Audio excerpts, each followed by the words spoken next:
Good evening, everyone. We'll start in a minute, but I'd like to welcome our newest member of the staff, Babette Friedman, our new HR director. Welcome.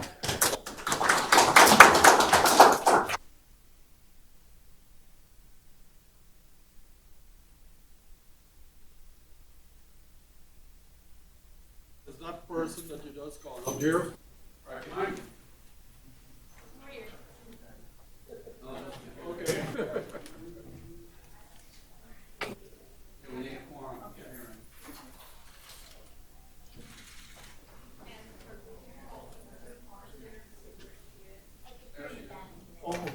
Yes.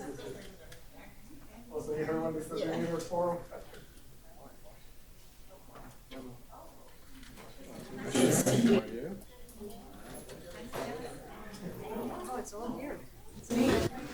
Good evening, everybody. I'd like to call the public hearing for September 6th, 6 o'clock for our budget to order. Clerk, would you please call the roll? Commissioner Florimon, Here. Commissioner Jean, Here. Commissioner Joseph, Commissioner Smith, Present. Commissioner Smuckler, Aquí presente for Hispanic Heritage Month. present. Acting Mayor Jay Chernoff. Here. You have a quorum, you're ready to proceed. Thank you. Thank you. For everybody, this is our first opportunity for the public to give their input on our budget. So we will allow everybody the opportunity. And I want to first thank the staff for all the work that they have done to get this budget to us as a balanced budget. We know how much you've worked to get it done. I know that we have the ability to mess you up if we want, but hopefully we'll be nice. All right. Is there a motion to introduce 2.1, the resolution for the tentative millage for fiscal year 2024? I make the motion. Is there a second? Second, Made by Commissioner Smith, seconded by Commissioner Fortuna Smuckler. Okay, is there any discussion? About the, Wait, hold on, public comment? City attorney needs to read it in. Excuse me, city attorney. We'll read the title. Yes, please. This is a resolution of the mayor and commission of the city of North Miami Beach, Florida, establishing and adopting the tentative millage rate for the fiscal year commencing October 1st, 2023, and ending September 30th, 2024, in the amount of 6.1000 mils, which is 12.54% higher than the rolled back rate to balance the general fund, establishing the rolled back rate to be 5.4204 mils, establishing the debt service millage rate at 0.4111 mils, providing for implementation, providing for conflict, providing for scrivener's errors, providing for severability, and providing for an effective date. Madam City Clerk, would you please read rules of public comment? Good evening, everyone. The Acting Mayor and Commissioner of the City of North Miami Beach has opened a meeting for public comment at this time. There is a 3-minute time limit for each speaker. Speaker, when you're called to the podium, please state your name or the name of the organization which you are representing. Please speak only on the subject matter that is before the commission. The Mayor and Commissioner of the City of North Miami Beach recognizes the importance of civility. The City of North Miami Beach requests that all in attendance to exercise civility towards each other at all times. Any speakers? This is your opportunity. Those who want to speak, please come up and sign up with the clerk or come up and stand behind the microphone. this is just the village, right? yeah. Yeah, this is just about the millage, guys. They're going to have an opportunity if they want to speak. The budget will come next.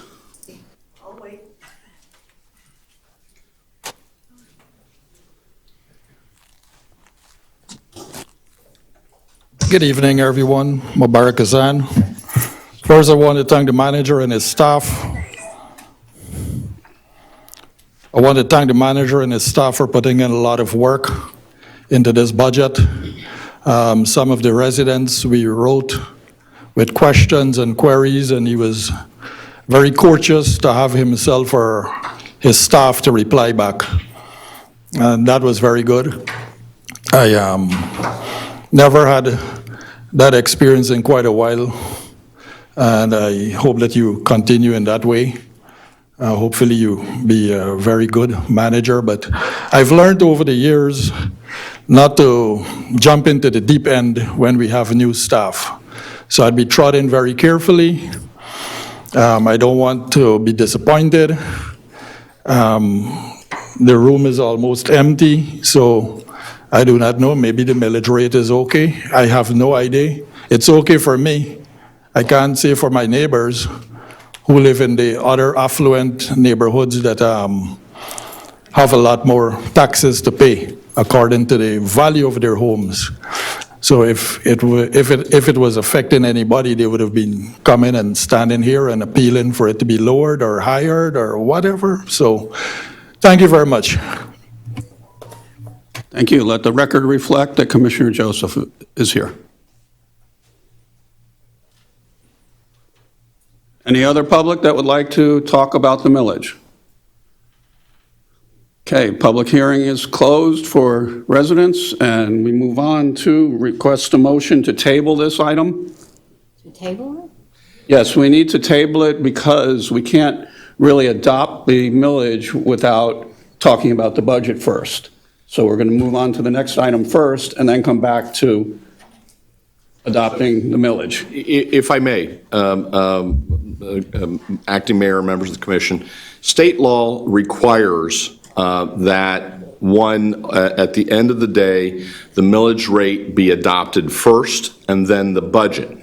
However, in adopting the millage rate, the tentative millage rate, there's a specific steps or things that need to be said about the rollback rate and how much that is based upon the discussion that takes place.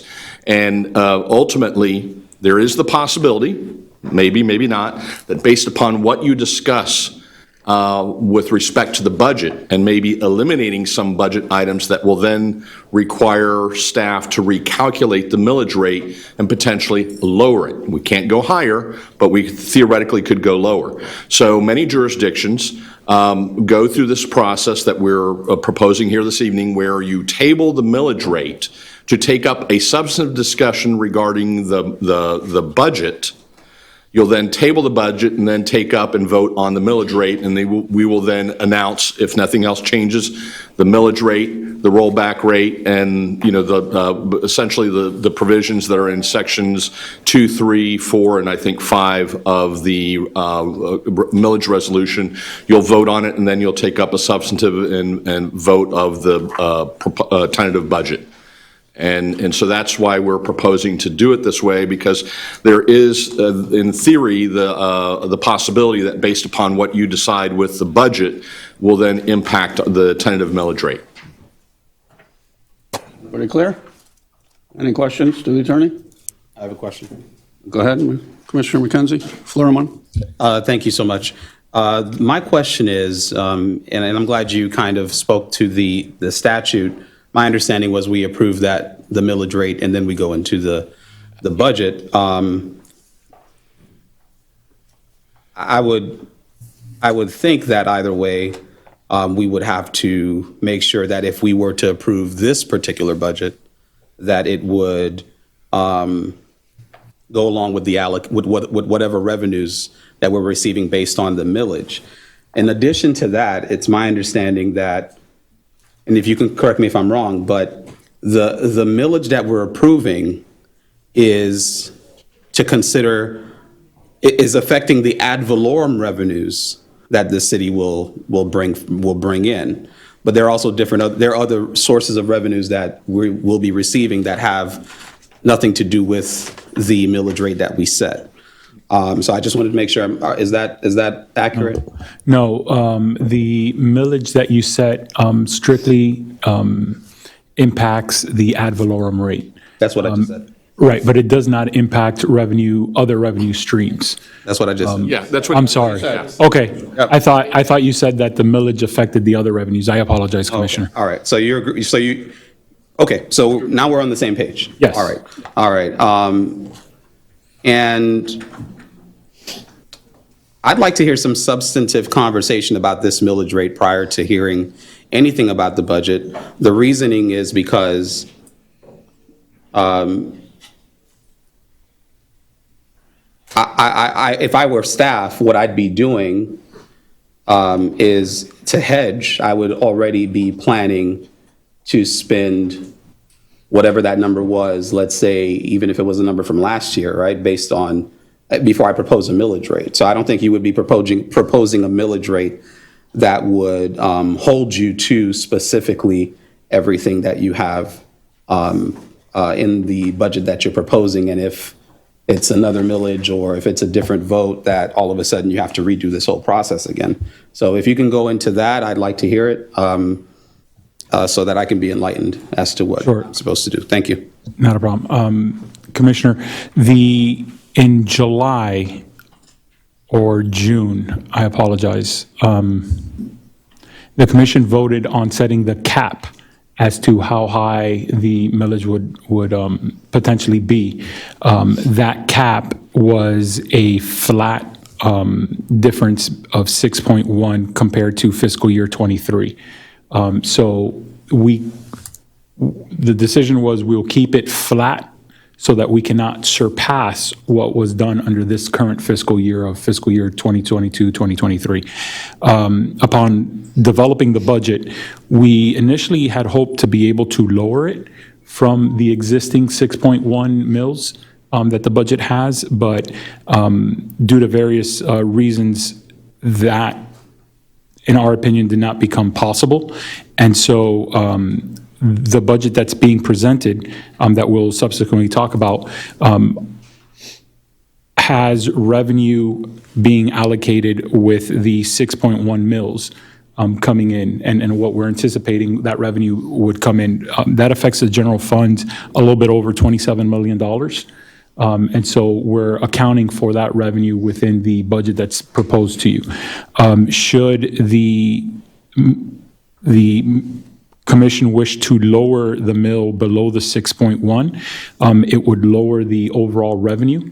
And so there's a few different ways to help fill that gap between the revenue that comes in and where we are expenditures. One is further cuts within the expenditure categories throughout the general fund balance, because the mills only touches general fund balance. It doesn't affect building, it doesn't affect some of the other funds. So we only look at the general funds. So we would have to look for cuts in there, or we would have to use unassigned fund balance to help fill that gap between whatever is proposed for expenditures, either what's proposed by staff or any additional items. Those are kind of the two ways that we would have to kind of take a look at it. But the proposed budget does anticipate a 6.1 mil revenue coming from that set rate. That's my only question for now. I'd like to hear what my colleagues have to say. Thank you. If there's a motion, does anybody else want to speak to it? There's a motion to table and a second. All those in favor? Aye. Aye. Yeah, Phyllis made it. Fortuna seconded To it. table it. Yes, you did. I believe you did. Is there a motion to table? Nobody made the motion to table. I don't think. So to be clear, the commission will be voting to ultimately to adopt the millage rate first, and then the tentative budget. We're working our way backward. We're going to go through the budget first to then get to a point where you all, as a commission, feel comfortable in directing staff to either adopt the resolution, adopting the tentative millage as proposed, or lowering it, which would then allow us an opportunity. We would have to take a break to do the math, to recalculate the percentages and put them in correctly, because that is a requirement of state laws that we announce publicly what the tentative millage rate is going to be and what its percentage is over prior year's rollback rate. So that is, again, part of the reason why we are proposing to table this resolution to then talk substantively about the budget and then go back and see if we need to make adjustments to the millage rate and adopt that tentative millage rate. Right, so just to add on to that, if I may, Mayor and Commission, essentially, what this layout gives you an opportunity is to further discuss what the overall budget is, what are the things that you wish to either accept or change within the budget, and then come back to the millage rate discussion and vote on that. You may decide, keep it at 6.1, you may decide to lower it based on your overall budget discussion. By voting right now, prior to getting into the line item type of discussion on the budget, what ends up happening is you're further limiting your options on the budget side because you've already decided on the millage. Now, that can obviously change between the first and the second reading, but right now, for example, hypothetical, if you decide to vote on a millage of 5.8, for example, that already has a budget implication of a cut of revenue, which now means there are certain things within the budget that will have to kind of be accommodated. By tabling the item for the subsequent conversation, you're able to direct, not only get the presentation of the budget, but direct where that conversation's going, what cuts or increases or anything like that would have, and then get a better understanding of how that impacts the mills. So then you can go back and say, okay, this is where we're going to leave.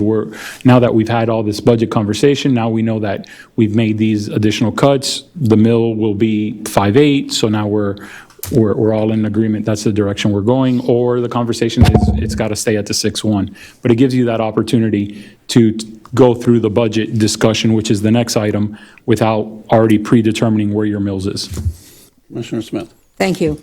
I'm going to make the motion to table it because the manager would like nothing better than us to vote on this right now and for that to be a done deal at 6.1.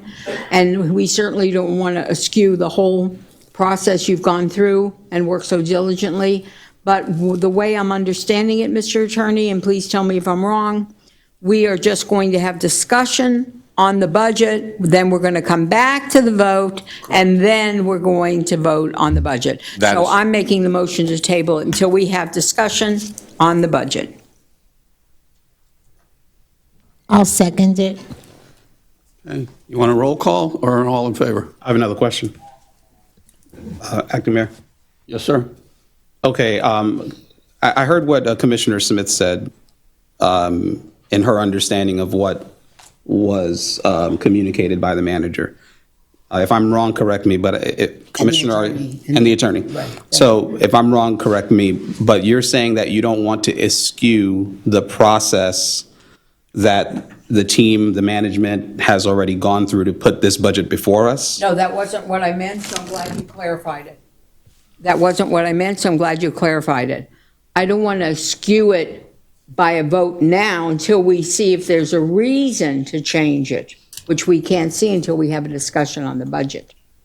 Okay, That was what I meant. okay. Why put the apple before the cart? Is that the way it goes? Well, I mean, I think apples usually are on the carts. So, yeah. The horse pulls the cart with the that's apples right. on it. Right, right. Right. I mean, it depends, whatever you want to pull the cart. It could be a mule, it could be, it's up to you. Sorry I brought up the cart. No, you brought up the apples, I brought up the cart. Anyways, so just a little humor, but, and I appreciate that from my fellow commissioner, but 6.1 to me gives you everything you need to take care of the budget you're presenting. That's what 6.1 does, right? That's correct. From previous budgets that I've participated in, typically there is a chart that if you have X amount of millage, this is how much money that equals, or if you reduce it, this is how much money that equals, and we talked about that before. And once you have those numbers, whether they vary by a couple of $100,000, you know as a management team where you would like that money to come from. Obviously, we have the final say, right, of what budget we approve, but I'm not sure if what I'm hearing is that we're going to have the exercise here of what we're going to pull from if we wanted to lower this millage rate. Everyone's asking for the millage rate to be lowered. right? We know that. No one's going to complain if we lower the millage rate. 6.1 gives you room to do everything that you want to do. So my question is, are you saying that we're going to do that exercise here during this budget hearing if we decided that? Let me answer that. Well, no, I'm asking, with all due respect, I just want to make sure. Wanna ask? I understand the process of the tabling. But what I'm asking them is more specific to the budget, line item by line item. Are you saying that you don't know if we were to put the millage at, let's say, 5.8, where the difference would be coming from and what departments you can pull from, or what projects? Commissioner, if the commission wished to move the millage down, obviously that would reduce the overall revenue, and that was a chart that we gave at one of the workshops where it showed what the anticipated total of the general fund revenue would be from the rollback rate of 5.42 all the way up to 6.1. We would, if there is a request to lower the millage, we would have to see where the difference is between what's being proposed and where that current millage is from where the commission would be, and then be able to find cuts throughout the entire budget as to where that would go. There are probably some line items that might come to mind from a staffing perspective that we might be able to do that.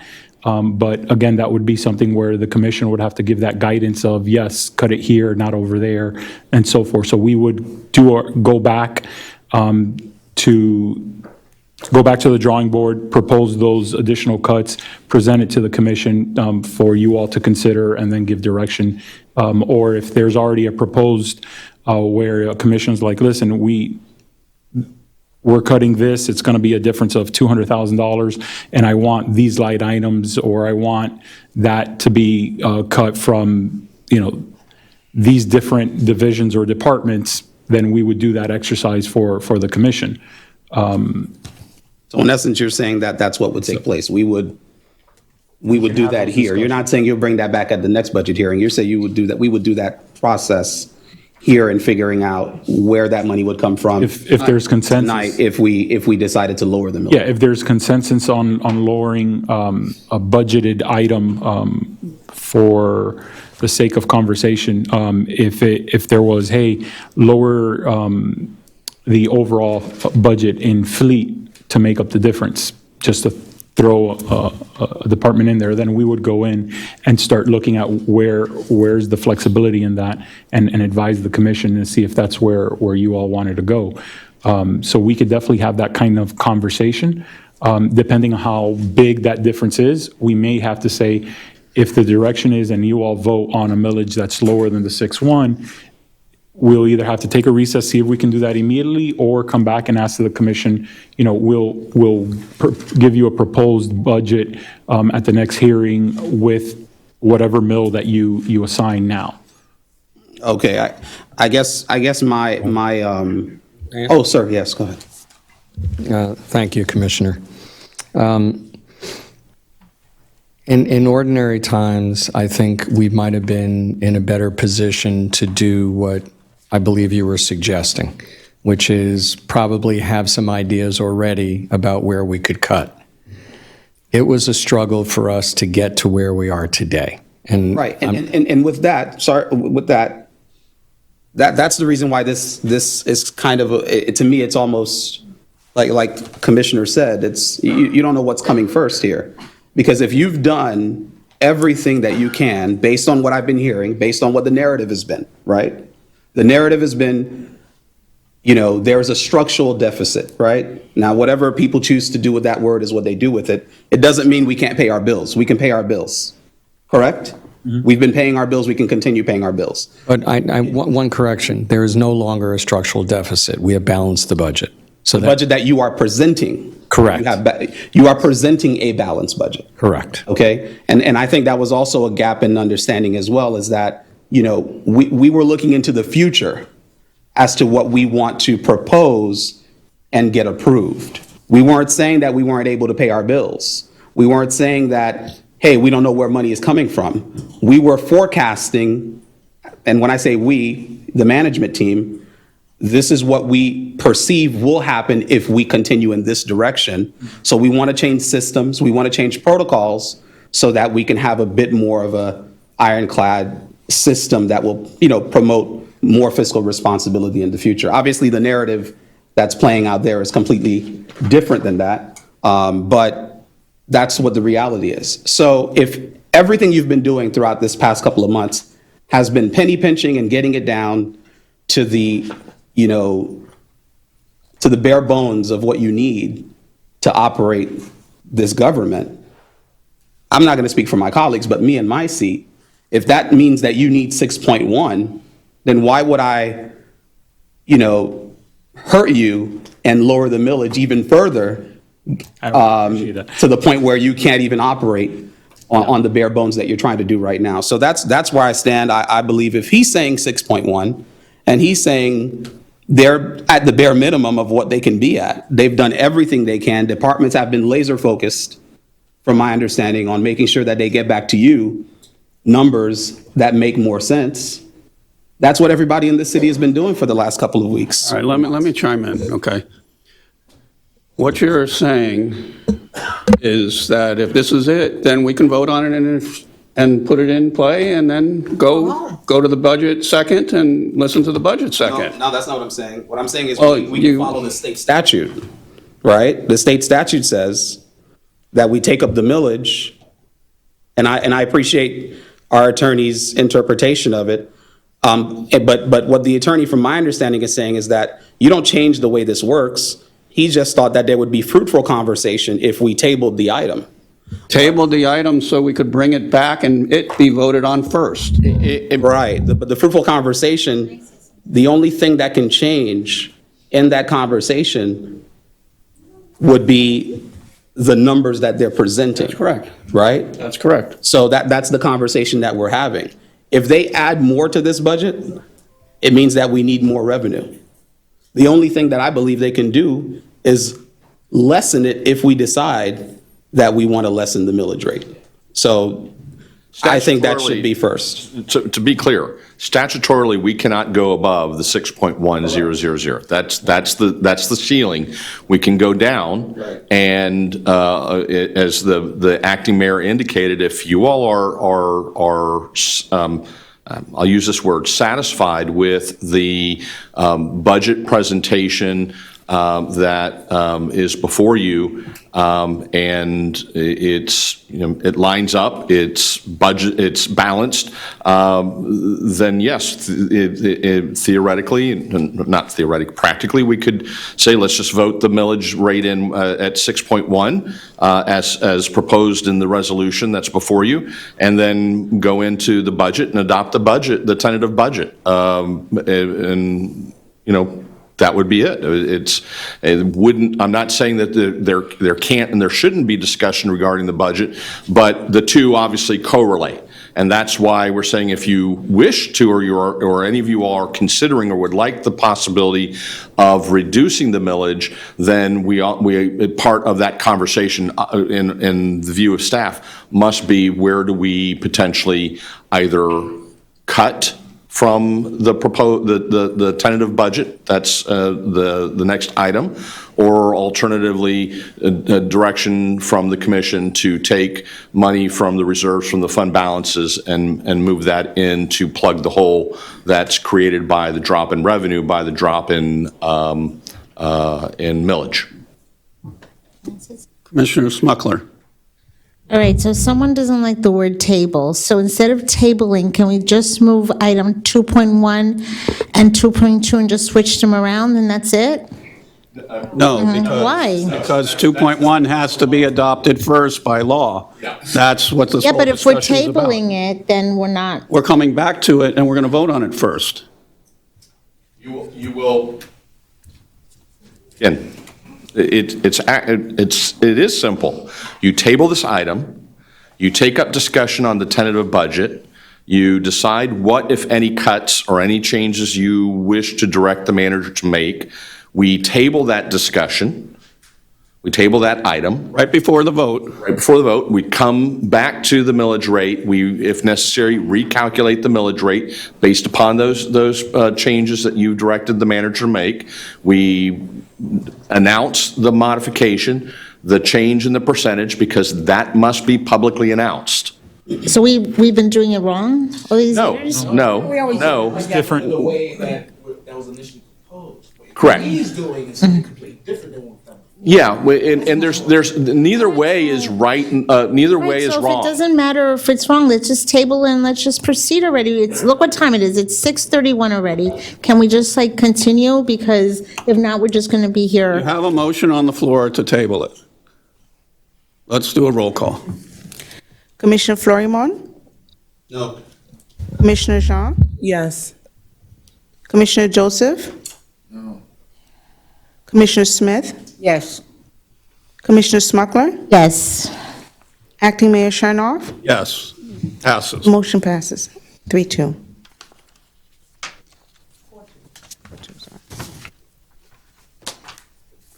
Would somebody make the motion to approve resolution number R 2020-23-76 to introduce? I Excuse make me. the motion.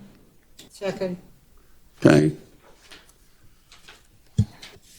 All those in favor? Aye. Introduce, okay. I'll read the. Have the attorney read the resolution into the record, please? I'm a no on that. I just want to be on the record. This is Resolution 2023-76, resolution of the Mayor and City Commission of the City of North Miami Beach, Florida, adopting the tentative annual budget for the fiscal year commencing October 1st, 2023, and ending September 30th, 2024, authorizing the expenditure funds appropriated in the budget, acknowledging the levy and collection of taxes on real and personal property and other revenues necessary to meet the expenditures provided in the budget, providing transmittal by the city clerk, confirming additional powers and conditions, authorizing encumbrances and carry forward, and providing for implementation and providing for an effective date. Give me a moment, Mayor. I apologize. That is not the title of the actual resolution that's listed. We modified the title because the title I read is actually for the final budget adoption, because we do certain things in that. Here, all we're doing is adopting the tentative budget. So with your permission, I will read the correct title as it is in the agenda packet, as it has been published into the record. That is proposed resolution. I'm sorry? Please do. R 2023-76, a resolution of the Commission of the City of North Miami Beach, Florida, adopting the tentative annual budget for the fiscal year commencing October 1st, 2023, and ending September 30th, 2024, providing for implementation, providing for conflicts, providing for scrivener's error, providing for severability, and providing effective date. The reason the title is different is all you're doing here is adopting a tentative budget. Okay, when you adopt the final budget, you will be taking action to implement the levy, et cetera, for that more detailed resolution that is shown in the agenda, but not the actual resolution. I apologize for that Clerk, error. would you please read the rules of public comment again? Good evening again. The acting mayor and commission of the city of North Miami Beach has opened the meeting for public comment, for public hearing at this time. There is a 3-minute time limit for each speaker. Please speak only on the subject matter that is presented before the commission. When you're called to the podium, please state your name for the record. The mayor and commissioner of the city of North Miami Beach recognizes the importance of civility. The city of North Miami Beach requests that all in attendance to exercise civility towards each other. Public hearing is now open. Those of you who wish to talk, please sign up, come up, however you like.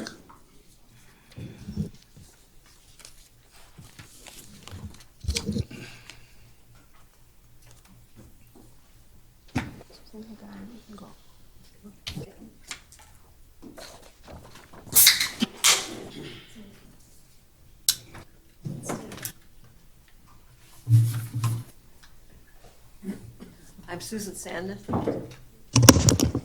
Thank you. Way down like this? Can you hear me now? Thank you. It's been a long time since I've done this. I'm Susan Sandus. I'm representing the Library Friends Group. I'm the president. Our vice president is here, and all of the people in pink are here to tell you that this is an important part of our community and not being recognized as such. Though we get a lot of wonderful praise, we don't get the full picture. We do not expect today to change the budget. We know it's basically made, but we want to set the groundwork for future considerations. I've been retired now for 7 years.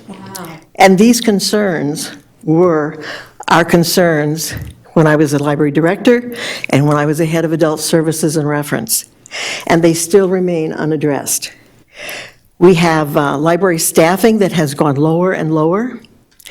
We don't have staffing for Saturdays, and many people cannot get to the library with their kids during the week. Both parents work, it's not possible. We have events that we teach, ESOL, computer classes, tech classes, health classes, all kinds of important information that goes into people's hands and offers them avenues for further information on their own. These aren't being taught in a way that most people in the community can access them. The library has a bookmobile, but currently no staff member to manage it. There are repairs and renovations to the building, as I referred to earlier. AC system malfunctions often. The 2 tech rooms, one which was built with a grant that Adania got, and it was a wonderful experience, well, they're both closed because the heat gets too bad this time of year. And we're not sure what's going to happen in the future because we have a declining AC system, and it's 10 years old or more, 15 years old or more of a problem. Anyway, bathrooms are not ADA compliant. We've spoken of that often. There is no children's bathroom, which is a problem waiting to happen. Regular flooding occurs in the common women's bathroom, and some sinks have literally fallen off the wall. Now, they have not been remodeled since this building was built. There are other concerns. The windows and doors need to be made stormproof. Some of the stormproofing, the shades that come down and cover windows don't work any longer and cannot be repaired. Anyway, we have a chance to expand the children's room, and it would require an increase of square footage to about 2,500 square feet, a 10% increase of the library square footage. This would qualify us for a state grant to defray the cost of renovation. That is looking a gift horse in the mouth, and that would meet many of our needs. Lastly, we want to reiterate that the library needs to remain open from morning until evening on the days it is open, other than maybe if we're open on a Sunday. Pirating some days to spread staff even thinner to cover weekends simply confuses people, and when they end up coming and forgetting to check, they get discouraged. Thank you for listening to us. We hope we can continue to have open dialogue with you, and that you'll take recognition of the fact that a nice group of people showed up. Thank you. Good luck in all that you're doing. I'd like to ask a question. Please, before you leave. I know we don't communicate, but could you tell me how much the grant is? Would that cover the entire? I think the grants vary, but I'm not positive. It's been a long time since that was part of my. So I was curious, do we need a matching grant to it, being as we're talking about the budget? Those kinds of things have changed, and I honestly believe that the city, and Adania might kick my butt for saying this, and I wish she were here to say it herself. I don't see that happening this year, because there is too much to recover from and too much that needs attention.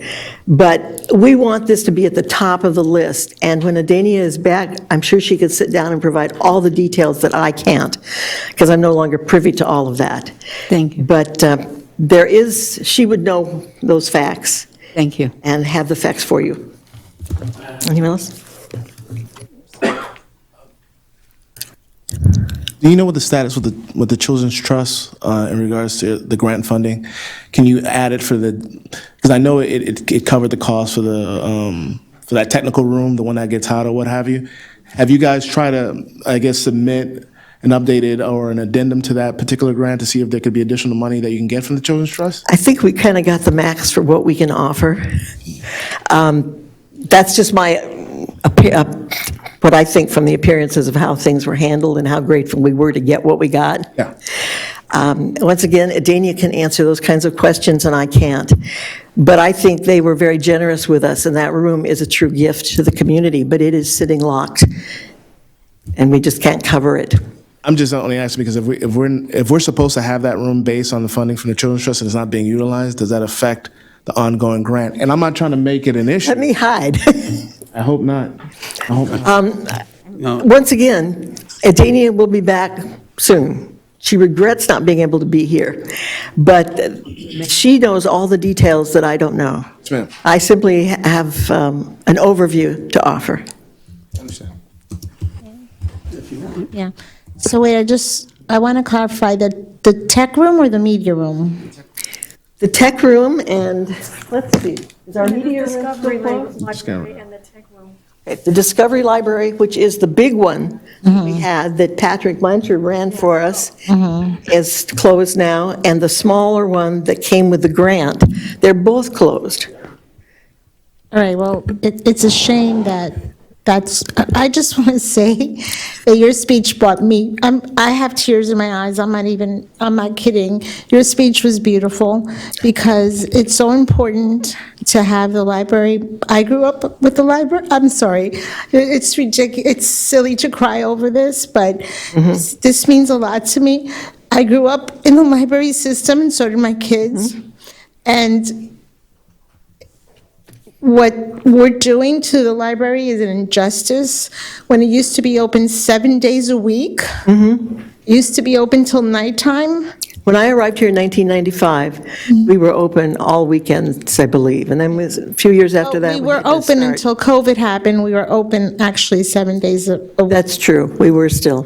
Yes. There's kind of a big blur for me because I retired just a few years before COVID And for happened. years, I've been asking for monies for the library, and I've never gotten any support on here.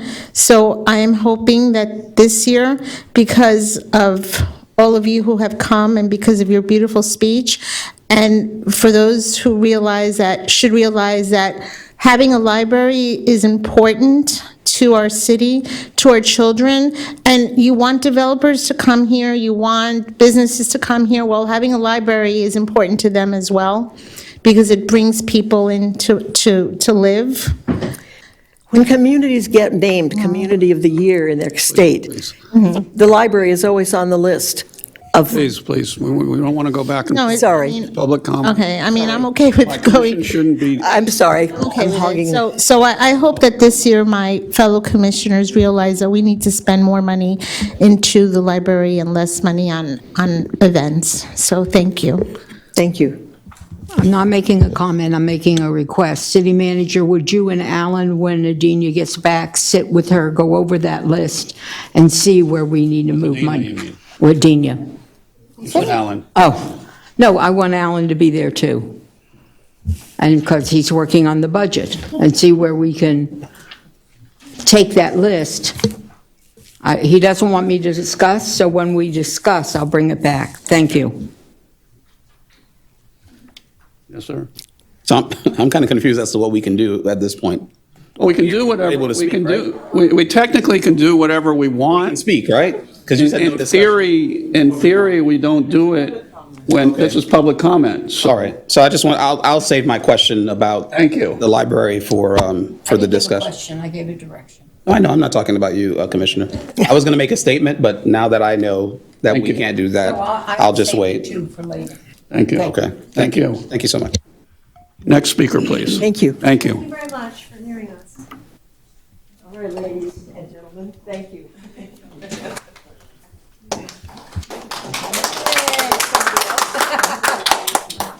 Get the Children's Trust. Whoops. Hi, my name is Irene Pillinger. Thank you, city manager and staff, for working on this budget. I've heard lots of good information. I can answer the question that was just brought up, because as a resident, there are a few areas of concern that I would like to share with the commissioners and manager. The request for each department to trim their budget should extend to the commissioners. Cut the contingency funds by 2/3 for next year. Share one aide. If there's too much work, perhaps there's an employee from another department who could help out part-time. Or if there's an additional aide dedicated to the mayor, perhaps they can help commissioners if needed.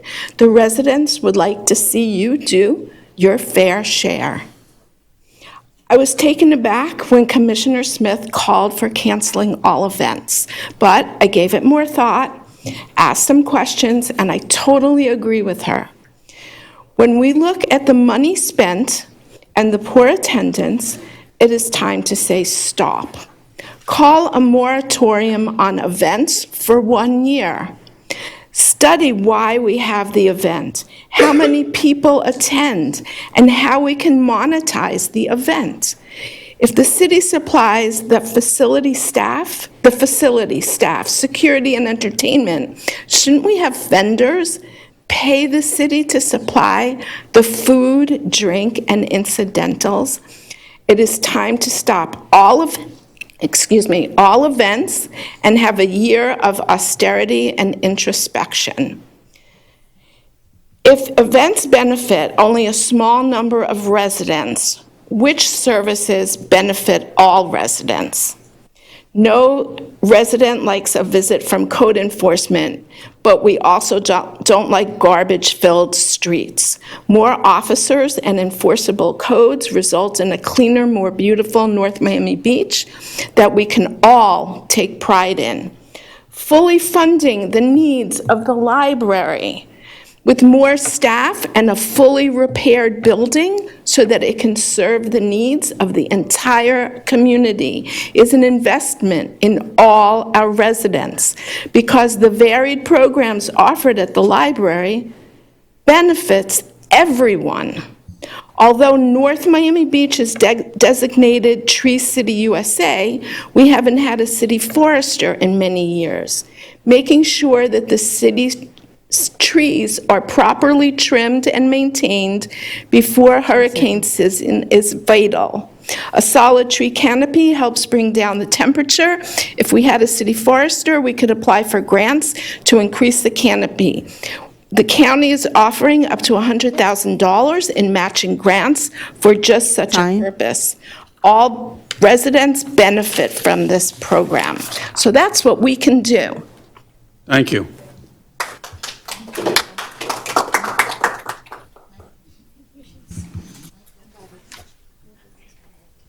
Hi, good evening, everybody. You would think Irene and I were talking a lot because I kind of have the same thing written down. First of all, I'm sorry, my name is Barbara Kramer. It really is truly a shame what's happening with our library. I mean, this is the center of our city, and it is so woefully underfunded for years and years and years. And just like Irene had mentioned, this is a place where it's there for everybody, and everyone attends it. And we have cultural events there, it's learning, we have current events. It's a safe place for our children, it's a safe place for adults, it's somewhere to go, it's air-conditioned when the air condition is working. I mean, I just don't understand how a city like ours that has a library as fabulous as ours, but more importantly, a librarian like ours. Susan was amazing, and Adania has just taken this library to another level, which really is what we need here. We need this for our residents. So I really, really would like you to go, I'm surprised Commissioner Smith needs to even talk about this after today. This is ridiculous. This should already be in the budget. So that was one item. The other is also a city forester position. I don't really know if we can still be a Tree City USA without one. I know we have to have a beautification committee. I believe we haven't had a city forester in years, and our city it shows. So I think that's a very important position. But speaking of beautiful, what's extremely important is our code enforcement department. This city, wherever I drive, whatever I look at, violation, violation, violation, violation. And I'm not talking about the residential areas. I'm talking about the commercial areas. It's ridiculous. And you know what's going to happen is when we start going, you're citing people, they're going to be very upset because they're wondering where you've been for all these years, and they think they're compliant, and it's going to cost them a lot of money to fix everything. We need a community development staff director. We need to curb city events. I agree again with Irene. It's exhausting. It's keeping our staff from Parks and Rec to actually do the job that they need to do every day for our adults and our students. I want to wish Commissioner Smith, Interim Mayor Chernoff, and Commissioner Smuckler, Lashana Tova, to staff that celebrates, and to our residents, may you have a sweet new year. Thank you. Same to you. Thank you. Next speaker.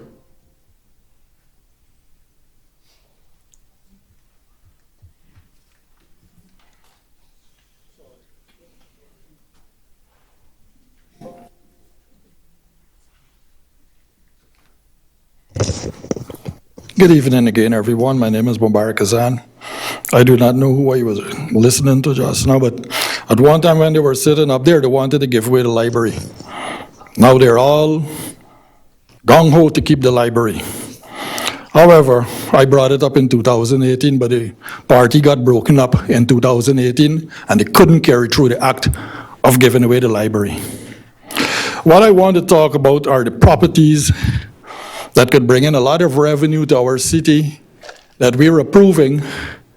And when they get the approval, they put up a dirty or black or green cloth around the fence, and they keep it up there for years. They get a guy overnight to do a little nice graphics of, oh, this beautiful building, Tico site is one, 2017. We have the other one over opposite the gun mount. That there is, wanting a property. So if you don't have the property, take the black and green dirty cloth that you have there and let them keep that swale, let them keep the yard, the entire compound, nice and clean and look like a garden. In the meanwhile, they're waiting, but what they do, they usually come here to get these approvals and then go and sell the plot back after, when they have that. So those are robbing us from anticipated revenues that we were expecting. The other thing I want to talk about is bringing back insourcing with a lot of these things that we outsourced. Those people who outsourced did not have a vision. I exclude Commissioner Smith, who was sitting there at that time. She was one of the, most of you were not there, but she was the one who held out in not outsourcing our sanitation. It brings in millions of dollars every year. And the water plant, she held out again too. But those are things, when you insource, you can lower the commercial rates that these people are struggling with now. I don't think the economy is booming for them to be paying those ridiculous rates. We can do it at quarter the price. Same for even Mr. Haran. If he wants to do head our attorney department, he can apply for the job, but paying $47,000 to $60,000 a month for a one-man show, this is not a village. This is a big city. It's almost 50,000 people, and we have 5 square miles. And I just think that we need to have these things insourced to save a lot of money. We pay in a lot of engineers tons of money, and I hope that this city manager can get the will to do that, and you people willing to make sure that he push in that direction. That is where you're going to save money. Fine. Thank you very much for having me. Thank you.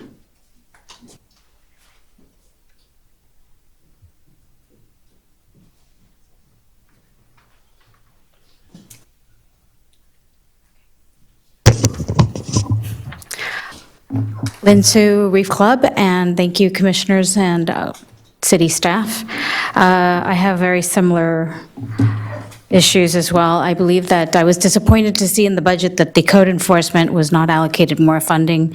I don't know if the funding is already enough to have enough code enforcers to keep our city in integrity. The second thing is I do wish to see a lot less events. Like being a candidate, I try to attend every single event, and I find myself leaving the house like 5 days a week. And I think that's way too much. Our residents are not actually not all the attendees are our residents that we put money into. We have a lot of neighboring residents where their city has nothing, so they come and attend ours, which, I mean, I still welcome, but I'm just thinking that I really want to do something or have the money benefit the people. If we're not reducing our millage because we want to cure our deficit, I want to make sure that we don't have to increase the millage of our residents to support events that actually serve other people in other cities, because they're not paying for that. I'd like to see more sourcing of grants. I notice every time when there's something going on in our city, we immediately tap into the city funds. I think that things like Parks and Recs has a lot of, Barbara mentioned about the forestry and so on and so forth. There's so many grants out there, and I'm sure that if we source them by department, whatever it is that could be fulfilled, I think we can actually support that. I'm also a little disappointed that our discretionary funds for commissioners haven't been reduced, and there's no rollback in terms of the income for the commissioners. I'd like to see us, like you guys, take a step forward. We all come and meet somewhere. Like, we don't get our millage reduced, you get to reduce your salary.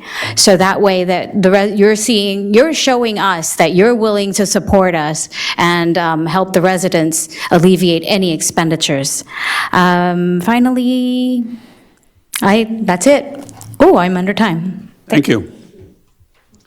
Anybody else for public comment?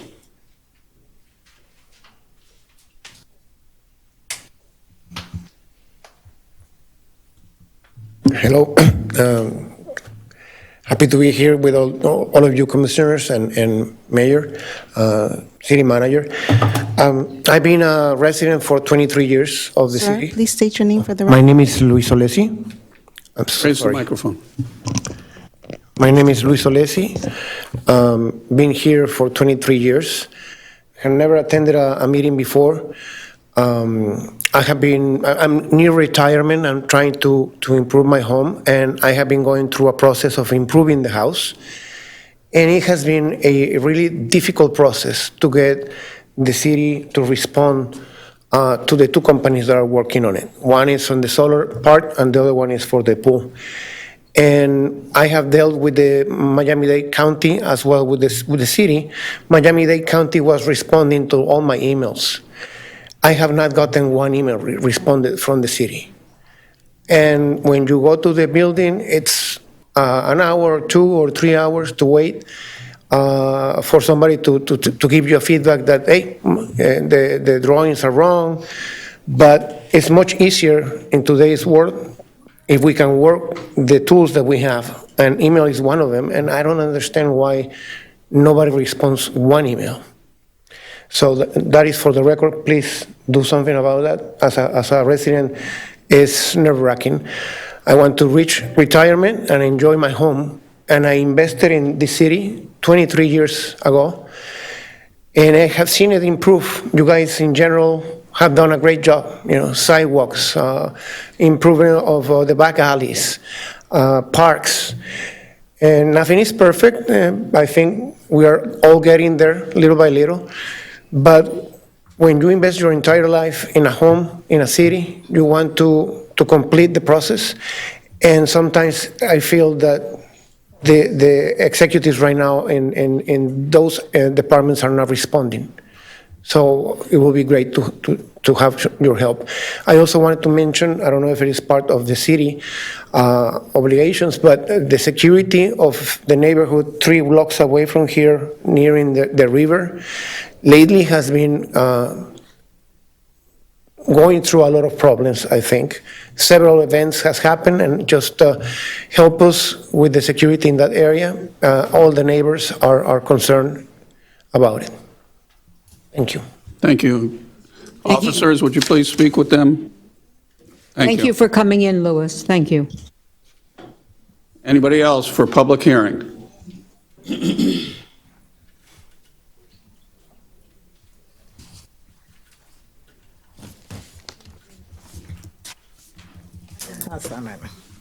Good evening.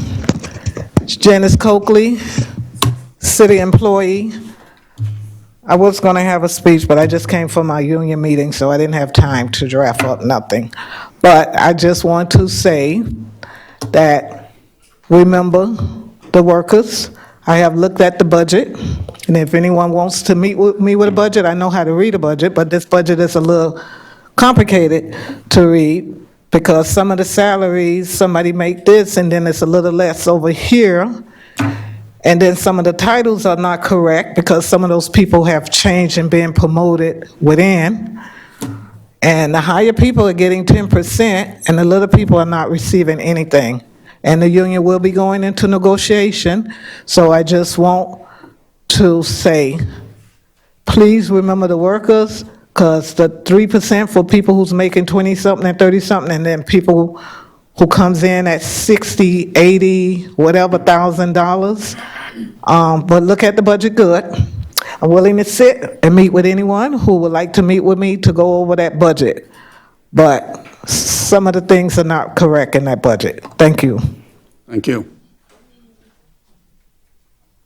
Anybody else? Public hearing on the budget.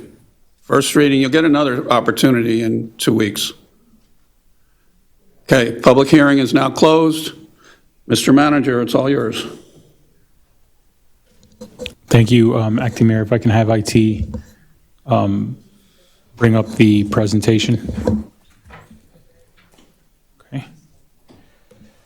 Commissioners, I wanted to kind of go over the overall budget, what the process kind of looks like, and kind of give you an overall an overview of everything. And this is pretty high level, not into the individual line items, but we can definitely work our way through there. So if you'll just entertain me. So first and foremost, we have a balanced budget. Staff has been working very diligently, not only on the fourth floor, but throughout the entire city to be able to find a way. You'll notice that the anticipated revenues coming in for the general fund are 67.2 million, and expenditures are matching at a 67.2 million. Overall, the total for this budget for the city in revenue is 177 million, 0.8, and that includes all of the type of funds that we have. Where are your tax dollars going? And so what I wanted to be able to show with this graphic is for every $100 that a resident pays towards their property tax or anything like that, the city doesn't get a full $100 of that. Of that, the city gets $28.50 with additional debt that we have based on general obligation bonds and things like that of an additional $1.90. The school board accounts for $31.30. Miami-Dade County is the highest with $34.60. And then you have various regional and state taxes at $3.60. So that's how it's kind of broken down throughout all the various taxes that our property taxes cover. So how is that calculated? Mainly, it's the millage rate, right? The millage rate is a tax rate used to calculate local property taxes. And so the millage rate represents the amount taxed per $1,000 of a property's taxable value. So the calculation, here's a brief example. Essentially, if you using $100,000 just to make the math fairly simple, $100,000 divided by the 1,000 multiplied by 6.1, which is what the proposed millage rate is, and essentially on $100,000 with a 6.1 millage, the property tax for that property would be $610. Mr. Manager, shouldn't that be assessed, or am I wrong? I'm sorry? Should it be assessed value? Correct. Yeah, because it doesn't say that.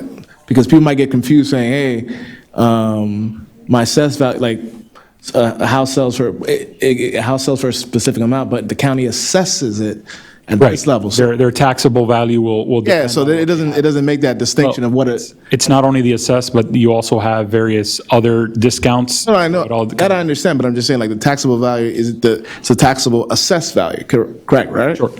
That's what I'm saying, that's just not clear, that's all. I just changed the word, put assessed in there.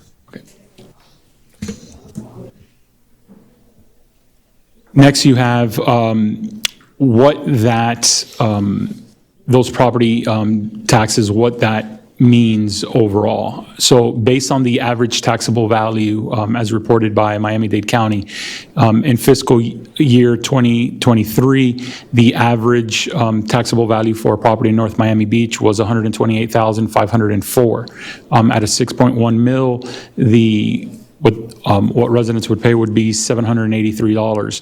In fiscal year '24, the difference now from one year to the next on that assessed value is $150,000. And even though the millage stays the same, because the property value went up, you'll notice that the variance in between is $132 annually or $11 monthly. Now, again, by Florida statute, if someone already has a homesteaded property, then it doesn't matter how much the assessed value goes up. They would have a 3% cap on whatever the increase would be year over year. And so for those properties for those qualified homes in NMB for fiscal year '23, we're assessing that it would be about $23.52 or essentially $2 monthly. This chart just illustrates what the overall taxable value for the city has been over the past several years. Between fiscal year 2023 and 24, for the year of 2023, because the assessed value is done between January and December of a given year. So the increase that would impact fiscal year '24 is a 15.4 increase in evaluation of the properties within North Miami Beach.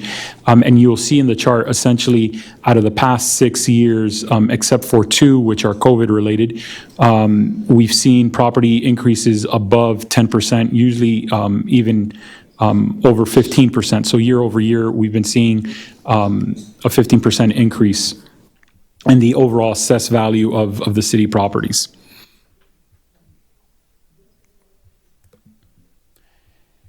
And so with that, what we've looked at, fiscal year '23 being budgeted, we received $23.8 million. If you do the same at a 95% rate, it comes down to $27.5 in fiscal year '23. We have a little bit of a difference here in fiscal year '24, which is what we're looking, and I'm sorry, it's fiscal year '24 at 95% is 27.5. If you look at the 96%, then that is 27.8 million, and that is what is part of the budget this year. The difference in fiscal year '24 and '23 that we're seeing is $3.9 million, of which that $1 million goes to the CRA because their property values are higher than normal.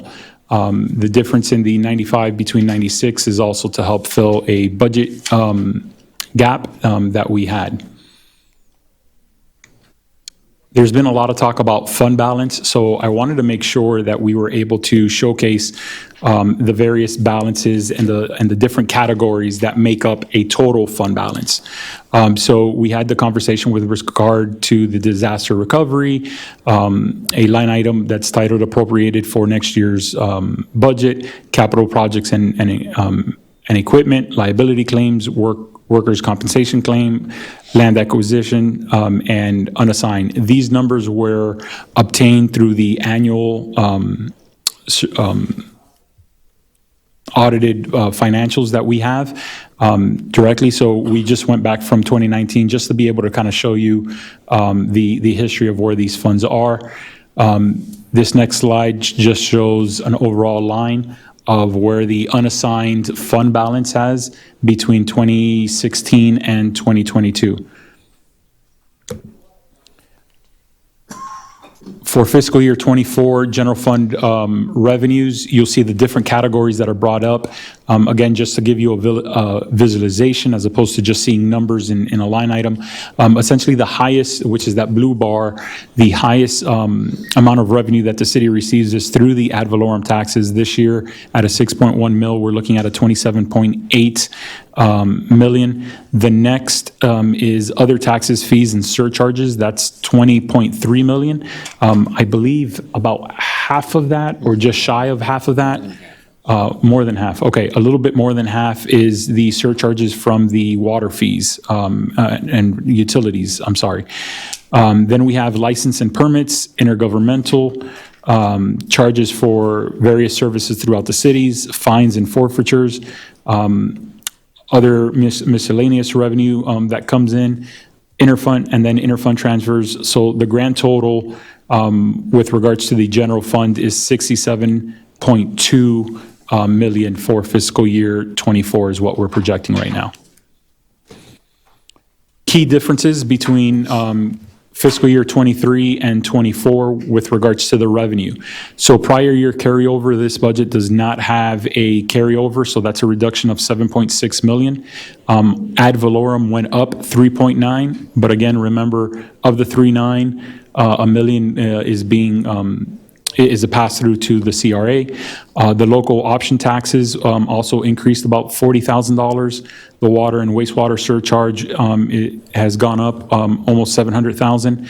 State shared revenue, even though earlier this summer was projected to be a decline of almost 2 million, at the end now is 700,000 above what we had last year. And for various charges throughout the city, we're seeing a decline of 233,000. So what does that leave us with regards to how the overall expenditures occur? So this chart, again, is just giving you an idea of where the major expenditures are happening. As with any city, salaries and related benefits are the majority of the budget.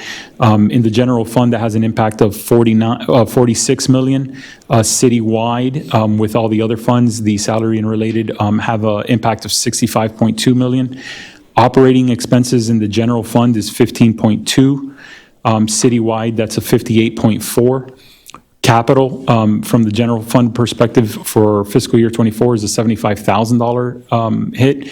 In citywide, it's a 21.8. Debt, general fund is not, doesn't cover debt, but citywide from the various other funds, it's 9.5. Transfers in from the general fund, or transfers from the general fund is 4.7. Citywide, it's a 15.8.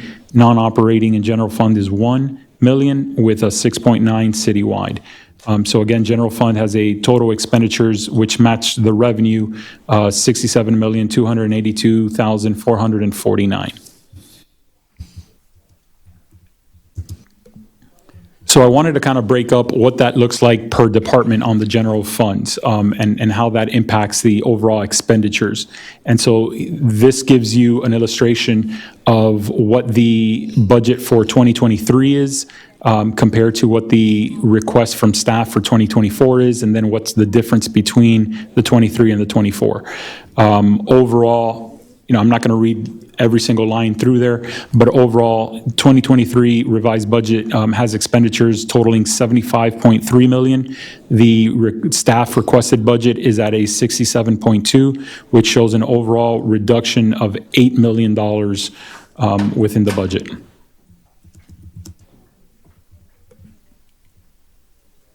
So that $8 million, like where are the key differences within this budget? And so what I wanted to do is I broke that down based on similar type of those categories that we saw in the earlier charts, to kind of help classify a little bit, because it's not just one page in the budget that tells you everything. It's kind of sprinkled throughout the entire budget. So I wanted to try to find a way to kind of consolidate. So the major differences in expenditures compared to fiscal year '23, obviously we have the cost of living and merit increases based on the various contracts that we have and what the general employees get. We have the police pension payment increase. We have the comp and classification study that this budget accounts for. We've consolidated various cost centers that are throughout the budget, and we've kind of put those into one location, the leave payout. So if someone retires or or separates from the city, usually, as with the employees, you pay out their, what they're allotted for vacation and sick, but that would be kind of sprinkled a little bit everywhere and sometimes not fully funded. So we made sure to, with the best to our knowledge, to have that funded in one area. Same for educational reimbursements. The general fund unfunded various positions throughout the budget. Those are the assistant city manager position, the director of finance, the off-duty coordinator, and a recreation manager. And it partially funded based on where we are going to be within the recruiting cycle, aligning those budgets with these positions.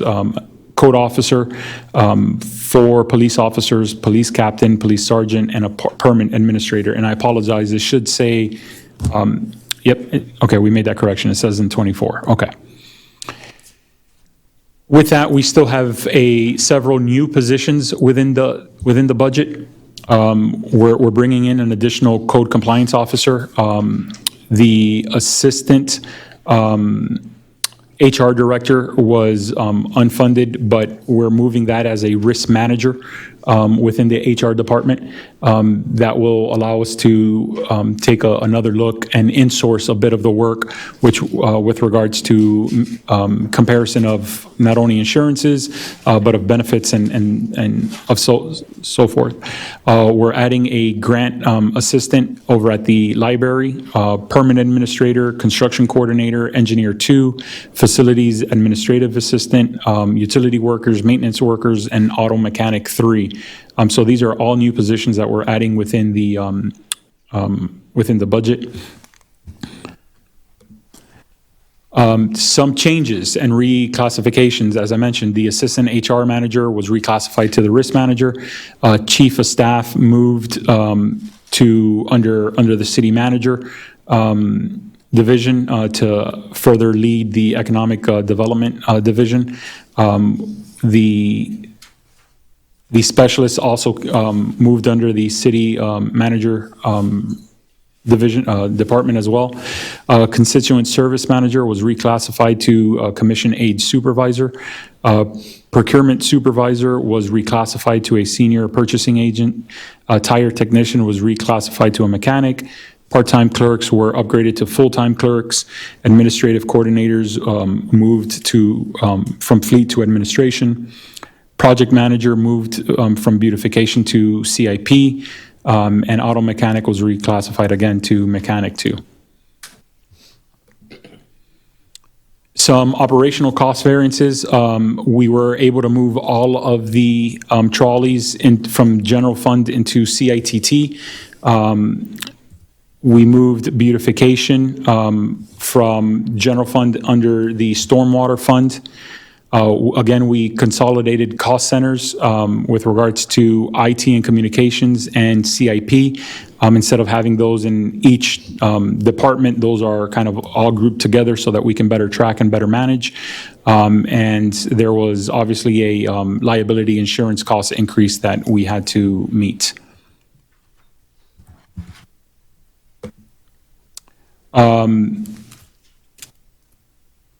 With major capital costs, all capital costs except for library books and local option gas tax projects were moved out of the general fund into various, into the ARPA fund for allowed uses, and we'll get into that in a second.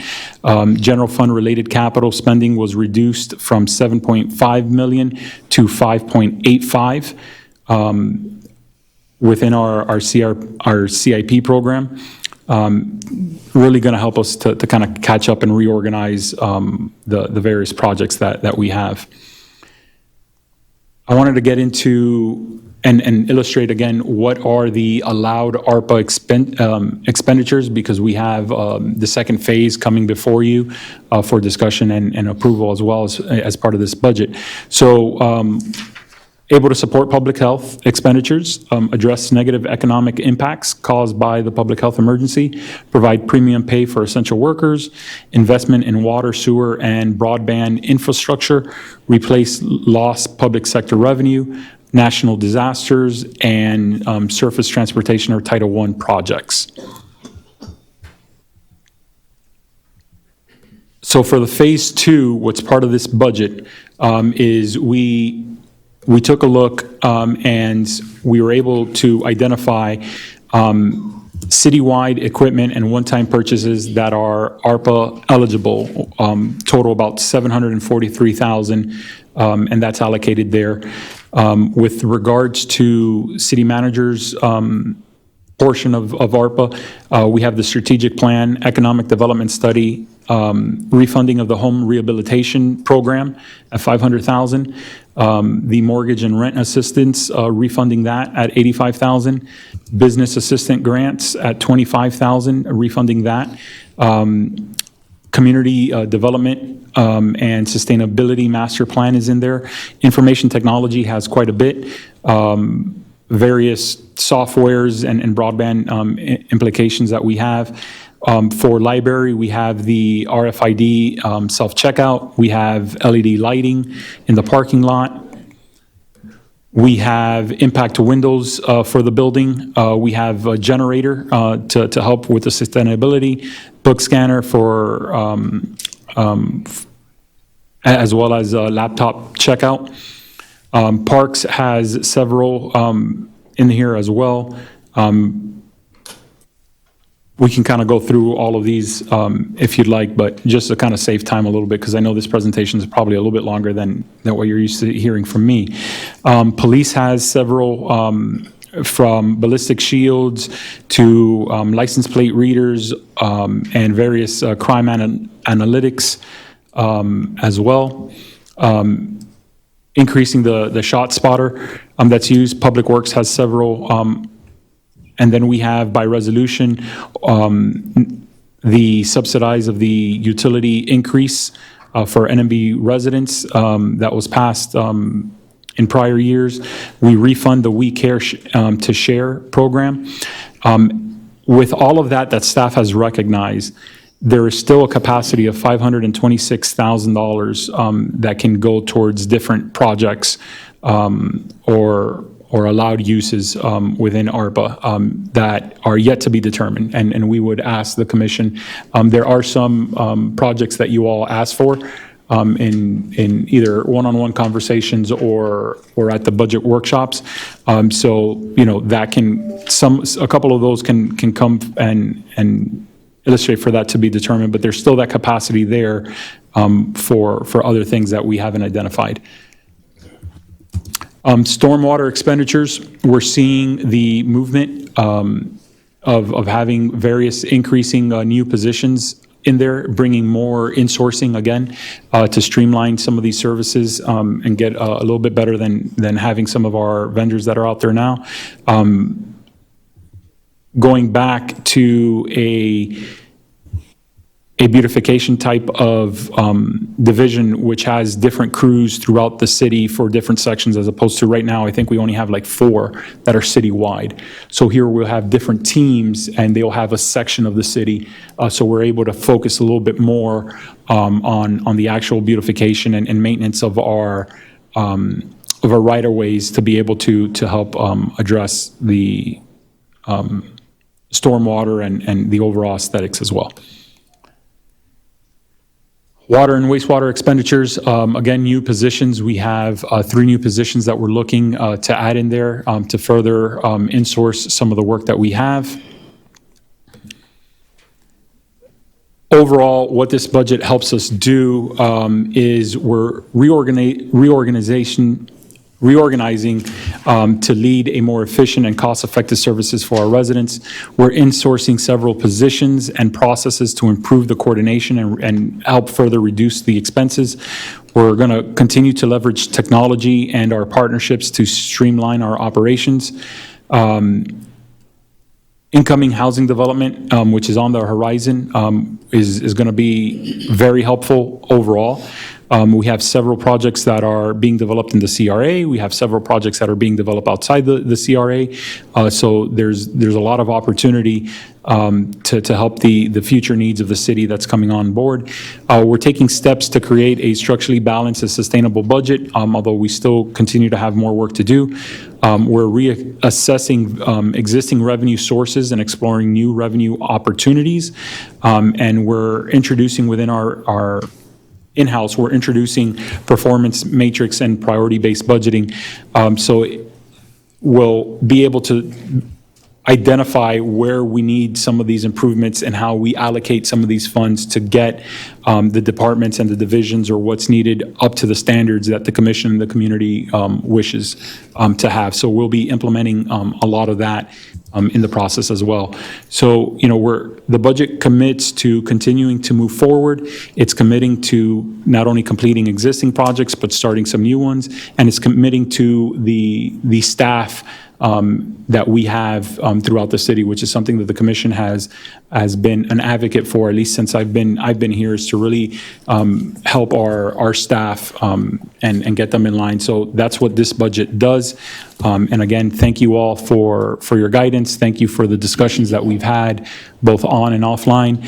And thank you to my staff and my team throughout the entire organization for helping us get to a point where we do have a budget where we can consider. And again, just to go back, and I apologize, I know it's a little cheesy.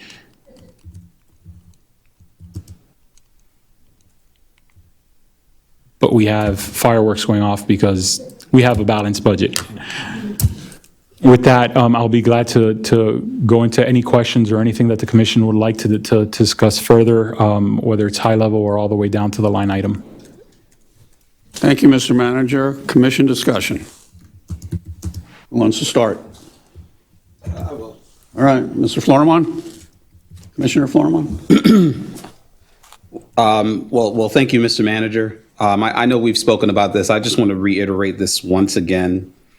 I'm going back to your memo in July of this year, where you talk about having a structural deficit. And today you say there are fireworks because you have a balanced budget. Now,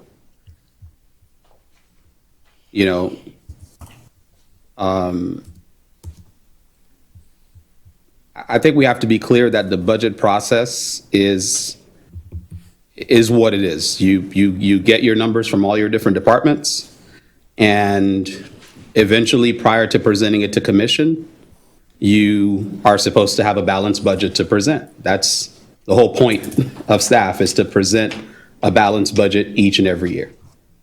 You would never come up here without a balanced budget to present. I've never seen a manager do that. So for me, I'm just going to, I just want to put it on the record again. We've never been in a position as a city where we couldn't pay our bills. We've never been in a position where we didn't have reserves.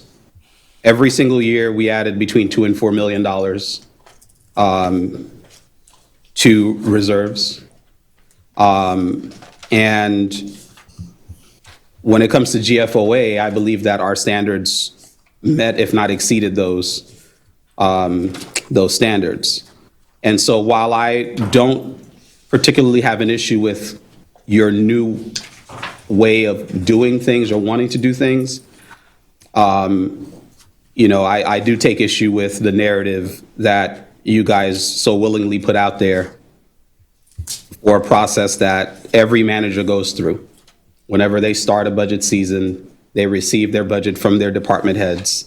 They cut whatever they need to cut, and then they present it over to the commission for approval. So I'm glad we have a balanced budget. Like I said, I've never seen a manager come up here and present us one that wasn't balanced.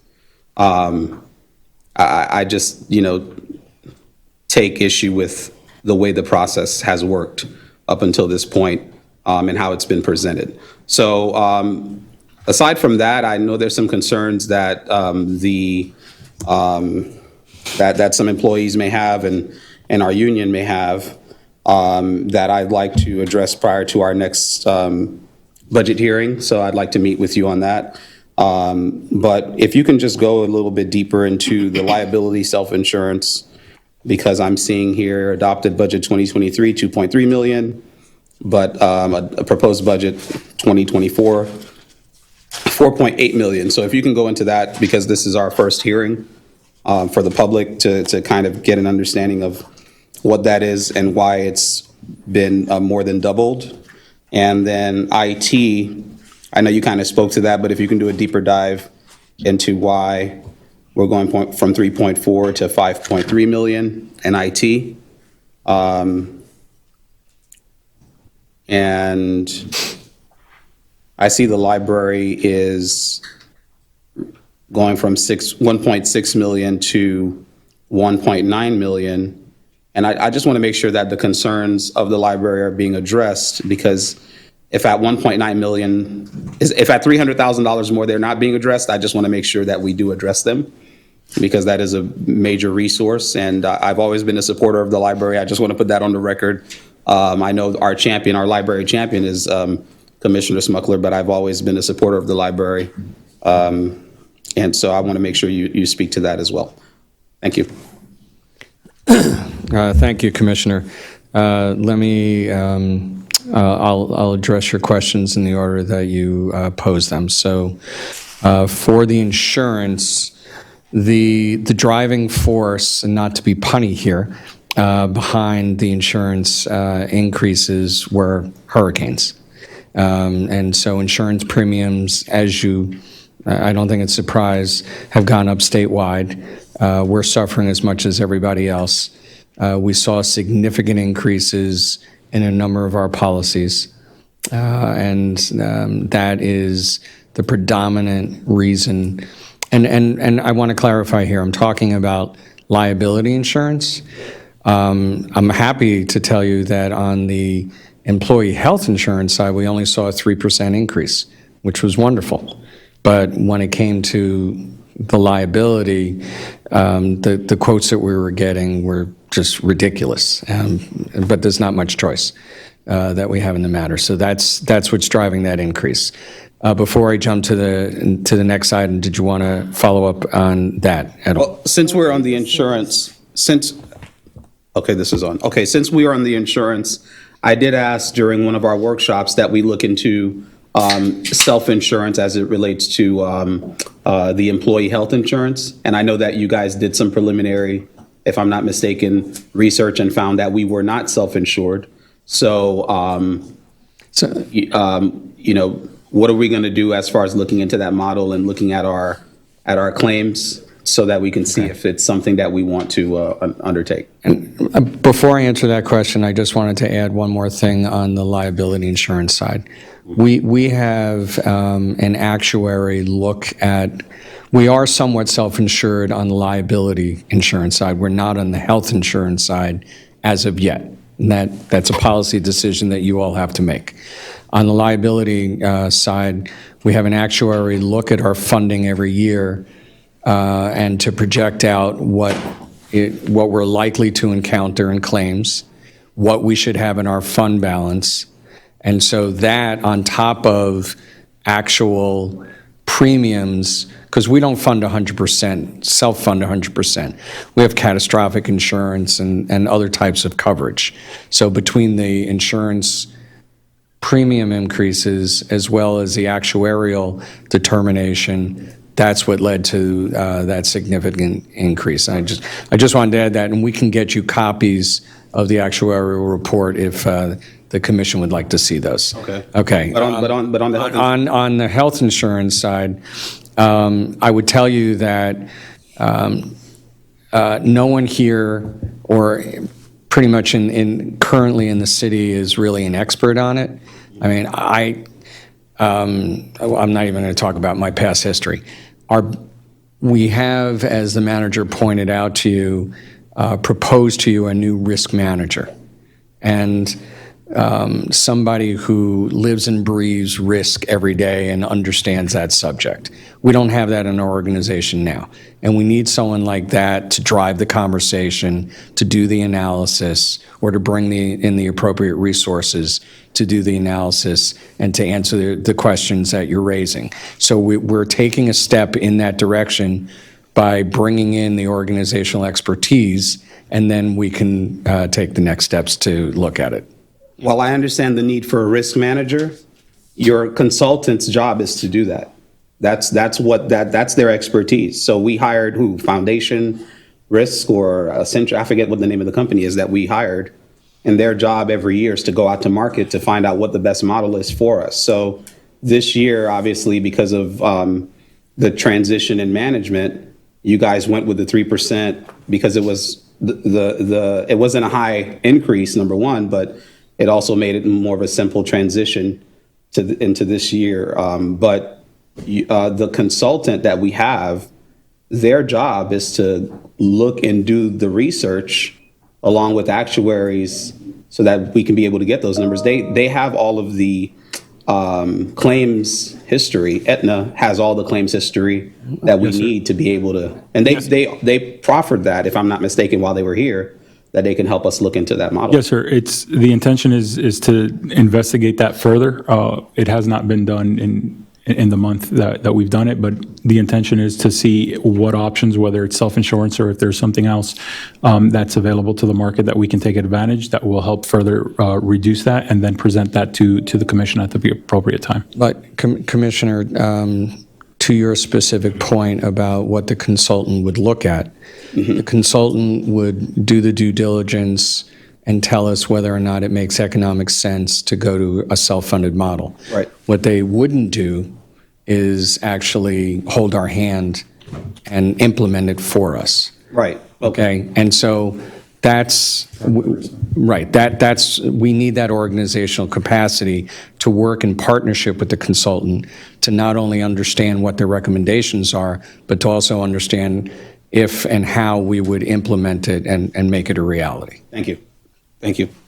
Okay, and then you, I think the commissioner had one more question. Yeah, I did. So you did the liability, then we went into IT. Okay, so the last one was the library. So IT is a very simple answer. If you look at every other department in the organization, you will see IT expenses are gone. So all of those expenses have now been consolidated into one cost center. Okay. And then the library. The library, we tried to do the best we could there. The one extra position is actually a partially grant-funded position that we're mandated to do as part of the trust grant. And beyond that, we tried to hold the library harmless to the greatest extent possible, but we looked at that department just like every department in this organization to try and pull some savings out. So forthrightly, to answer the question that you posed, the budget that we're proposing to you does not provide for all the services and amenities that were raised by the speakers earlier tonight. And that would be a policy decision for you and your colleagues to make. From a capital perspective, the windows and so forth is part of those ARPA lists that we provided for the second phase. The request for the bathroom to remodel to move that up can be funded with the commission direction today through the ARPA CIP funds as well, that we have the flexibility as well. So that can further take care of that. There was an additional request to add a deputy and more staff over at the library.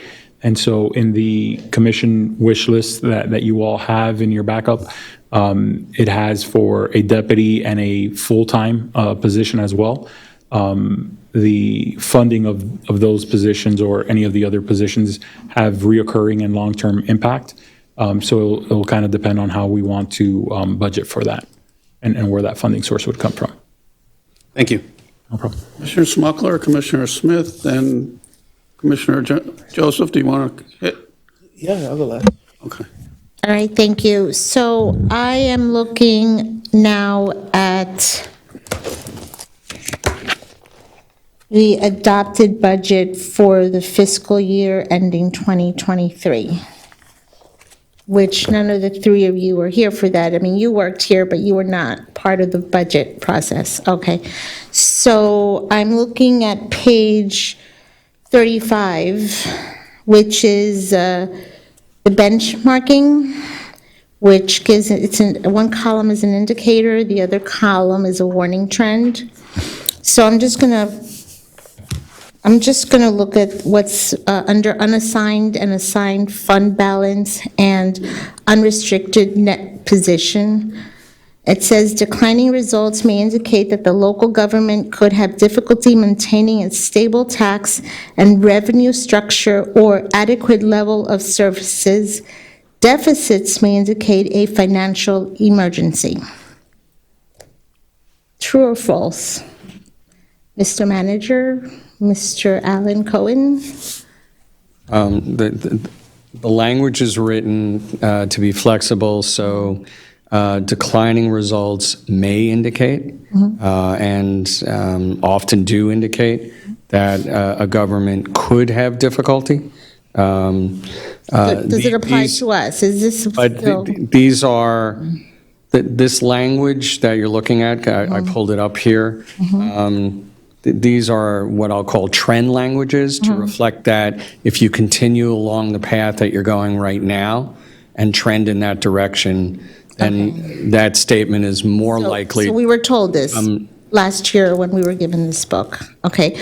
Unassigned and assigned fund balance, total expenditures, general fund. Percentages decreasing over time may include unstructured budgets that could lead to future budgetary problems for the local government, even if the current fund balance is positive. Unassigned and assigned fund balances or unrestricted net position, total revenues or total operating revenues, government funds.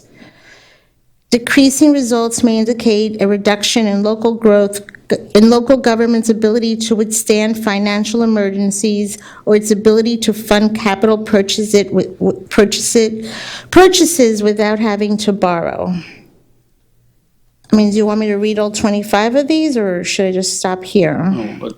I mean, I'm just trying to show that we knew all this last year when we were given this book, that we need to get our act together. And am I right or wrong? Is this wrong, what we were told last year? So, go ahead. Go ahead. So first, let me clarify for your colleagues and the audience what it is that you're referring to, Commissioner. Okay. There's a section in the budget book that looks at benchmarking our community and other like communities. This is done by the state of Florida. They publish a financial condition assessment, which includes 5 years of data. And then they rank communities. So we've gone up and down in the rankings depending on where we are from year to year. And these, the statements that you read are, if you're heading in the direction that the statement is indicating, then it's problematic. It's not it's not a definitive statement about you in particular. It's a statement about generally if you are in that position and or heading in that direction that is referred to in that particular line, you're at risk as stated in that warning trend statement. Does that answer your question and clarify? It does. Okay. It means that we need to be careful of what we do and how we spend. All right, so I have questions about what the manager has said today, and then I have questions about what's in the budget book, in this book, in the big book. So, That's what we're here for. okay, so here I go.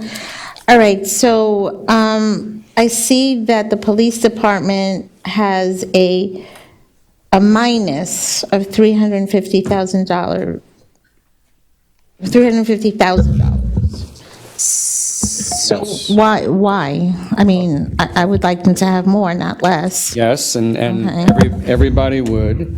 Let me direct you to a particular line to help answer that question for you. Yes. So,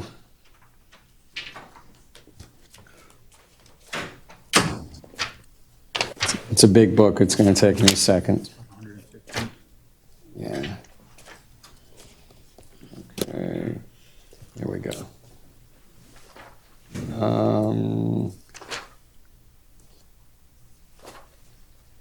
My apologies.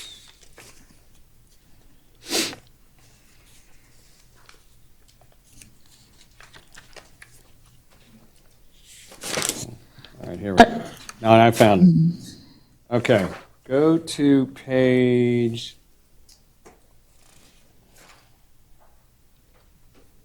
Well, I don't so much want to know why they have less. I just don't want them to have less. Oh, okay. What I wanted to point out to you is that you're going to see significant decreases in three particular budgets.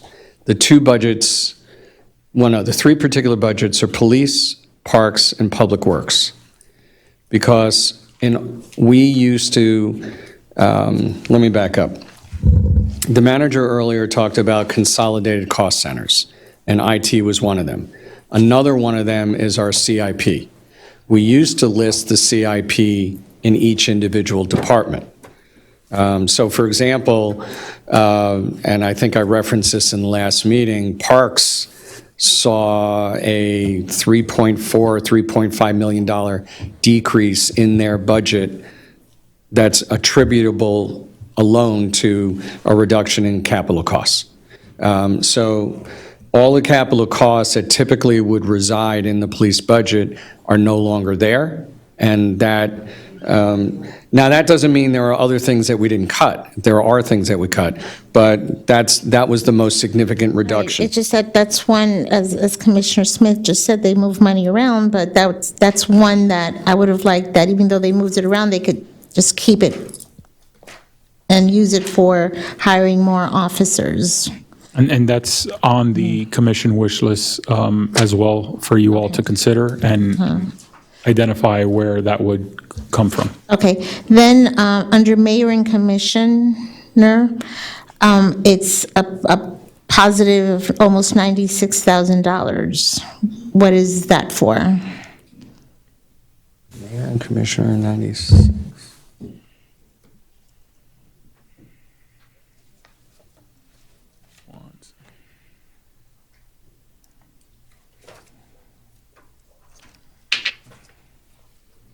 Increase in staffing. It was,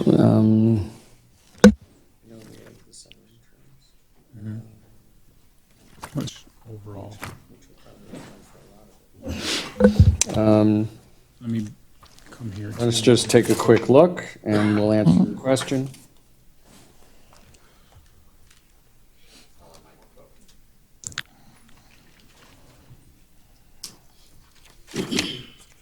Oh, and by the way, Commissioner, while we're looking on your police, if you go to page 96 in your big book, What section?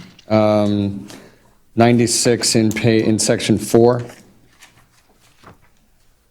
under machinery and equipment, which is the 640 line, you'll see this year we have a budget of 1.2 million, and next year it's zero, because all of that was moved over to the capital. Okay, so that's, and again, there were other things that were reduced, but that's the most significant one. Mayor Commission is mainly. $7,000, $700,000 Okay. ahead. So mayor and commission, there were inflationary impacts on salaries and benefits for you all and for the in-house staff. And then we did add the summer intern program as well. Okay, so I don't know if anybody would agree with me, but that $6,500 that I think Commissioner Smith mentioned it last time. I did. I'd like to see that removed. I don't want to mention it again. Right. Also, so for code, I see almost $80,000 less. Are we removing code officers, or is it that some money got moved around, I'm sorry, I missed the question. for code, it's, code compliance, it's like $80,000 less. No, so we're adding a new position there. And again, you're going to see reductions in departments because we took out all the IT, we took out all of the leave payouts, we took out the educational reimbursements. These are all new consolidated cost centers, and we took out, as I said, the capital. That doesn't impact every department, and it didn't impact code. The other three that I mentioned did. So that would attribute to a lot of what you're talking about. Okay. All right, so now I want to go to section 4, page 27.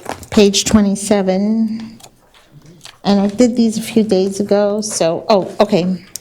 So there's 2 events here. One is for $20,000 and one is for $10,000. So the Small Business Expo for $20,000, are we giving this to the chamber to do the event? No, ma'am, we put that on ourselves. So we're competing against the chamber now? Marlene, correct me if I'm wrong, the Small Business Expo, is an event that we put on. Yeah. And we should be competing against the chamber? The North Miami Beach Chamber of Commerce? Please answer that question, because I'm not sure why we're supporting the chamber, but then doing something without them.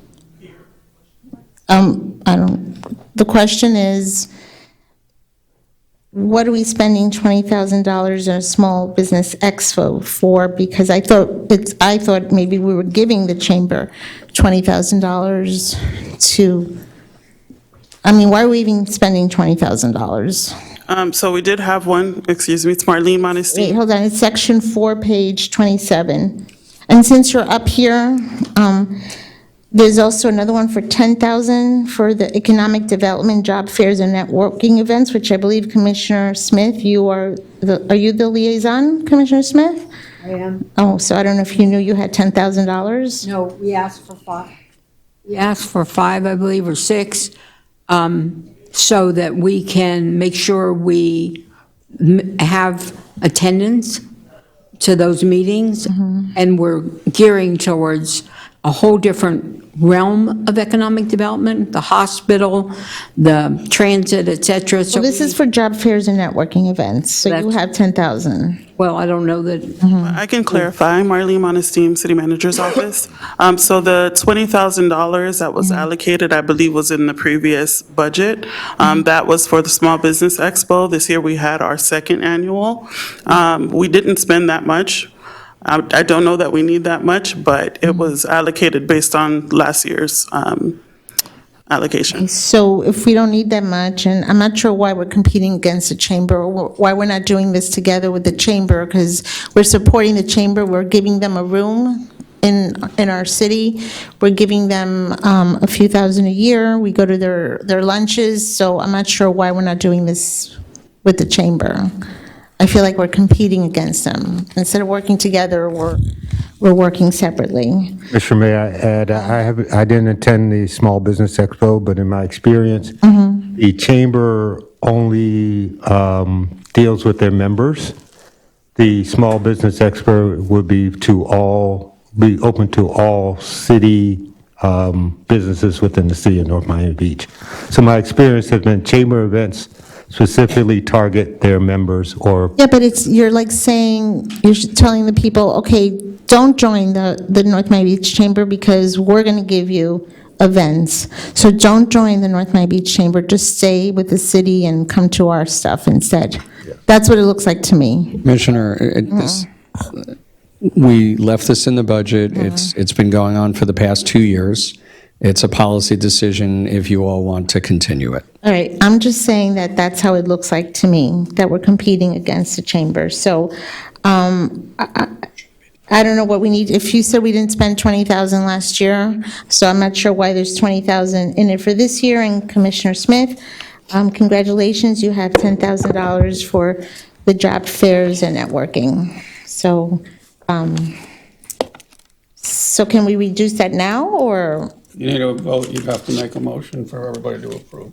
Okay, make a motion to reduce the Small Business Expo to, how much did you spend last year?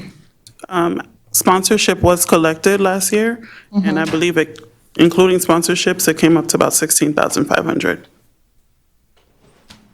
16,000. So, see, this is where I'm so confused, because we have like staple events that have been going on for 10, 15, 20 years that got reduced tremendously, and here's something that's been going Commissioner, on. you can also give the direction to the city manager to take this under advisement and come back to us by the next budget. You can do that, too. In order to reduce, I would need consensus. I have a question for legal. Go ahead. With all due respect, Commissioner. I'd like to hear your question, yes. So in the beginning, we talked about what this process was. And I just want to know from legal, if we're going to take votes to make substantive changes to this budget, would this not bring us right back to where we were in the beginning of not voting on this budget prior to the millage? You would be voting to, and you can, vote to make changes to the budget. You will table it. And when it comes back to you, the vote to adopt the tentative budget will be subject to... As amended. As amended.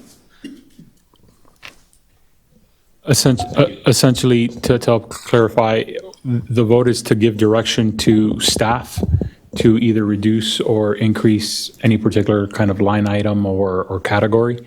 I can't just increase or reduce on the request of one. There's 6 of you here, so to be able to be fair, I need that direction from the body of a whole, not just an individual commissioner. All right, so I'd like to, is 10,000 a fair amount to reduce it to? I couldn't answer that. It depends on how the programming is in place. I mean, the Heart Health Walk went from like 30,000 to 10,000, and I'm not complaining about it, so, you know, hopefully I'll get sponsorships and it'll go, I can get $20,000 in sponsorships for the Heart Health Walk, so, and we should be doing, aren't we supposed to be doing something where we're gonna try to be getting sponsors for all our events? Correct. We're putting together the sponsorship packet so that we can try to get more sponsorships for all. All right, well, I'd like, to, you know, maybe the chamber could help you get sponsors if we did it together with them, just like we're doing, aren't we doing the senior fair together with the chamber? No, the senior fair is being done by the chamber. Oh, okay, sorry. But anyways, maybe if we worked with the chamber, who we support, maybe we could save money. So I'd like to make a suggestion or a vote to change it from 20 to 10, please. So do I have to make a motion for that? Second? To the will of the board. Anybody want a second? Nobody wants to change it from 20 to 10? If I could speak on it, we didn't have it's not on the table, so No, you guys, you can bring up anything you want. I just want to speak on this. You know, this will be our first economic that we're really starting, 100%, but we're starting it with people from Dade County, from transport. We're starting with people from the shopping centers around us that are in the county. So maybe it'll be a different direction, and maybe that'll be in a different direction, and they'll have some ideas. I don't know. I wasn't here the 2 years they put it on, but maybe it won't be necessary. Maybe it'll need 40,000. We'll get sponsors. But if we start cutting some of those things with dollar amounts, I mean, I'm not against it, but I don't know, because I've never seen it. I don't know how we're setting it up. We haven't started our board to have any idea what it's going to be. You have 20,000 for Small Business Expo and 10,000 for the Economic Job Fair networking events. Can I speak to that point, please? The Small Business Expo was something that I initiated here at the city. Both times that we did it, the chamber was involved, and all chambers throughout the Dade County area that service small businesses, especially in this city. The first year, we believe we spent $5,000 because I personally went out and found $20,000 worth of sponsorship for this event. So if you want to slash it for the sake of slashing everything else, I think we can. But to say that the event is not partnering would be false, because it is partnering with. I mean, I said it and nobody else corrected me, so thank you for correcting me. And also, the chamber is not here presently at the office that they have, that city given or negotiated. They're not here presently on campus. They have their own space. They don't service the businesses here on campus. Like was mentioned, if you have a membership with the chamber will then service you. But if you're in the CRA or if you're in the general consensus of the city, if you're not a member, the services are not necessarily open to those businesses, like was mentioned. So, there also have been some businesses that don't have the funds to get a membership. So I just wanted to also put that on the record. Thank you. Okay, so nobody wants to reduce the 20,000 for the Small Business Expo? All righty. I have on page, section 4, page 40, we have for the days, $6,900. But I feel that was taken out of our contingency as well. Does anybody, I feel it was taken out of my at least in my case, I feel like it was taken out of my This is something, you know what, we don't really have to discuss this right now. I just want this to be looked at because I feel like it's being taken out of our contingency. So if it is being taken out of our contingency, we don't need the 6,900 here. It's like kind of repetitive. Well, that's an important fact. Because I want to cut the contingency, so we need to know, are you taking money out of the contingency for this? I feel like in my case it was.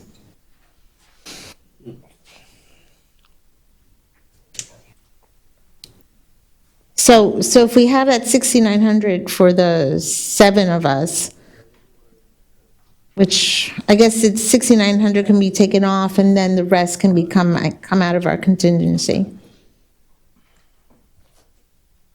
Assuming all 7 of us went next year. And that happened one time, that all 7 of us went. $1,000 should be about enough, though. So I guess if whoever goes, the 6,900 can be taken out of there and then the rest of it comes out of our contingency. Okay,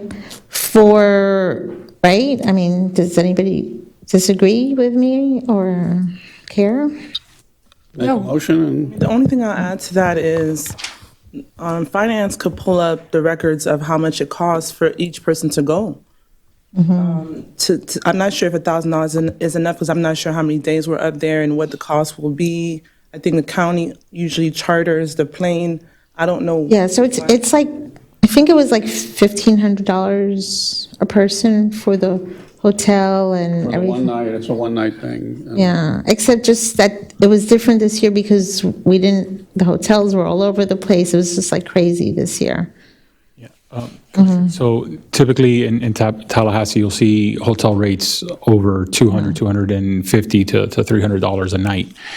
So even if we just use the $1,500 per commissioner for days, which is one night, you're looking at almost $10,000 on the dais alone.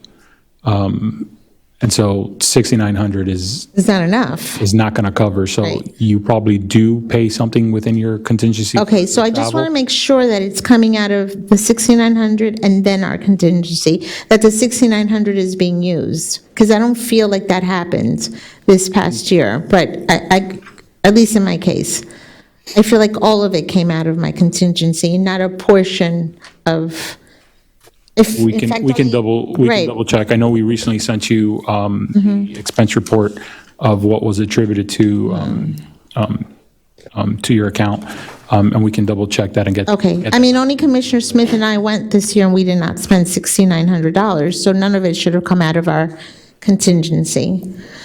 Okay, go on, if you can No, comment. I'm looking at these accounts, and you have the organization number, you have the object number, the account description.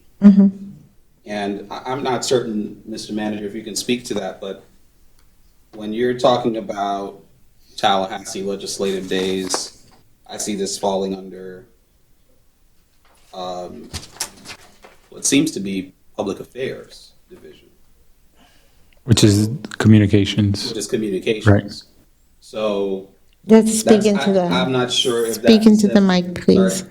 I'm not sure if this is necessarily coming from specifically. That wasn't from Days. Now the commissioner is, we went up for a hearing. No, There were- we went up for legislation, but But there was also many of our commissioners and staff that were there for a hearing. Right, but. So that might have been the $6,900. No, I looked at the dates. I guess what, But the- okay, so just to clarify, it says here Tallahassee legislative session day days, other conferences as needed. Right, that would be for the department because That is you for the are- Department of Public Affairs. Correct. That's not us. Correct. I'm looking at some reports, when you travel to Tallahassee, that's attributed to your individual account. Correct. Oh, okay, good. So we have to pay Okay. attention to the organization Okay. and the object number to determine what. All right, then on page 10. 10? 10 on section 4, I'm going back and forth. That's okay. Under operating supplies, I'd like to, that's $16,000, I'm not complaining about the $16,000. What I would like to see that it's like separated a little bit, because I'd like to know for future how much we're spending on, like, the proclamations and stuff, and then how much we're spending on food and, refreshments for lengthy commission meetings. Like, I feel like you can't group proclamations and food in the same category. So can we, We'll separate that for you. please? And then, 4.9, hold on.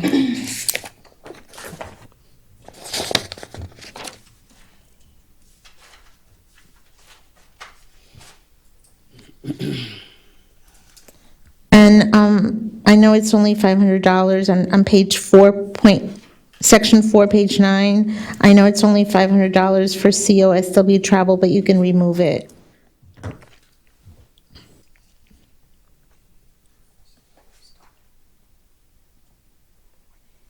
Page 27 and then 6.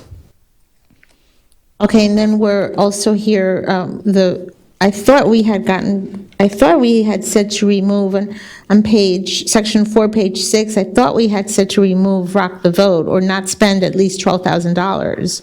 I thought we had said we were going to spend less, but it's still here for the $12,000. Okay, Commissioner, I would need direction from the commission. Okay, so do we want to, I'd like to hear my fellow commissioners, if we're going to reduce it or well, not remove it, because we absolutely want to tell people to go out and vote.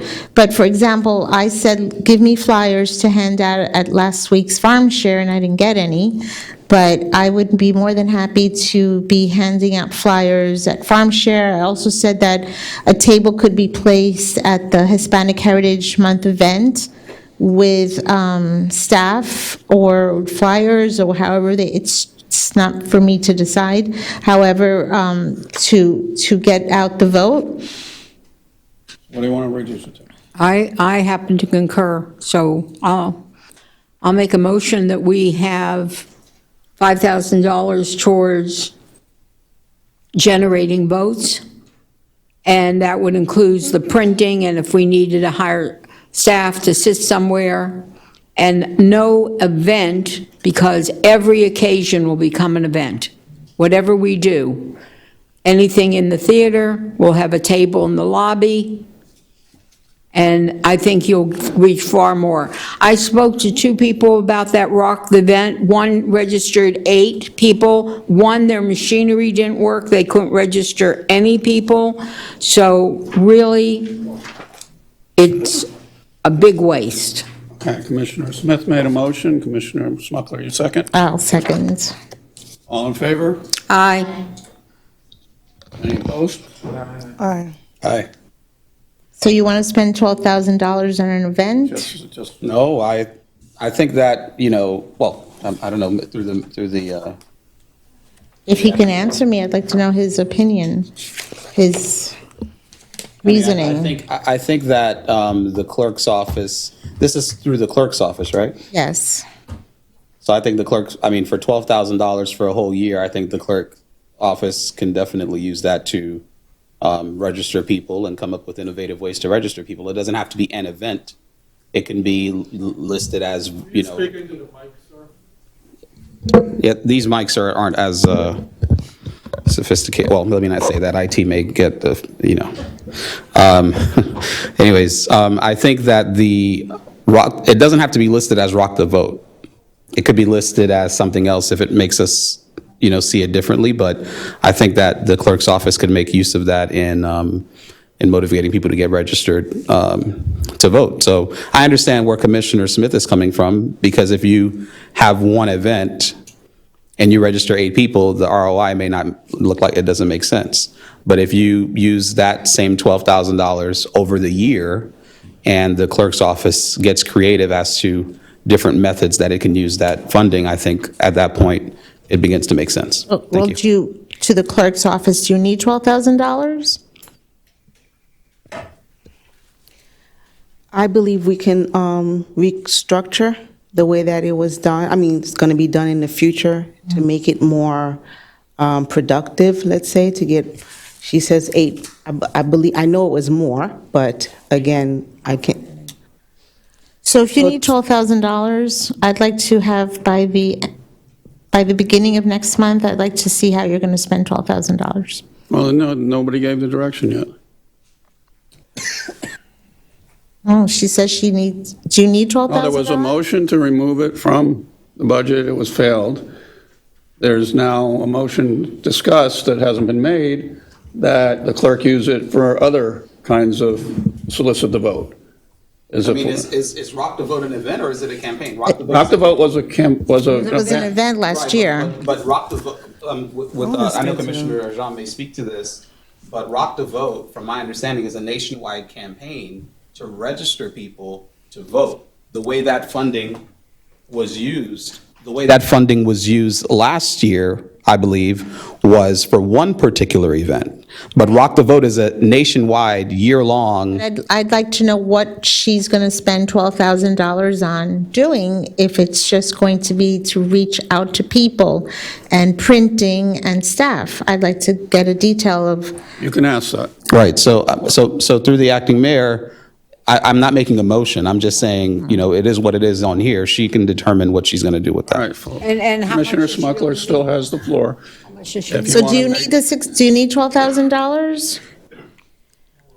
Commissioner Smuckler, the $12,000, I do not have a line item to exactly how much was used, but I remember us having,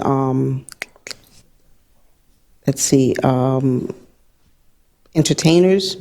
No, we're not doing. No, I understand that. I'm asking you a question for the next year to get people to vote, which I am all in favor of. Okay, thank you. Do you need $12,000 to get people to come out and vote? I can restructure the civic engagement to make it throughout the year, where we'll use it various times, not just a one-time event. Commissioner, if I can jump in, not that the clerk needs defending, but it's difficult for anyone on staff to answer a theoretical question like that. I don't think it's theoretical, I'm asking a question. No, I do understand, but If you ask me how much I need to spend on something in my business in 1 year, I can answer it. So it's not a theoretical question, it's a question, do you need for flyers and stuff $12,000? so perhaps the clerk would be in a better position at the next hearing to Okay, answer your question. Have that because- information available at the next hearing. Will do. Thank you. Okay, I wanted to make a motion to reduce that $6,500 that was added to us last year What was that for? for extra spending money, I don't know. I never understood what it was for. Is the motion to eliminate that? Yes. I'll second that. Any discussion? All those in favor? Aye. I do want to discuss it. All those no? You want to discuss? Go ahead, sorry. Yeah, if finance could give us clarity on the 65.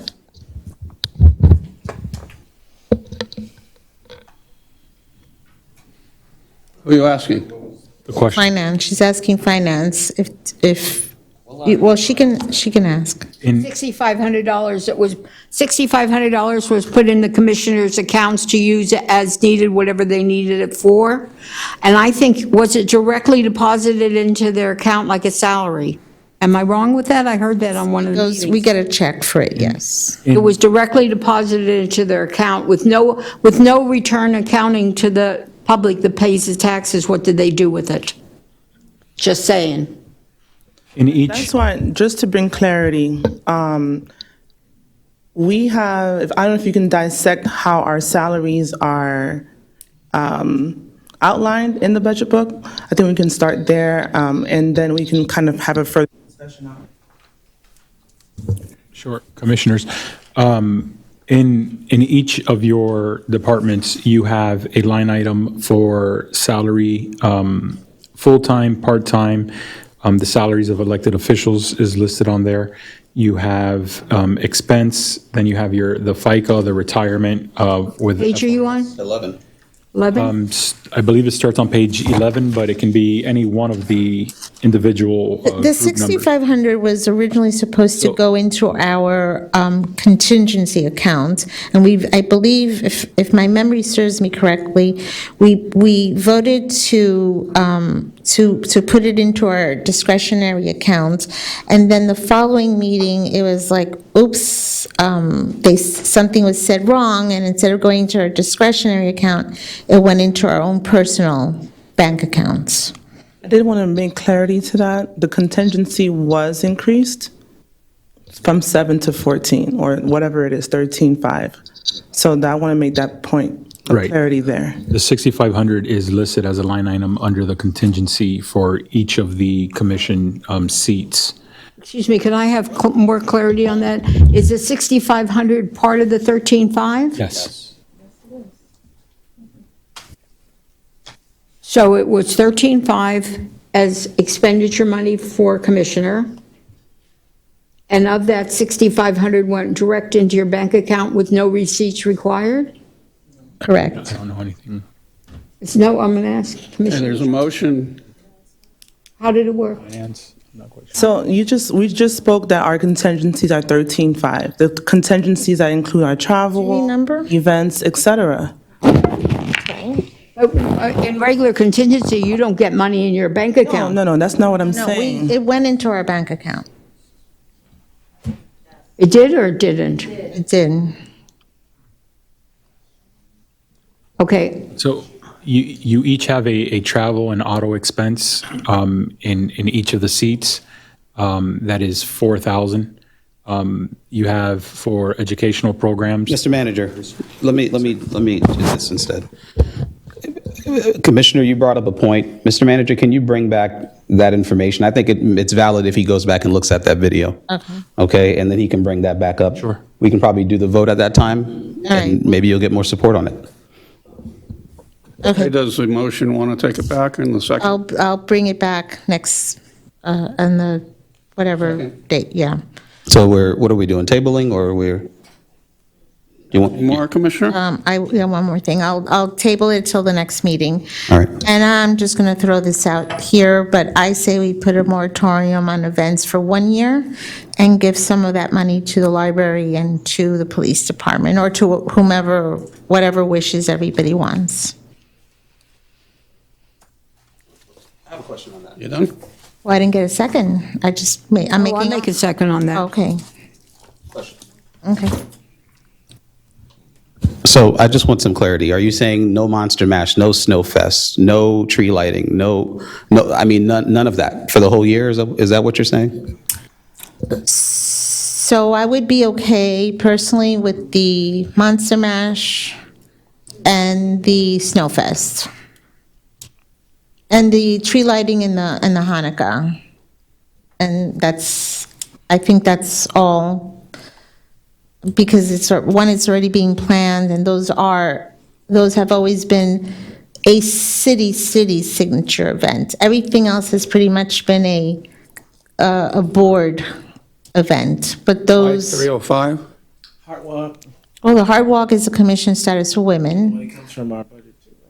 Right, so I would. You just.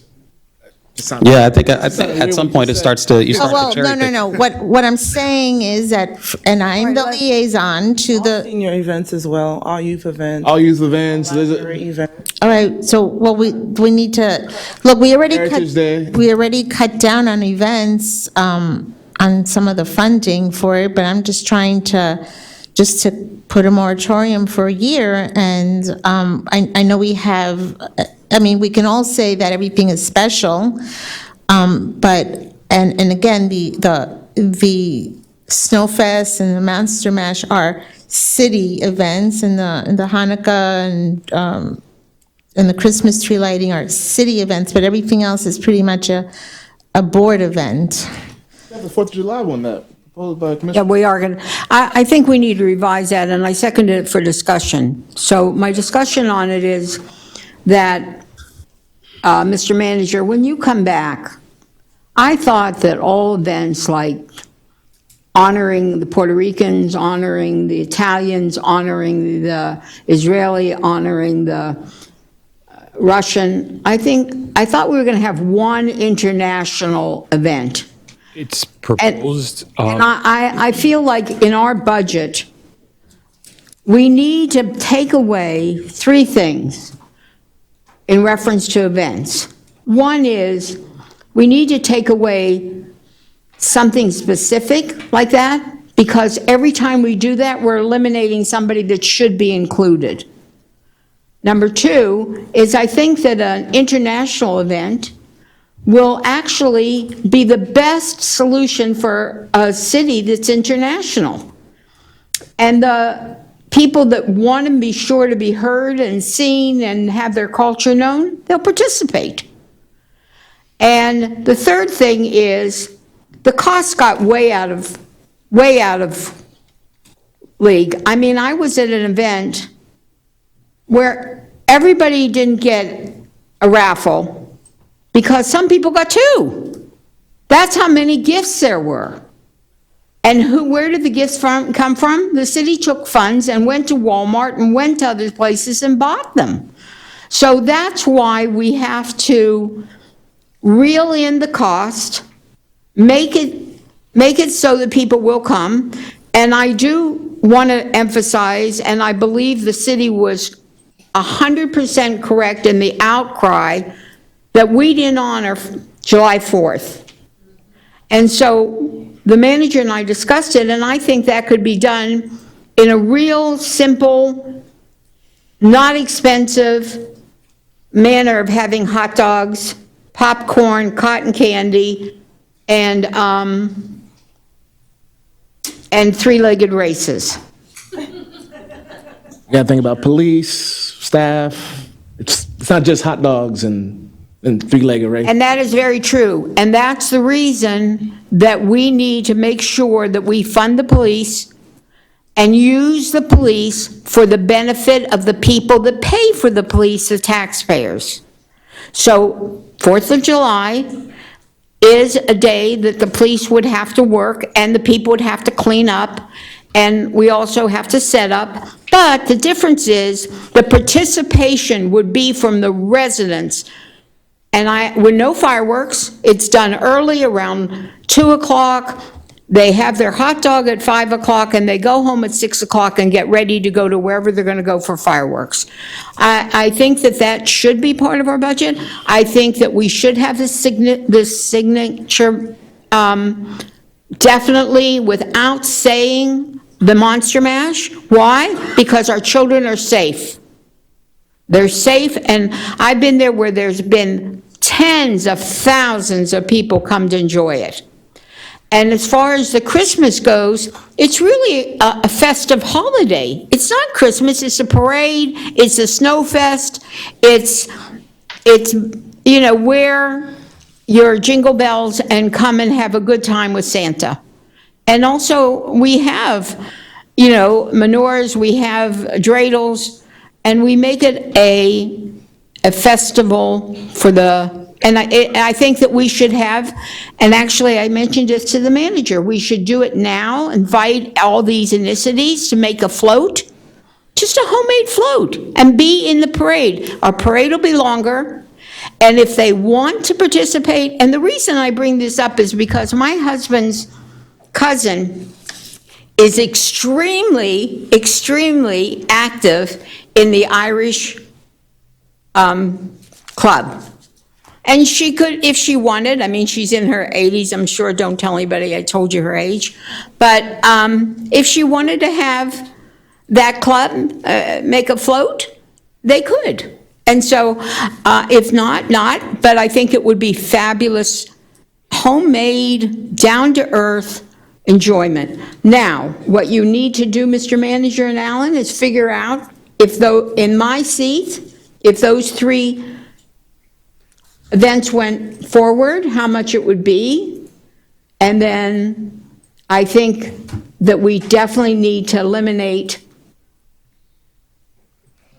specific ethnic events. Commissioner, thank you. Yes, in the budget under parks, we have these various special events, and July 4th is listed in there as well for what we think could be a modest event. And if it grows over time, then so be it. But we think we can at least have a successful event on July 4th with what's budgeted. And we would seek sponsorship for that as well. With regards to the other events, as part of the commission budget wish list, which is a backup on your agenda, there are several things on that list that you all can talk about. One is that consolidated cultural event and the reduction of all the other cultural events. So it's an offset, right? But again, just as in that wish list, we also have moving the library's bathroom remodel up. There's a request for a water pad amenity in Highland Village. Both of those can go through ARPA, so there's capacity there for that. The request to remove Rock the Vote event is on there. The addition of staff, the reduction of contingency in all 7 seats by a total, I think at the last workshop, it was 8,500. Those requests is there. A request for FIU scholarships for 5 NMB residents totaling 25,000. That can be funded through ARPA. That's on there. The events I mentioned, a request for a under 15 soccer program for 12,000 is in Parks is in there. Additional police officer positions, we're estimating about 750,000 for 5 sworn officers, and a landscape manager, certified arborist is in that wish list as well. All of those things, I still need commission direction. And I understand where each one is, but as staff, and as your manager, I answer to the board as a whole, not to each individual commissioner, because each one at any given time could give me contradictory direction. And so we try to always get you to your yes, but in this situation, especially on the budget, I need the direction from commission on which way to move. Once I have that, I'll be glad to make any adjustments that the commission wants, but I do need that coming from the board itself. There's a motion and a second. To do what?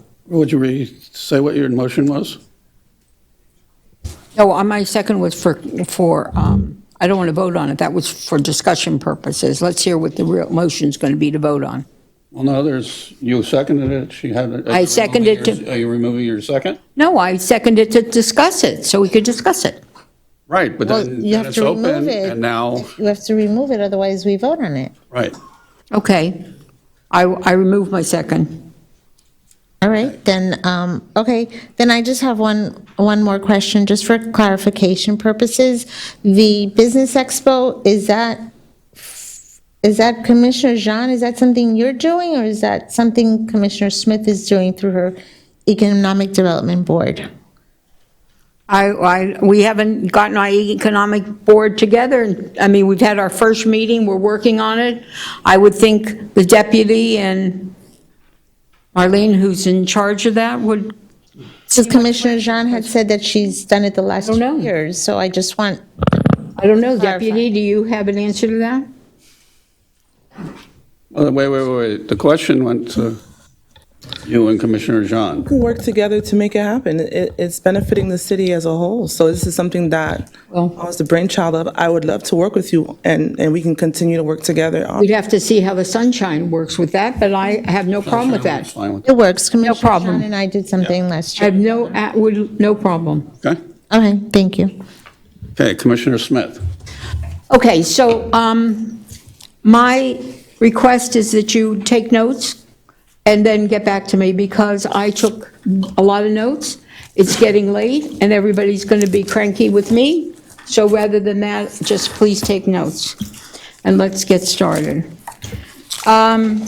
First place, maybe I'm all over the board with my notes, but let me see what I have.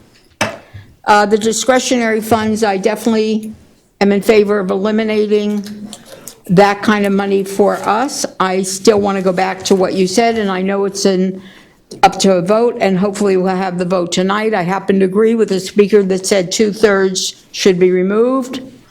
And if we need more money, we come back to the commission and say we need more money and what we need it for, and the commission votes on it.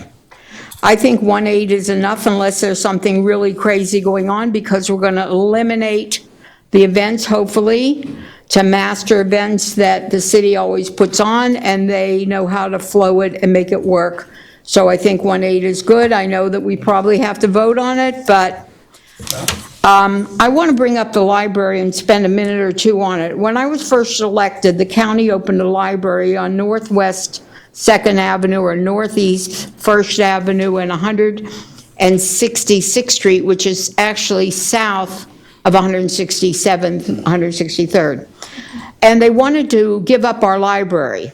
So I went and looked at that library, and I have to tell you, high ceilings, very modern, gorgeous, not a soul in it. I went 2 or 3 times. If I saw one person, our library has really become a community center. And I have to tell you, as you already know, Mr. Manager, how I've been harping on the library. I'll give up the bathrooms on the 3rd floor and 4th floor. I use the bathroom on the 4th floor. I'll give it up. It's okay that the mirror might be old, or the toilet might be old, or the sink is old. But it is deplorable to me, because we have an event that costs $70,000, and let's say 1,000 people come.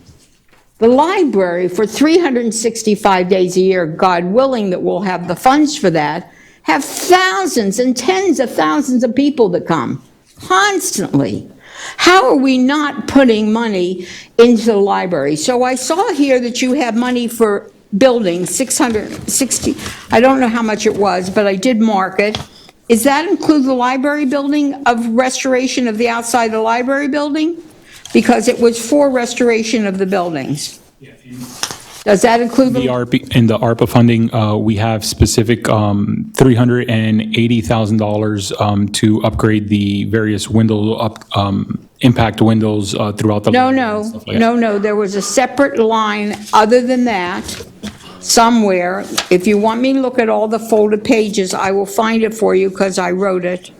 No, okay, so citywide exterior facilities restoration or citywide. Right, and I wish you would number these next time for me, please, and it says right here, and I, 526,000, and I put library question mark. Is part of that 526,000 for the library? Go ahead, David. Commissioner, we'll get back to you with the list. That list is generated from citywide evaluation of all the buildings and making sure we seal all the leaks around all of our buildings within the city. So Oh, it's interesting to I'll me. get back to you. Thank you very much, sir. It's interesting to me how need to put at least enough money to make sure that we can recoup from a hurricane. How do we not have hurricane impact windows on that building? How much would it cost us to recoup the equipment, the library books, the facilities in the library? How do we not have hurricane impact windows there already? Commissioner, part of our strategy is to make sure that that library is environmentally tight because we understand that we have archived books, we have other issues that we need to protect, assets we need to protect. So sealing the library, making sure that we eliminate moisture in the library. So impact windows is one of those strategies as well. So we'll get back to you with that list. And what about the door that didn't work for months? So somebody comes from the library that gave her career to North Miami Beach Library and still comes and volunteers for free. And they tell us how important the library is. And then they start to make a list. Okay, so you hear one thing, you hear two things, you hear three things. When it gets up to 12 things that are on defect in our library, we are definitely doing something wrong. The public uses a library. And the last thing I want to say about this is, for old timers, none of you, but for old timers that remember, we gave, years ago, we gave a young woman, a single mother, 2 boys. Both of her boys were valedictorian of the high school. And the question I asked her is, how did you do it? And her answer was, and maybe Susan will remember, I took them to the library since they're little every single day. That library is more than what we can really say. I can tell you again, only 3 cities own a library. We're blessed to own ours. And if we're cutting down on functions, they'll rev up what they need to do with the library. So that's my speech on the library. Please, Mr. Manager, come back to us and show us where you took the money from unnecessary 3rd and 4th room bathrooms and put it, and some of the other things I'm going to say. Those projects are identified to be funded through ARPA. And so they're in there for the ceiling of the building, the impact windows. There is capacity to add the additional bathroom remodel if the direction from the commission, and we can just look at that one specific line item if you all like. So why do you need, I just want to ask, why do you need direction from us when it was in the budget last year and it wasn't done? It wasn't funded. It had $60,000 or $70,000. Why do you need the direction now from us to do those bathrooms for the children? And that the bathroom's leaking and that the sink fell off of the wall? Why do you need our, because if it's a 3-3 vote, guess what? It's not going to be done. I need direction from the commission, ma'am. You could, while I calm down. Go ahead. Okay. I'm going to give her some time to calm down by speaking. But I agree with her, right? Because you're presenting a budget that's in some ways is theoretical, right? Because we haven't approved it. If there are certain requests that are made, and that I can understand if certain requests are made that weren't in the budget, but you had a budget last year with the same item already in there, and wouldn't it roll over to this year so we can get the project done? No, sir. Unused funds roll into unassigned funds balance. And if it's not part of this budget, then I would need direction to do that. So with the second phase of ARPA, which is before you guys as part of this budget as well for approval, again, there's capacity there, and we can simply just add it. So why can you, I'm not understanding something, and I don't want to interrupt, but I do want to know. I want to understand. Why can ARPA be used for some things that are in the budget? We're using ARPA funds, and it can't be used for this without direction from the commission. I'm not understanding the difference. So again, I would need approval even for the listed projects in ARPA that we have identified. I need your approval. You need my approval for those identified objects On like the phase two. window tree, like the new. On phase 2, yes, ma'am, we need the Because approval that because is in that the hasn't been. budget, but that's approval when you approve the budget. Not anymore. Not anymore. Right. You're not picking it up. Not anymore. It's not there. If you want it, you need to put it in. What's being proposed, the new system doesn't allow that, ma'am. The four things with the library that I saw are not in the budget? The four things that were on here? There were four things in here. They're not in the budget? Now, Commissioner, they're not, With all due respect, in essence, what you're saying is, this commission voted the last budget cycle to get those bathrooms fixed, right? And with all due respect to all staff and everyone involved, the job wasn't done. So now you're saying we failed. And in order for us to get a second shot, you need to approve this again? We've already given direction to get the work done. And the proposed budget is your proposed budget. It's not our proposed budget, it's your proposed budget that we get to approve, right? so Commissioner, let me just, if you would highlight or expand on what the manager said earlier. Past practice at this city is that the commission approved a number of projects. We had one person working on them. If any number of those projects were not started, they just disappeared. The monies just got added back into the pot. They weren't rolled over. Okay? We're trying to change that now and bring more accountability to the CIP program. Okay, so that if you authorize projects this year, we're going to be accountable moving forward for following through on those projects.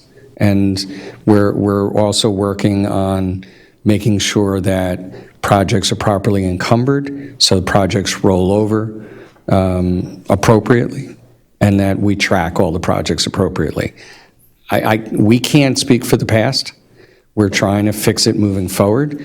And you are right that what is in front of you is a proposal, and we need your approval for this proposal. If you want to change the proposal, that is your discretion as the policymakers. So you're saying that bathroom was not a priority of this administration for this year?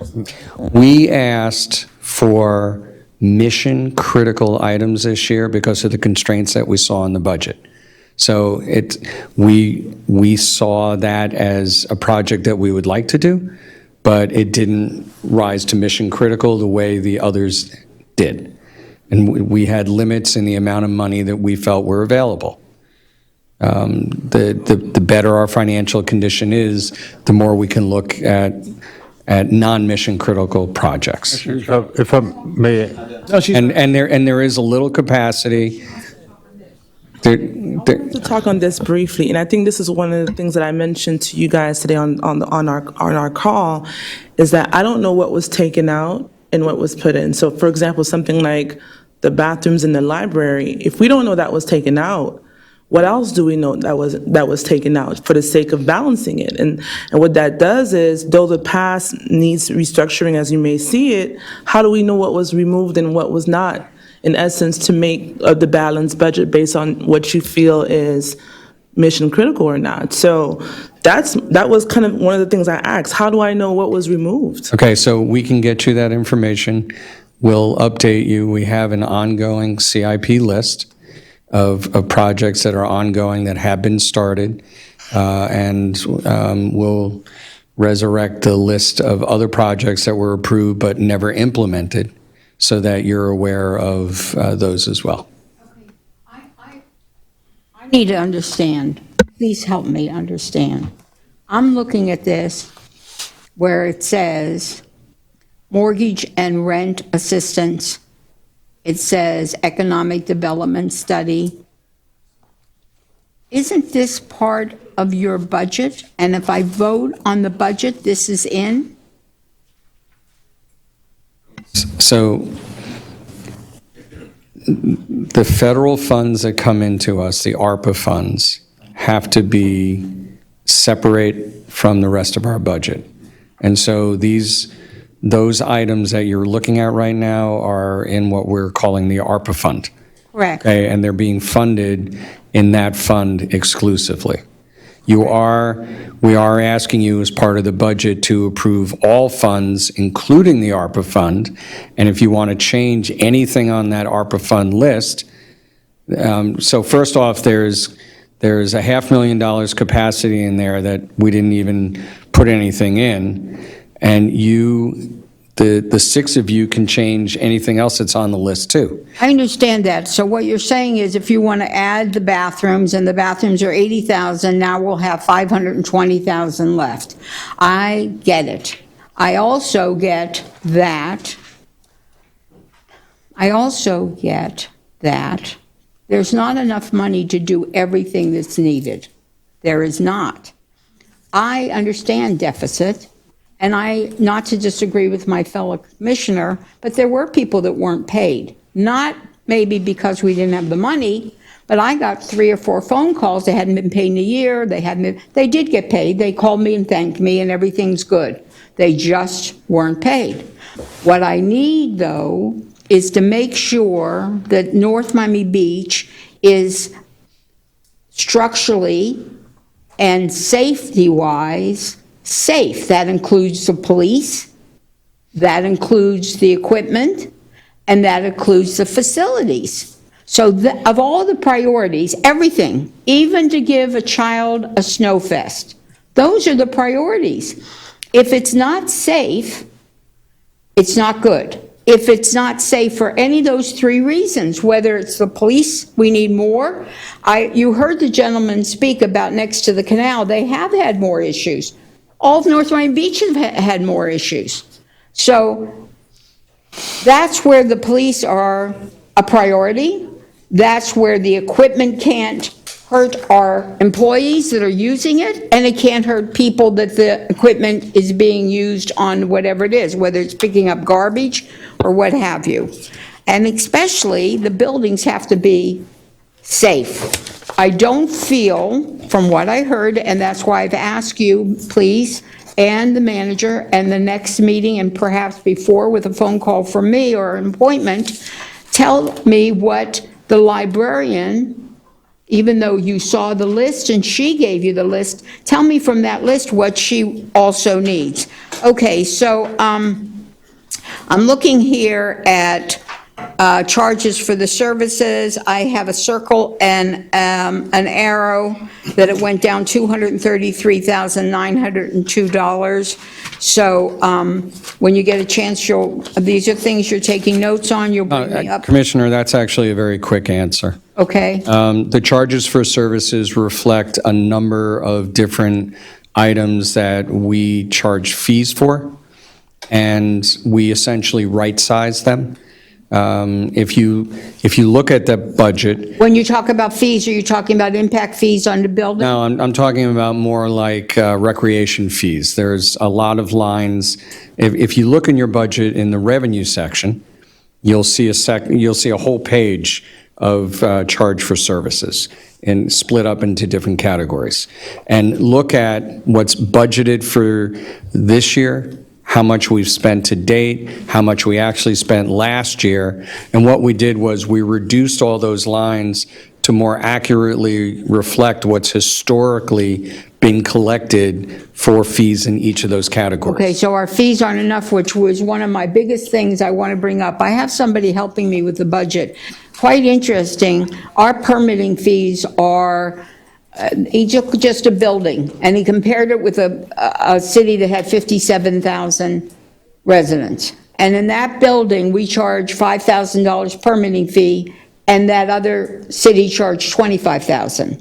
So he said the revenue that we're losing on major projects, which we collect hundreds of thousands, any other city would be millions. So I know that that is something that we have to have in place, and I'm asking you, Mr. Manager, to do that sooner than later, before new projects come before us, to straighten out what the real permitting fee should be, and that we should start to eliminate that we give them permitting credit for something that they should be doing anyway. So that was a big thing that will make our revenue maybe, who knows, 10% more or whatever. Well, I'll show you the facts when you'll look over my notes. Ma'am, that study is funded within the budget, but just for clarification, any fees that are coming from the permits or anything like that stays within the building department. It does not affect general fund. The building department can be used maybe for other things. I don't know what, No. we're under trained.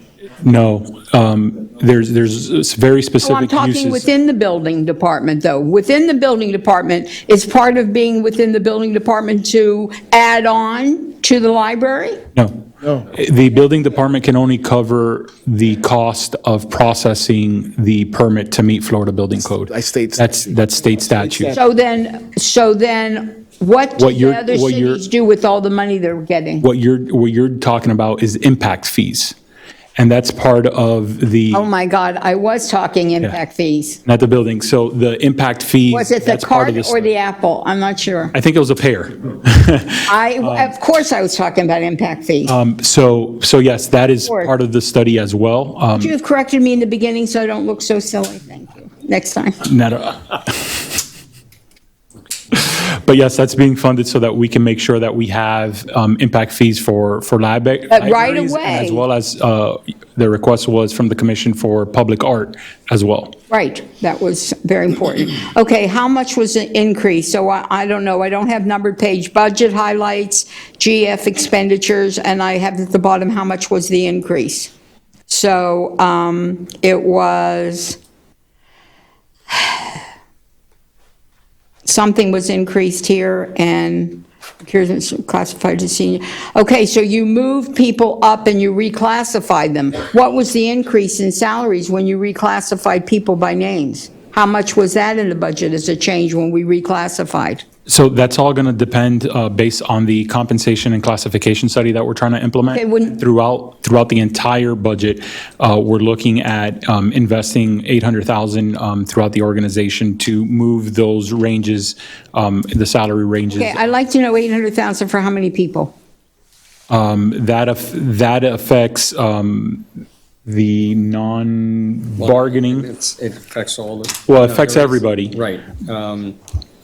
It technically affects all employees, but it's subject to negotiations with the unions to fully implement. About $800,000 more was in our budget for these increases because we changed the titles or we moved them up. No, what we primarily did, Commissioner, is to adjust the salary ranges to reflect what the market is paying. From how many people, when you get a chance? We'll get that back to you. Okay, and new policy, I wrote about, I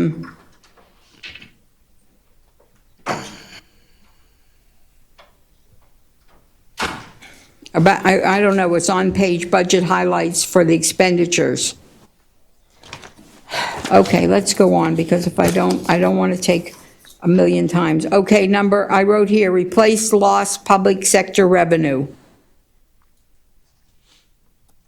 So my question, replace lost public sector revenue. That's an ARPA allowed use, and the city's already. How much was it, is my question. The maximum that the federal government allows is 10 million. Well, we don't even have that much. We've allocated for loss of revenue of the 10 million, I think it was 8. Well, Phase 1, it was just over 8 million. And so we have capacity. Phase 2, are we still using money for that? No. Yes, there are some items that don't qualify for the other categories that the manager shared with you, and so they would go under that catch-all revenue replacement category. And some of that 800,000 would come from there, or that's additional? No, the 800,000 is separate from that. Separate from that? Yes, ma'am. Okay. And what does overtime for crime trend details? What is that? That is paying overtime to have extra officers go into particular areas of the city where the metrics indicate that we need a That's for the coming years, so do we put enough away? manager. We have no idea. This was in coordination with the chief and between what we have in the general fund and for this line item. Could we always use more?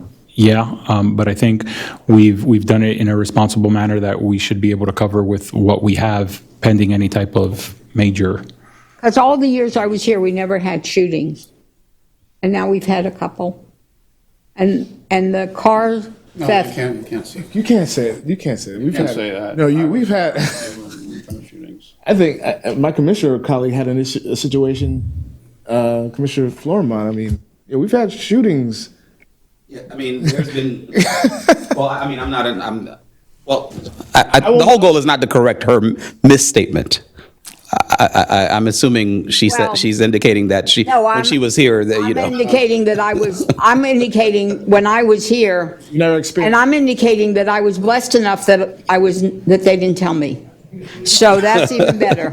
That's even better. There were plenty of shootings, but the gang unit. And the truth is, you guys can keep it to yourself now. I just want to make sure the police have enough money. That's my whole objective. You can keep it to yourself. Although they did catch the man that left the prison today, so thank God. What does AHU replacement citywide mean? And it is 190,400. Those are air handling units. Okay, air. AHU. Okay, you could put A/C because I know what that is. Is the library one of them? We'll get back to you with the specific list. Well, we need that library to be on there. Can we use ARP money for that? We Yes, are. ma'am. We have to. If they have 2 rooms they can't use because they're not. So this is a replacement of the air handler units and air purifiers within all of the buildings within the city. So they've been doing that under ARP Phase 1, and this is a continuation of that process. No, but in the library, they have 2 rooms they can't use. So can we bring that back under ARPA, I'll make please? sure that that's included. Yeah, we recently had some issues with the AC, which has been repaired, and we had rodents eating through the wiring. So that is something that's been affecting the AC units over at the library, and we've been addressing those concerns. So could we have a deadline when that'll be corrected? Could I have a date? So it's already been corrected. Okay, so then we have to find out why they say they're still not working. We had issues as recently as last week. Okay. You're hiring all these people, which I'm thrilled about, to take over for stormwater expenditures, et cetera, and then eliminating, hopefully, Yes. private. So I want to know, does the funds equal? Or do we get more money in the end in the budget because we're hiring these people and we're eliminating the consultants or the outside hires? I actually, I don't have the number in front of me, but if you recall at our last meeting, I quoted you those figures that the net difference was we spent 800 and some thousand for the new positions, and all but 34,000 was covered by savings in professional services and contractual services. The 34,000 was actually covered by a $50,000 increase in permitting fees in an area that we're very weak in right now. That's where that new permit administrator position comes in. So that's a revenue generating position. If I take that out and I just look at all the other positions, yes, we're saving more than we're spending in those new positions. We expect to save more. We were conservative, and we had to account for the overlap period this year because it's going to take us a while to hire people. So we still had to leave some money in the budget for contractual services and professional services. And we're hoping once we're up and running with our staff, we'll be able to further reduce those two lines. Okay, so the thing that I wanted to say on my notes is we definitely need a forester. Now that they said that word, that's the difference in how the city looks. Really and truly, we had the top, one of the top, when he sold his house at the time, he got like, the house was maybe a $150,000 house. He got like $260,000. That's how beautiful his own yard was. And that's the way he kept the city. That's the way, we definitely need a forester. I have to say that Adina, one day, we have to make sure if we're going to have a state-of-the-art library that continues, we have to really plan for somebody else to come in there that's going to pick up what we're doing and to carry it forward. So that also needs to be calculated. How much is our education rebate? I'm sorry, education rebate? Yes, you have education rebate. Tuition. We have it lined item. Give me 1 second. We're going to have to get back to you on the exact amount per person. Is that what you're asking? Total. Oh, the total is actually for general fund, it is, I should just keep that page open. $122,500. And who does that go to? 5 people, or it goes to whoever wants to go and further their education? We're giving, how does it work? If we give you the money to further your education, do you have a commitment for staying here, let's say, a year? That is actually something that you're right, that's a specific policy that we've been discussing, and you want to talk more about that? Yeah, so one of the things that, especially now that we have our new HR director, taking a look at all of the citywide policies when it comes to employees and the various contracts of how that's negotiated within the collective bargaining. It's something that I wanted to address to be able to, if the city helps pay for further education and getting a degree, that they're not here and then a month later, okay, now that I got my degree, I'm going to go somewhere else. So we want to make sure that and it's standard practice in other places where if you receive money, you got to get a C or better or a B or better.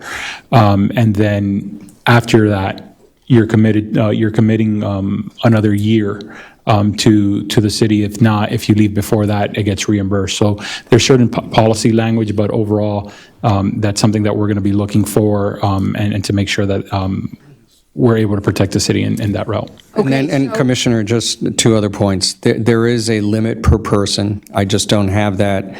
I thought it was 4 something, but let us get back to you. There is an IRS cap. There is an IRS cap that we would have to take. I know it's under, I think, $5,000 a year before the IRS taxes on top of it. And if you're wondering how we came up with $122,500, this was one of those consolidated cost centers. So we simply took all of the educational reimbursement money from every department in the general fund and put it here.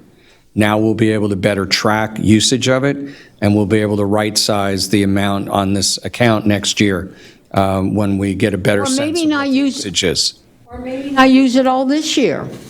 I doubt you're going to see that. No, I shouldn't. I don't want to say this. There hasn't been a lot of use of it.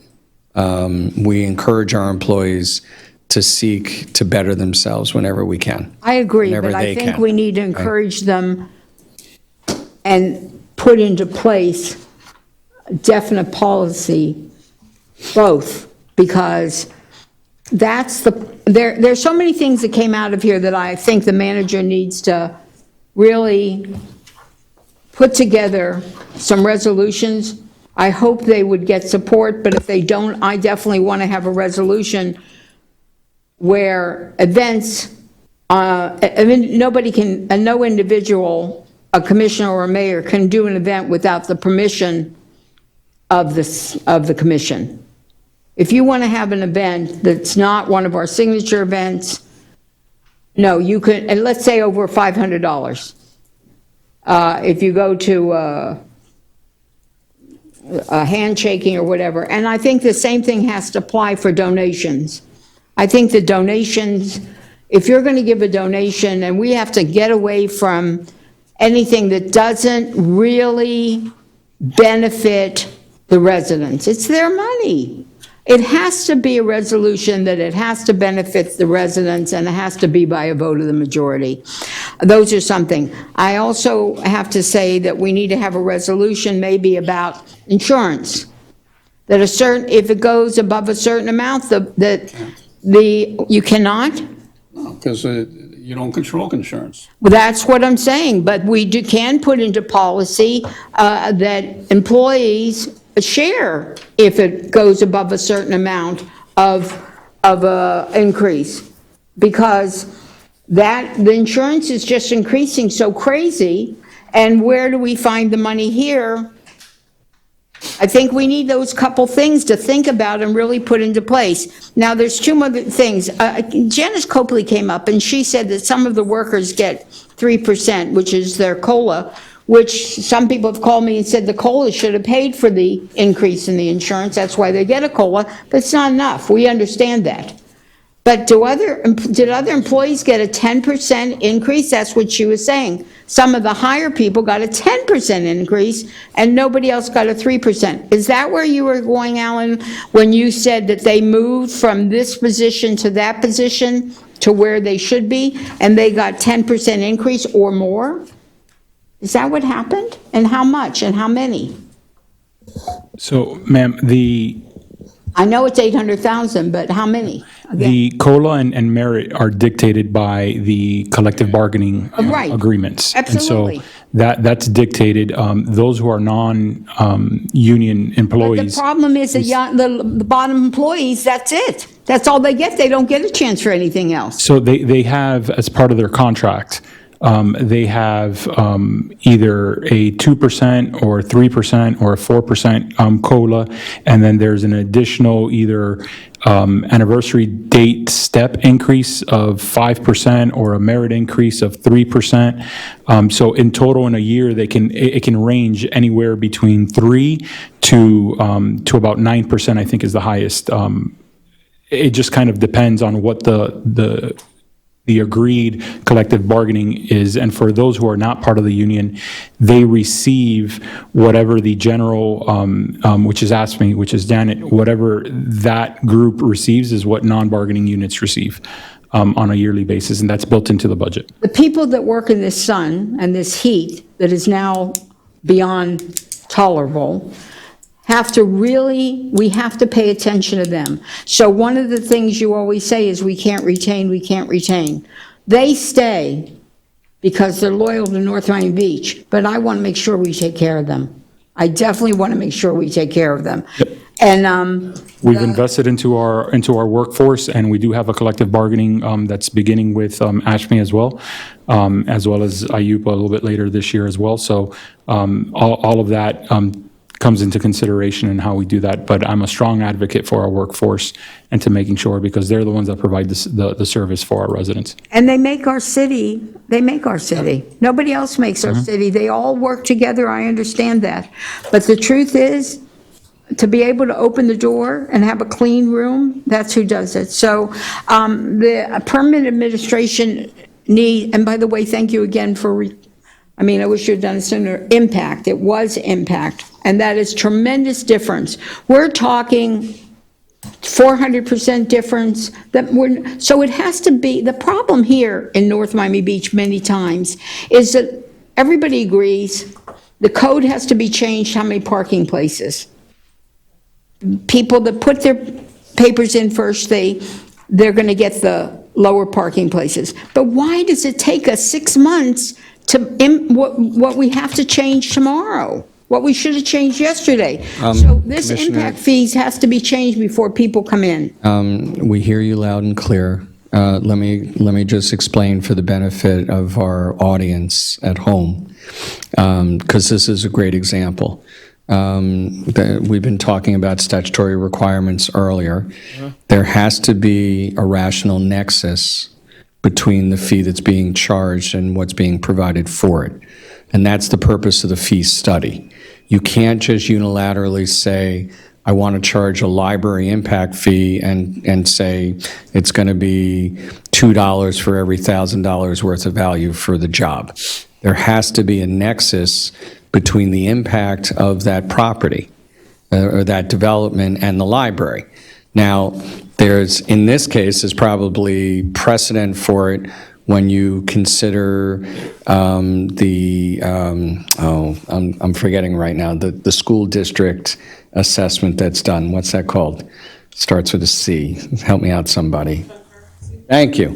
The concurrency review that is done regarding development is based on, the number of households, average individuals in it and whatnot, and then you can extrapolate from that.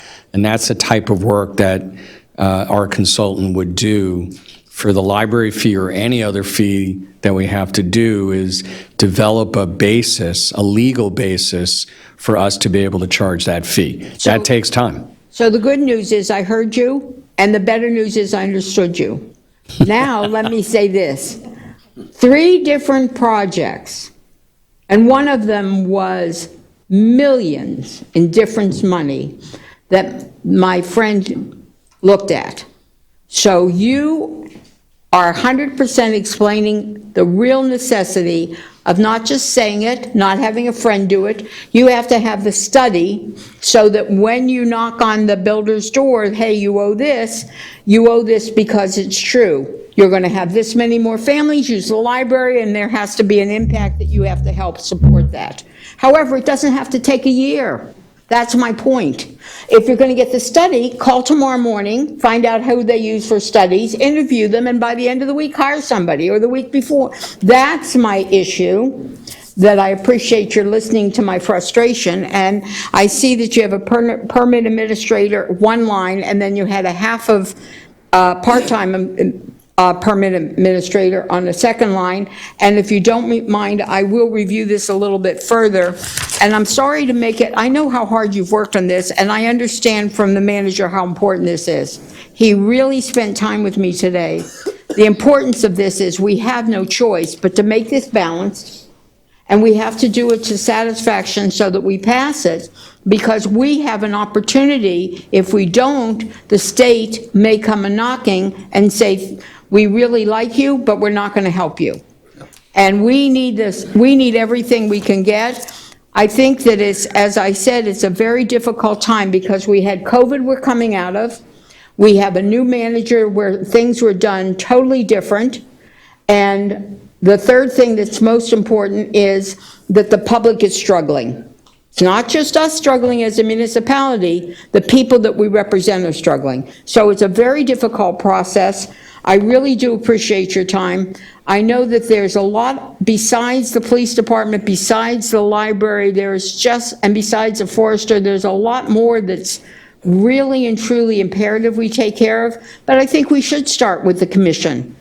I for one, have no reason to think that a commissioner doesn't need more money than they would have if we eliminated 2/3 of that contingency. But there's no reason they wouldn't get it if they brought it before the council and showed us the need to do it, and we as a commission vote on it. Also, if the salaries, I have no problem also agreeing that, you know what, there are those of us that work a couple hours a month, and there's those of us that take a couple hours a day off. The rest of the time we're spending on the city business. So there's no way to evaluate what the value is. The thing to evaluate is that the public's struggling, they're living under a different budget, and we should be living under that too. So with that, I thank you, my fellow commissioners, for my time. Thank you. Okay, Commissioner John, Commissioner Florimon. He spoke, no, he was first. No, they didn't, they answered questions, they didn't Yeah, he do their presentation. Oh, we're doing a presentation? Well, what, you're, I'm just joking with you. Mr. Joseph did? he didn't want to. Commissioner Jones not going? Can I ask a quick question in the meantime? Go ahead. To the manager, I had said about getting rid of the $500 for the trip to the Commissioner Status Women, but since nobody wants to cut money from their budget for their events, so if you can just put it into the Heart Health Walk instead, please? You can't just do that, move it, can you? No. Okay. Commissioner Jean. Well, can we vote on it? It's the money from the Commissioner Status Women. All right. You haven't voted to move it, so get rid of it. All right, here we go. So I wanted to start with a question about something that her name escapes me, Janice mentioned. Janice Coakley. Coakley.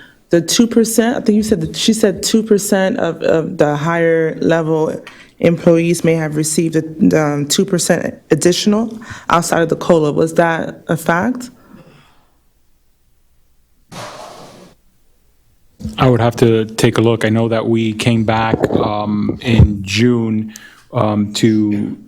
to add the COLA for non-bargaining units that hadn't received it earlier in the year, where bargaining units did receive it, and that was approved and then given to those positions. But exactly, I'll be glad to get with her so that she can point out what position she's talking about, because that's not my understanding.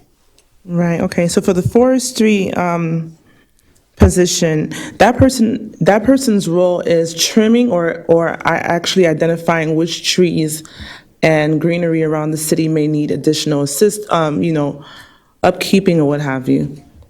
So, Commissioner, the beautification teams that we have are the ones that are actually responsible for tree trimming, landscaping, mowing, and the like.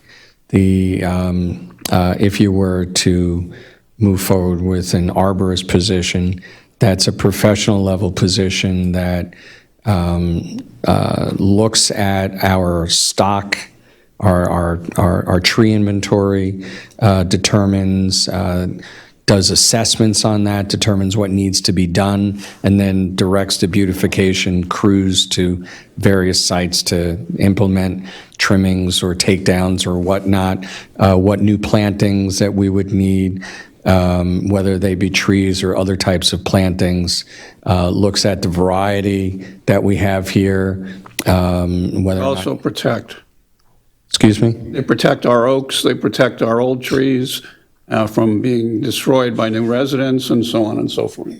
So it's, did I answer your question? Thank you for that. So, okay, the next question is about the insurance. Are we part of the municipal pool that the Florida League of Cities has as it relates to property? No, ma'am, we're self-insured. Is there a reason? So we don't, like, for example, I know some cities have like boiler machinery where they keep assets. Do we have that as well, or how does that work for us?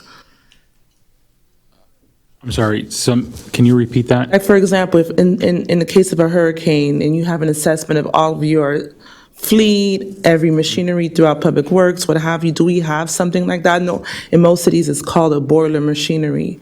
So we do have our various facilities department as well as beautification and other public works. And I know David can kind of go into greater details, but they do maintain and take a look of all of the equipment that we have and the stockpile and organization and ordering it from year to year, whatever's used, coming back and things like that. So would it be more cost effective for us to be in that FMIT pool? So that's something that part of the risk manager that we talked about as instead of being self-insured, is it going to be worth going into FMIT? There's other types of insurance that we looked at from FMIT's standpoint that we need to further investigate throughout this upcoming year. And that's one of those areas where we talk about streamlining some of our processes and revenue is to be able to compare. We've been self-insured for a very long time. So we got to compare again, is it worth going over to FMIT for some of these things or not? And that's part of the assessments. Well, I think to Commissioner Flourmont's point earlier, if we have a current consultant, I'm assuming that that person, that would be some of their analysis as it relates to a statewide pool versus self-insured based on the different historical losses or payouts, right? I would assume that that person would be able to give that information without you having to have, per se, someone in-house. Or is that that person's role? It's the overall process that we got to go through, Commissioner. And so I know when I looked at joining FMIT in my past two locations, the response from FMIT is, great, we're still in insurance, so we're going to need all of this information, all of your prior year claims, and they assess that. It doesn't necessarily mean that it'll be cheaper. But that's part of the assessment that we have to do and get a rate to see if it's a benefit to the city to join FMIT or not to join FMIT. I know a lot of cities have actually started leaving FMIT because they've seen increases in the 20 to 40% range. So FMIT is just like any other insurance carrier. So that's part of the assessment that we got to see, not only on the self-insurance part, but also looking at the various rates that we're seeing throughout the market. Thank you. So for the CIP projects, I know you mentioned, in past years, the person had an overwhelming amount of CIP projects to oversee. Have we looked into, has a person been hired for assistance in that position? You want to, go ahead. Yes, Commissioner, we've got a position available to support that CIP manager, and that position, they made an offer, and that offer's been accepted. So we're looking to have that person come on board around the end of this month or the 1st of October. So, in addition to that, Commissioner, we're doing two other things. One of the positions that you saw in the manager's presentation is a construction coordinator. So there's the in-house planning part, and then there's the field oversight part. So the coordinator would assist the CIP program in overseeing our contractors who are implementing our projects.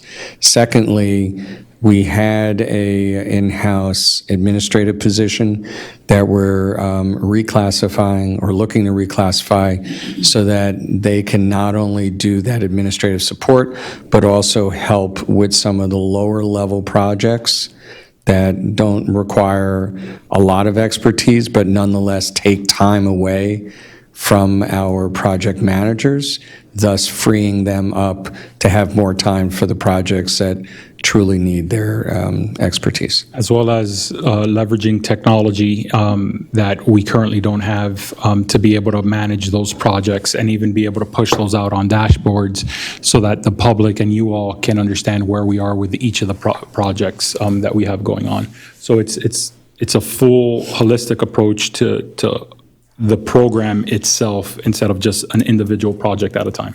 yes. Was the first phase of ARPA completely exhausted? No. All right, so the question that I had about, I want to stay with the CIP first. So, we talk about the library and the different projects that I see are supplemented. I think a lot of the departments are also supplementing some of their line items to ARPA. Can we have a better idea of what's missing? So for instance, we had a presentation from the library. The Friends of the Library, they stated a list of items. There's a list of items in the ARPA. I don't know if the AC is something that you guys, are covering, the rodents that you mentioned, but how can we get a concise list of everything so we can have a better analysis of what's needed? Because you have the supplement, you're supplementing the departments with ARPA, and then you're hearing about certain deficits within the departments. So the picture is not necessarily clear, and then you've removed items from previous budget years or projects that have not been completed, and we're not sure what those items are. So I think the picture is not fully clear on what's really needed. Sure, I was able to follow up on the bathroom question. I think you heard us speak on, at previous meetings about how we use projects to fund other projects. I'm going to interrupt you for a quick second. The former director also mentioned that if one of the areas is increased, that they would potentially be considered for a state grant. So I'm not sure, those are the things as well that I want to hear. So I don't necessarily want an explanation now per se, but if you guys can provide a clearer picture there. And then the CIP projects, obviously we know that I see Phase 2 of Mishcon Park is being addressed. The golden child is fair to say is Washington Park as well. So, I always want to hear how are we also using ARPA to kind of supplement some of the things that we may want to see further than the design stage. So that's another question that I have. The ARPA, I was looking up the benefits or the purpose of it. It says public health and economical recovery. So my ask is that, starting with the business assistance grant, I'm not sure, I think we got maybe 100 businesses from what was allotted for last time. I would love to see another 100 businesses aid in that regard. I think the business assistant line item is a little too low. And also would love to hear how many mortgage rental assistance families were we able to reach the last time? I think that could be answered now as it relates to the 85 here. Like, for example, how much did each person receive for the mortgage and rental assistance? For mortgage and rental assistance, Phase 1 was about 65 residents. Households. How much did they get each? It varied. They were provided up to 2 months of assistance, wherever, I guess, the amount of their costs would be. Do you have an idea of the range? I saw as low as 800, 900, and it could have been up to 3,500, I believe. So with the 25,000 that we have allocated, I know that can't help more than 100. This will definitely be less than 100 residents. And I would love to see if we can increase that 20, I'm not sure if I'm reading it correctly, the 25,000? 25 is for the business assistance grants, and the mortgage and rental assistance is listed at 85, right. So 85, I think it's still pretty low. And I'm hoping that the commission can agree to increasing that amount to help more residents. I'm looking at the ARPA funds, and my only concern really is that we're doing a lot of supplementing for the departments, which I know is going to be, an added benefit on the tail end for the community, but I really want to see more direct benefits to our residents. So obviously, the buses, the different vehicles, those are needed to service our residents, but I want to see more hands-on programs that would reach the resident more directly, that they can apply for and go through the process of receiving. So I would want to make a motion to encourage the city manager to come up with a couple more options that would reflect that. That's the motion. Second. Second, discussion? We're just encouraging, right? Well, Unless you wanna- with results, obviously, that he can bring back. Discussion, Commissioner Smith? Can you, Like, for example, when you look at the list of the expenditures for ARPA, a lot of these are supplementing the department's needs. It's not going straight to the residents. It's not going straight, so is an indirect benefit to the residents. I would want to see programs that are more direct benefit to the residents. For example, like I mentioned, mortgage and rental assistance. Obviously, some people still have not recovered, are on the brinks of losing their homes, what have you, being evicted. So I would want to see something that's more tangible in my mind. So things of that nature that we can kind of venture through. So, What kind of dollars are you talking about? Well, it depends on what's left, and also depends on what the options can be. So if we say that we want to at least mirror the amount of individuals that we helped the last time, be it a different batch, but the same amount of people. so Mayor, may I speak? Yes, you may. Okay, so how are you, Mr. Manager, are you balancing the budget based on ARP money? Is this going to affect how you've balanced the budget? Similar to what was done in years past and what other cities do, there's expenses that are typically general fund. And so you take a look at what those expenses are that are allowed through ARPA, and then you're able to use the ARPA funds for that. So we went through this exercise to identify those type of expenditures, moved it out of the general fund because they are ARPA allowed, and moved it into the ARPA Phase 2 proposed. All right, but are you going to have a problem balancing the budget if we move the monies around? Well, you have a total of $10.7 million, or just over $10.7 million within the ARPA Phase 2 proposed. There's capacity of an additional $526,000. If we move 80 or 100,000 for the library, it is just slightly over the 400,000. So there is additional capacity. I know in prior years, or last year, I want to say, let's see, so for example, the revised budget for mortgage and rental assistance was a little bit higher, and so forth. Oh, sorry. So we can further supplement that if that's the direction of the commission, to increase those amounts. If there's something new, we could look at what some of the other cities are doing and make that as a recommendation for the commission, or if there's already a program in mind that you'd like to put on there.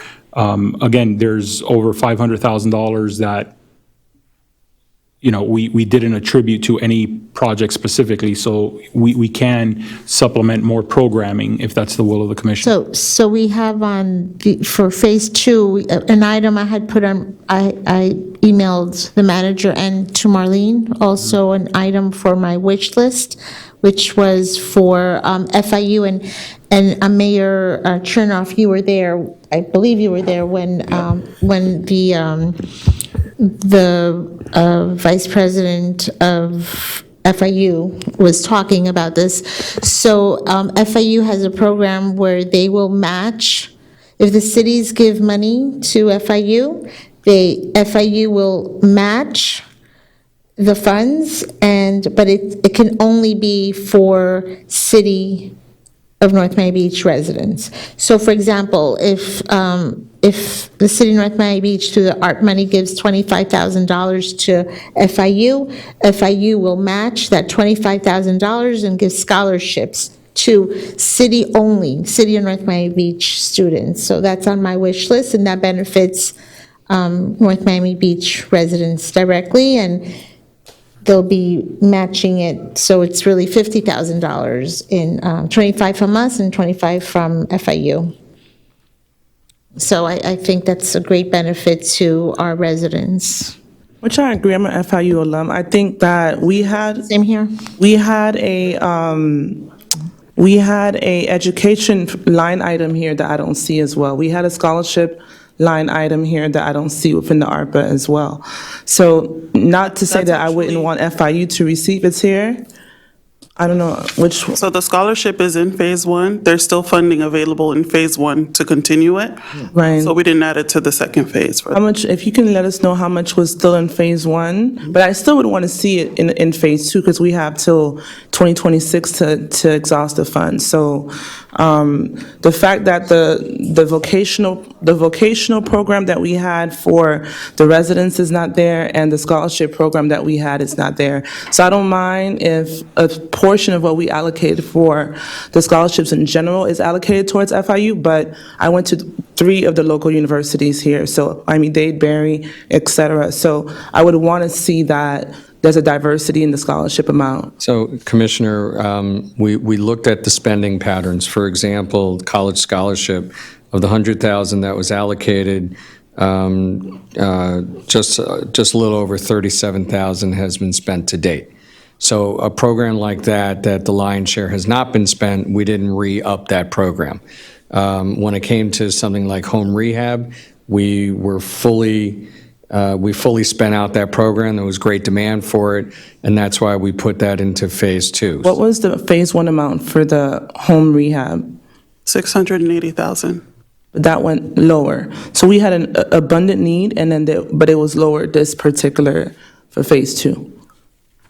It doesn't follow the same methodology you just pointed out. So, but here's what I will say as well. Please talk to what we. No, the methodology I spoke to was whether or not we added something to the Phase 2 list, not the dollar amount. No, what Commissioner Jean pointed out is that the need was at a certain level, we should keep it at that level, not decrease it. She pointed out that the mortgage assistance went down as opposed to going up because there was so much need. You gave an example of the scholarship not being doled out, but I think that's more of we have to do a better marketing campaign to let kids know and families know that this money is available. That's a whole other discussion, but the way that you just described it didn't jive just now. That's all I'm saying. Okay. I want to hear the motion again, because how many houses did you say, how many did we help and how much was it? Isn't that the motion, something about that? I don't believe that I remember the motion was to increase the scholarship and to increase. I'll go back. The initial motion was to increase any services that directly go into the benefit of the resident. So like scholarships, like mortgage assistance, like the rehab program, let's not lower those thresholds.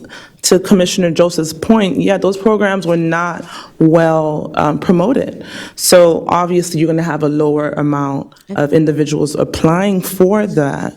So my ask is that, my motion is that all programs that are directly benefiting a resident would not be decreased and would actually be either matched from the Phase 1 or increased. That's my motion.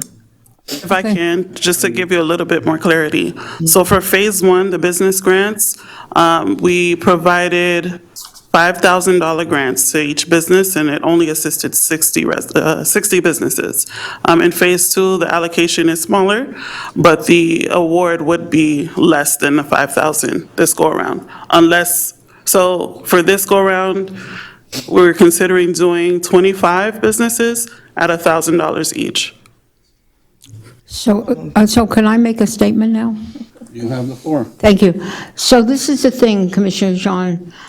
I thought I heard it correctly when I was walking down the hall, and I agree with you that there's such a need. But because we have such a need for the masses of things and have no money this year, we have no money. So if you give $25,000 or whatever the number was for a roof or $10,000 or whatever, that's for one family that definitely has the need. But if we take that $35,000 and put it towards what the whole community could use, it goes a lot further. So that's the only reason, if they have money allocated, I think this is the only year we'll have to tighten the belt, but I think we should tighten the belt to fix our needs that we have in-house, that we shouldn't let it decay further. And it's not just the library.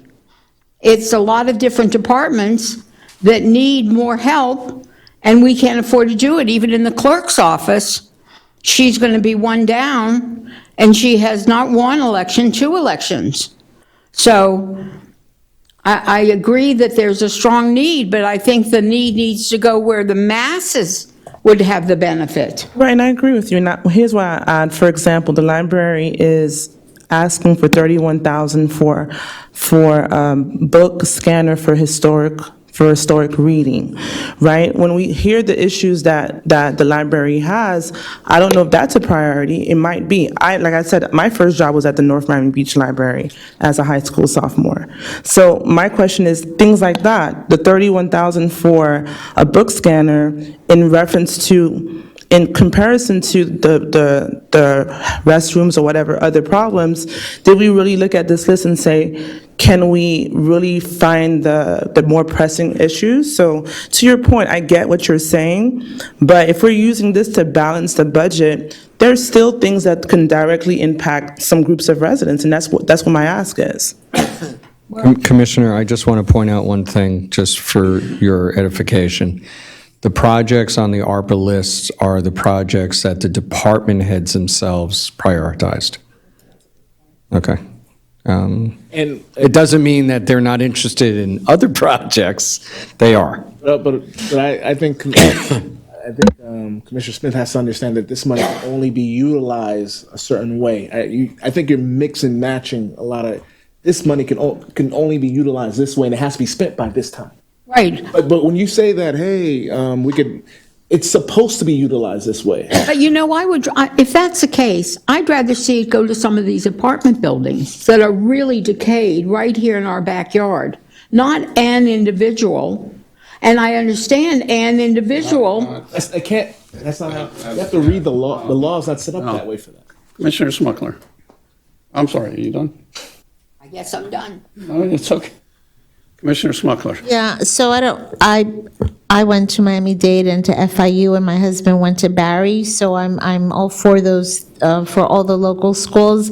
I'm just pushing a little bit the FIU program because they're willing to match it, so it's double. You know, we're going to get more people, more kids getting better scholarships, and as opposed to, instead of 25,000 in scholarships, it'll be 50,000 in scholarships. What was the amount that was left from the education? I think you said 100,000 was allocated for scholarships, right? And only 37 was spent. So that 100,000 was allocated from that same pot. The nursing assistant scholarship program, 15,000 also will be coming from that. And that was my point to make, was that the education scholarships and the vocational are not on the list, were removed. There were lines from phase one that were not funded, though approved via resolution. That was prior times, but. I don't think you're allowed to repeat it. No, yeah, it went through by resolution. Done it. So there's like immigration services, just a random example. It was a line item, but it wasn't funded, so it'll be up to you guys to decide how you want to do that. But, and I haven't finished. Yeah, go ahead. Oh, and I just want to say, and I agree with Commissioner Smith, because, you know, there are things, hey, an extra police officer, that benefits our whole entire community completely, directly and indirectly. So I think we need to be careful how we spend it, and we need to put it to good use, and I think the library, the police department, these are all good uses, and to quote Mr. Spock, the need of many outweigh the needs of the few. Thank you. Other discussion? If it's at the will of the commission, I can definitely, staff can definitely come back with regards to allocating those 526,000 that are unallocated in phase two to more of the community program, direct to the residents of what's allowed, either by increasing certain programs that we have existing, or even taking a look at what some of the other cities are that might benefit our residents, and introducing that for your all consideration at the next budget hearing. We can do that, if that's the will of the commission. Sure, and again, I think that. So you'll remove your. No, I didn't say anything about the other divisions, because I felt like, I think all the other needs, I can see how they're beneficial, be it indirect. But what I am saying is, if the library is falling apart, are the bathrooms, maybe the low-hanging fruit would be to put in a historical reader. But if that 30,000 can be added to fix the restrooms, I would assume that we would use fix the restrooms versus get a reader. So I understand, you see what I'm saying? So I think that a better analysis of what the library really needs to be a fair conversation, so that if the numbers are different, we can have a better idea of what's really needed. That's just a fair I assessment. completely understand, and we'll go back to the library to work with them, because again, all of these allocations were worked out with the directors as to what were their mission criticals. But we'll go back, and you know, we do have part of that, and we'll take a look at all of these with the 526, because there's definitely a way that we can add more to the programming aspect and also do the bathroom as well. So we can bring that back if the commission's okay with that. I don't think anybody's kind of disagreeing here. I just want to make sure that there's consensus. And Mr. Manager, could I just add that when your librarian brought forth her priorities, she she knows her library the best. And to Commissioner Jean's comments, the thing is, maybe her constituents are so strong that that would be put to such amazing use, and that's what I was talking about, the masses. So I think she knows it the best, but I appreciate you going back.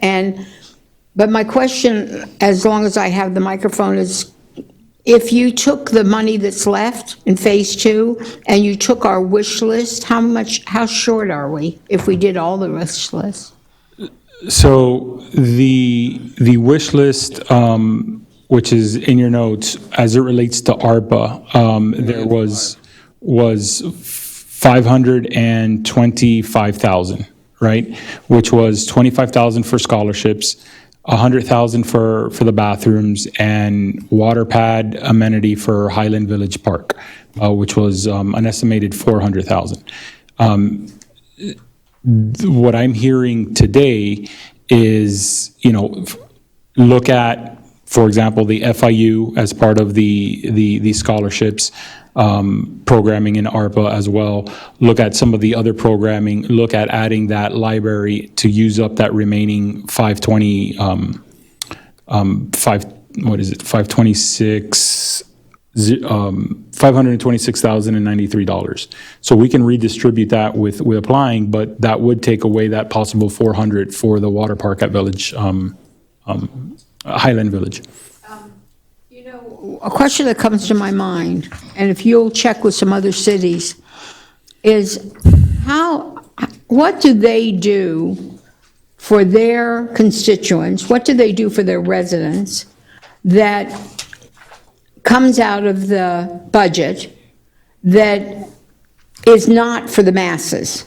What are they doing that they give a certain dollar for, whether it's repair the house, whether it's a scholarship, whether it's training? Commissioner, it's What gonna do they vary. do in other cities? Yeah, it's going to vary, and it depends on what cities you ask. If you ask a city like Miami or Miami Beach or Miami-Dade County has essentially billion-dollar budgets, they have a lot more capacity for things like that. Across the country as well, the bigger the city and the bigger the revenue, then there's more capacity for different programming. Smaller cities aren't going to be able to do a lot of those type of things. Well, it's interesting. You and I talked. I want to interrupt because I really wanted to finish the points that I had, and I know you had an opportunity to do that, so I really want the same. Can I just finish one thought with the manager? Sure. And then you can have the floor. You and I talked about the charities under this, which is interesting because the more you give to charities, the more charities that knock on your door. So that's why I feel very strongly about limiting our contingency, because it does come under the same umbrella, Commissioner. That's why I wanted to finish that thought, because unfortunately, everybody needs. In this day and age, everybody needs. And as soon as you give to one, then the next one wants it too. So I appreciate you allowing me to bring that up, that we should all one day have a conversation about that as well. So the 25, that's on the wish list for FIU, for example. You had 37,000 used for education prior. I don't know how much was used for vocational programs, but I wouldn't want to see that 37 be eliminated. I would rather want to see, if it is the will of the commission to have the 25 for FIU, to still have another amount allocated for other schools, but also not fully eliminate the vocational line item. I understand. You see what I mean? I had also a question about the millage, and I know it's a separate item, but I know the county lowered their millage by a slight amount. Do you know what that amount was? 1%. 1%.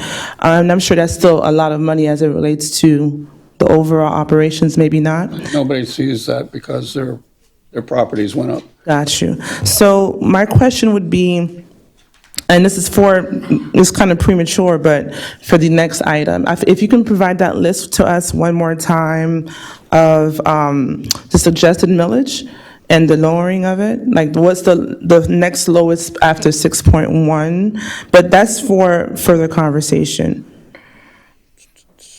What else I have? You have a motion on the floor. You want? Yeah, Acting Mayor, the clerk has reminded me, and wants to remind all of you, there's actually been a motion and a second that's on the floor, and under Robert's Rules of Procedure, before you do anything else, that a vote needs to be taken. You can discuss the motion. Remove it. You can restate the motion. I've lost track, frankly. You have My it? understanding, Clerk, do you have it? There was a motion made by Commissioner Jean, second by Commissioner Joseph, to have all programs that directly assist with the residents to not be increased, and to explore more hand-on programs to assist the residents. We went back and forth, but Yeah, for the most part, that was Not to maintain it at the last year's level, or if possible, increase it. And that was in the form of a motion and a second. So, it would be appropriate to vote yes or no. And then, we can continue talking about what are your priorities on the tentative budget. Oh, we can take the vote. all in favor? Okay, all those in favor? Aye. Aye. I'm opposed. All those in deny? I'm in deny. Aye, aye. 3-3, dies. It fails. All right. Commissioner Jean. Thank you. What else did I have? Again, to the point about the deficit, Mr. Manager, I know we had an earlier conversation about the CR. If you can outline some of those line items per se that have led us into this area. You talked about the compression with compensation. And does that also take into account the employee negotiations for the upcoming increases? We do have within the budget contingency for upcoming negotiations. That's typically held under the city manager's budget, and so you'll see that line item. I just carried over what was in last year's budget in there, so I didn't change that, knowing that we have ASHME and then IUPA negotiations starting up. So that we're hoping. That does that include the compression, the study for the different positions? Is that included in what you carried over? Right, so as we mentioned, the overall budget accounts for the compensation and classification study throughout the organization in its entirety, and it comes out to about that 800,000 that we spoke about. I know as part of your backup, you also have what those what that study is. It's that green chart, and it lists essentially every employee with the current minimum, midpoint, maximum, what the market minimum is. It then goes into what the new ones would be. So it has that full report. It's like 20 pages long because we broke it down so they could fit, because if not, it's a very large 11 by 17. But we provided all that, so that 800,000 is spread throughout the entire budget to increase those areas. And then it all depends on what happens with the collective bargaining. Okay. So the question that I also had, you have a citywide equipment and other one-time purchases. I know you don't have an itemized list, but if you can provide an itemized list for that. And, just like the first phase, IT had a large amount of items. Obviously, IT is a specialized department, and now that we have this more enterprise approach to the division, how can we understand what these particular items, what benefit they'll have to the overall operation of what we're doing? So, because I know the first phase, we had a large amount allocated for IT, and I know there's a lot of bringing us, current to what we need, but this is a very large amount. I don't know how much it tallies, but I know it's at least about $1 million, if not just below it.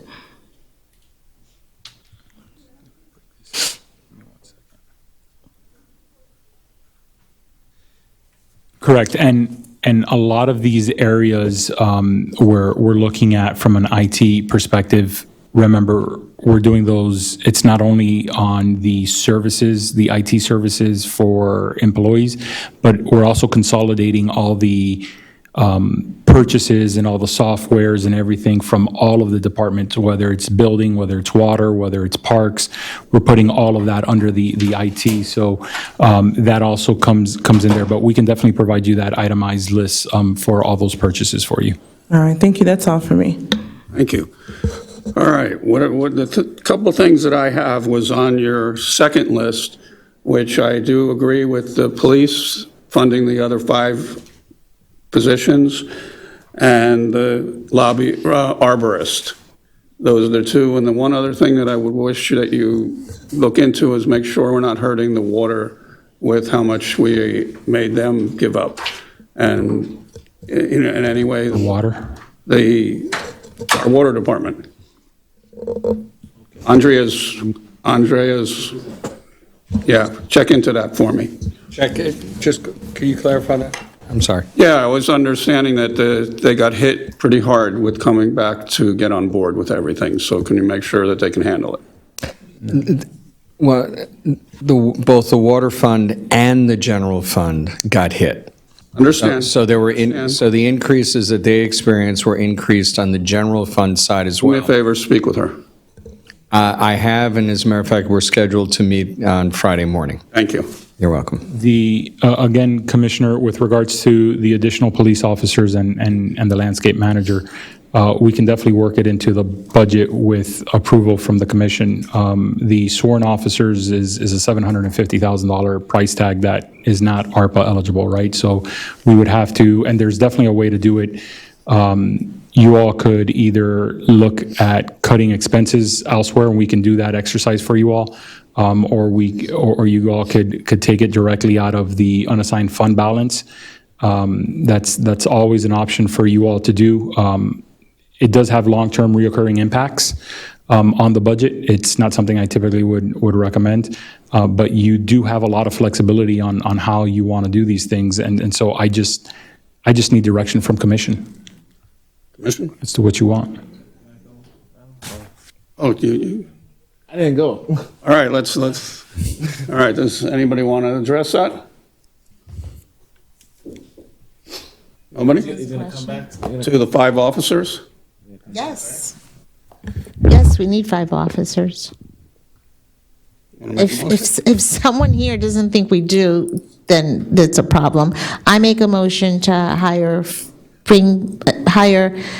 an additional 5 more officers than what's already in the books. Did I say that right? Yes. Chief? Okay. Second, discussion.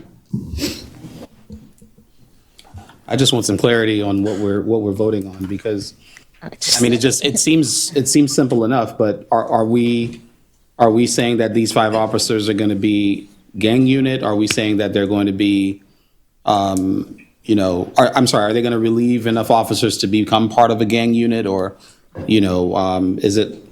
My motion is to hire 5 and let the chief decide where they fall. Or Fortuna's motion. It's an additional, because we have, I know we have 8 that we just sworn in, and then we have 4 more coming in January. Yes. So you're asking for an additional 5. So what would that put us at? At how many offers? Was when all the 11. when 11 and 11 allocated. And then add another 5, so that puts us at 116. No, that will be 111. Right now, we're at 106 oh in the budget. So we're 106. So That'll take us to 111. in your motion, which we can, if the commission wants to add those 5, if you can allocate where that money would come from, whether the commission wants that cut from other departments, or if you want to use unassigned fund balance to fund it this year, I would need direction as to. What would be the amount? Approximately $750,000. Can he come back with the information? I mean, I'm for it. I'm not denying I'm for it. But can he come back with suggestions of where can he get the money beforehand? 'Cause I'm for it. Well, understand that his budget is balanced right now. If we ask him to add $750,000, he's got to cut something. I can Or cut he can back, get it from somewhere else. but I need the direction to, yes, cut it from other places, and I would say this is where we would cut 750 to make up that difference. So So we based on really- tonight, it doesn't look like there's much room for cuts, and so that's why I need Right. direction from you all. We can't really be cutting from anybody else, and I'm not in favor of using money that we shouldn't be using, but at the same time, I think we need police officers. So I would make the exception for the police department to do this. So I'm going to play good cop, bad cop with my boss here. All right, just to put it We out. only have good cops in North Miami Beach. You're right, that's very true, okay. But they are stern. Yes, so good cop then. These 5 police officers are a annual recurring expense, and you're proposing to use non-recurring revenues or non-recurring funds to pay for that, which means the following year, that creates an immediate hole, a new deficit on top of the inflationary cost increases we're going to have for everything else. So I just want you to go in eyes wide open. That is your policy decision. The manager has made that crystal clear. Okay, but I just want everyone here to be aware of what the impact will be, not only now, but next year when we're sitting around this table doing the budget. Do you need time to come up with, I mean, this is the first budget hearing, but do you need time to come up with your methodology of making this desire of the commission to happen? Because what you're saying is that you're going to be doing it off the cuff by just saying, hey, make it happen, and depending on where you're going to get the money can impact or have. No, thank you for the opportunity to clarify, Commissioner. It's not off the cuff. We would definitely take a look at citywide of how that impacts the general fund. But what I would be requesting is, manager, yes, we want 5 new officers, but we want to see that amount directly compensated or offset is the correct word, I'm sorry, offset by further cuts in the budget somewhere else. Or, manager, I hear you, however, for this year, we want to use unassigned fund balance to fill this $750,000 addition. I need that type of direction to know how we do that. Because like I said, as we've presented, we currently have a balanced budget, how it's being presented. It can change however you all want. 1 second. And so I just need the direction of When you say where you want me to go. unassigned, I want clarity. When you say unassigned, can't we also ask for it from the ARPA money as a one-time expense and then? No. No, not law enforcement? So, No, it's a recurring thing. Yeah, this is reoccurring. Not recurring yet. It's gotta be. No, once you hire them, it's a reoccurring. You can't just fire them the next. If I may, Wrong. if I may, what the manager is asking for is exactly what the deputy manager, Mr. Cohen, said. If you tell the manager to find the money or plug the hole using unassigned fund balances, all you're doing is postponing this discussion till next year. It is going to have to be addressed. So, you're hoping that maybe next year the hole is covered by increase in property values, but we can't guarantee that as staff. So, So Everybody understand. Our residents want more police, want our force to be completely funded to whatever level the chief can get. If she can get 10 new officers, our community would want it. They want the police officers on the street. We've all been told by our residents that we need police officers. We've been short for how many years on how many number of police we have. And we're finally getting back by hiring 7 last month or however, 8. And now we have the opportunity again. So I think we need to take it while we can. Mayor, Can I say something, please? Yes, ma'am, of I think that's the obvious point, but that's also besides the point. Meaning you need to have a way to sustain that particular ask. So I don't think any of us would negate the fact that we need more officers. The point is, where in a reoccurring fund will this be removed? That's the question that we need an answer to. And that's, I'm going to dovetail off of the commissioner's statement. You used to have more officers because you used to have, not because, but you also had a higher millage rate. And the city chose to cut that back. And so our ability to fund certain things has been diminished. And that's not an option for us to address this year. You've already capped the millage. Okay, moving forward, again, that's a policy decision. You can do what you want. But I've heard the community express concerns about we used to have this, we used to have that, and we used to have a greater ability to pay for things. So we're constrained by what we have now, and we're looking for, again, guidance from you to tell us if you want to add something, where do you want us to cut? Or do you want to go down the unassigned fund balance road, which we're not recommending, but again, that's your policy decision. Is the unassigned fund balance reoccurring? Okay, how is that an option? Oh, sorry.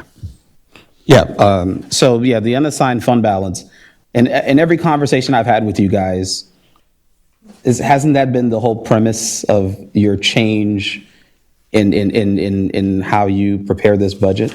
That you do not want to use non-recurring funds to fund recurring items? That is our professional recommendation, and that's what's proposed. That's like a pillar of what you guys have been discussing this past couple of months. But it's also incumbent upon us as your advisors to tell you that you can choose to go a different path.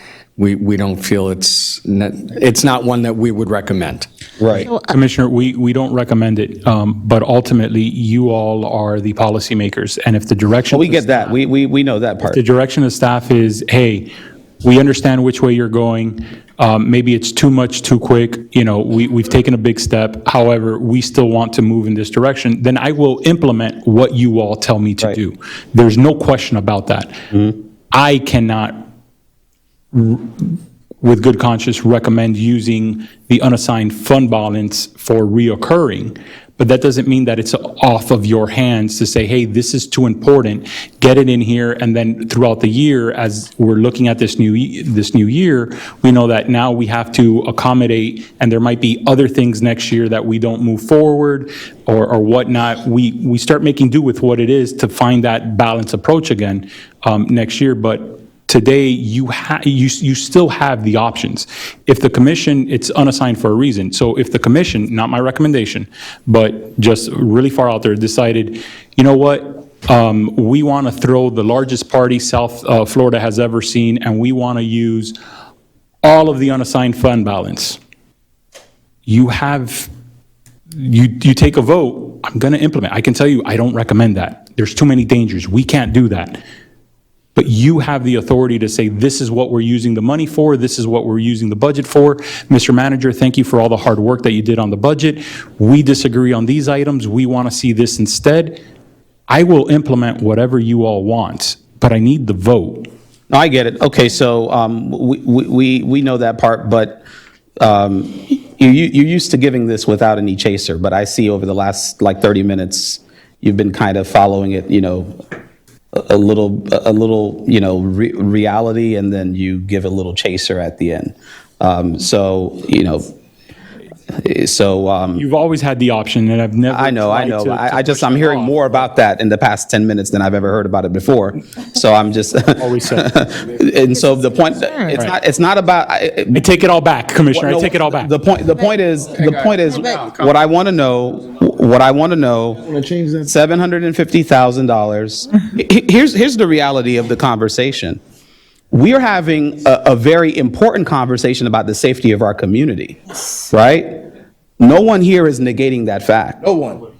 However, I think that we have to be prudent about having this conversation for various reasons up here, because we also need to make a policy and fiscal decision, right, that may not align with what we may want to see happen immediately.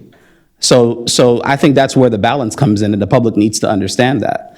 And so my question is, we're at 106 now. How many do we have? 100. 100. How many did we have last year? It averaged between 93 and 95. 93 and 95. Okay, so out of that 100 that we have this year, what is your forecast about the ability to even fill in those extra slots within the next fiscal year? Currently, we are processing approximately 8 officers right now. We are prepared to send another 5 officers to the police academy. So we will be able to fill the current vacancies that we have right now. And I do believe because the narrative have changed and people are wanting to be police officers in the city of North Miami Beach, we will be able to fill that 5, therefore allowing me the opportunity to have specialized units, like filling our community policing unit, getting our gang unit, street crimes unit. That will allow me to do that. Well, I mean, you know, you always have my support, Chief, you know, for anything that's in benefit of our community. Now, the financial conversation is, I want to support this, but I want to support this knowing that for the next 3 years that we know where the money's coming from, not just this year, right? So you just used about 10 million, well, eight and change, I think. What was it, the number for the ARPA? And we can't even fund through ARPA, can we? We can't. We can't fund through ARPA. I'm sorry. So we can't even fund through ARPA. So I think that we would need to show over the next couple of years where you see this coming from, the next, 2 years, 3 years, so that we can know, as we have more buildings coming on, because eventually we have more buildings coming online. We have certain, dollars that are coming from ad valorem taxes, from, high rises that are going to come in, that is going to make up the difference. But those buildings are coming online when are those dollars going to hit?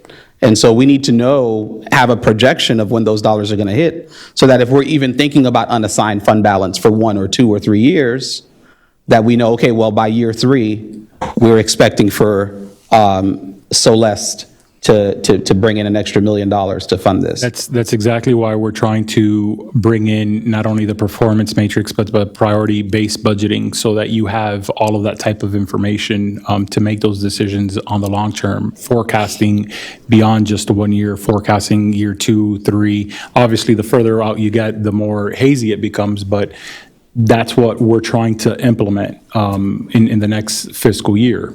Obviously, it's not within this budget. In 3 months, there was no way to implement something like that.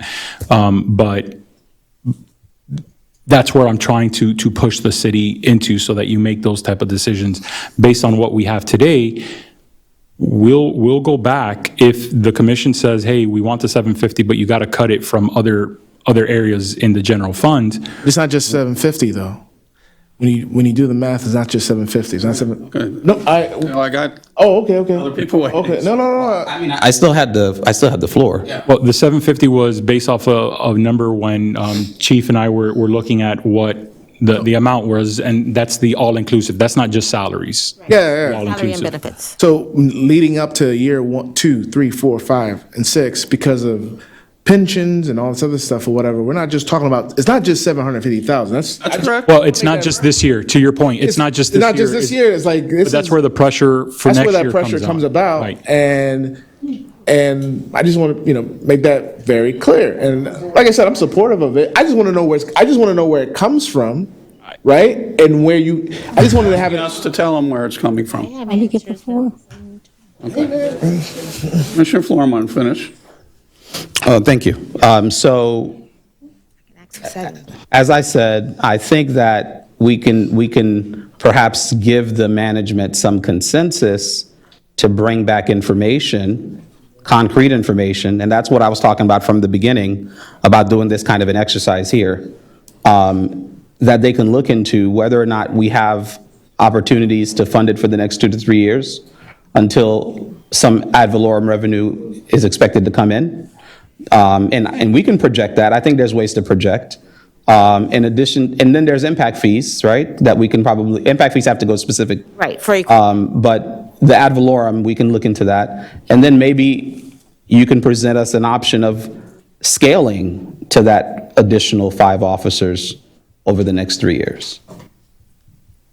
that may be an option as well. I mean, the chief knows her needs more than I do, but if that's an opportunity. So there is an option that I'm thinking of right now, and we haven't had this grant since 2009, which was the COPS grant. And that is something that I'm willing to go out for. You don't have to fund it until that third year if they grant you the amount of officers that you're asking for.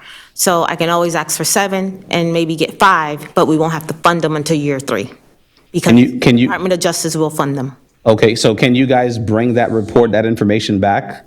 I would do the research. Yeah, we can definitely do that research, and what we can do is, move forward, and then whether it is now within the next couple of weeks, or if it's a few months from now, that can always come back saying, hey, commission, here's the grant, we're applying for it, we got awarded 5 positions. It would be a budget amendment. We can do a budget amendment on there to recognize those positions with that grant money coming in. So that's something that we can definitely look into and continue to move forward. Right, so the understanding is that you don't need to fund them until year 3. Year 3. And by that time, you should know where that money is coming from to continue funding them moving forward, right? Yeah, Okay, sounds fair. all right. Commissioner Smuckler? All right, thank you. So how many officers are retiring in the next fiscal year? We have on the books 3. Okay, if you really want to speak now, Commissioner Smith, you can have my turn. Okay. All right, so I'm sorry, I didn't hear you. There's going to be 3 retiring. 3 retiring. So in reality, if we bring in 5, but 3 are leaving, we're only getting 2? We have 5 that's vacant right now. We hired 8, and then we're going to have 3 leaving by October 1, so that's going to put us back to 8 again. But we've already identified 5 that we're sending to the police academy. Okay. All right, so I think it's called the Harbors, which is the project that it's about to be finished or just finished? Is it the Celeste on Biscayne? Yep.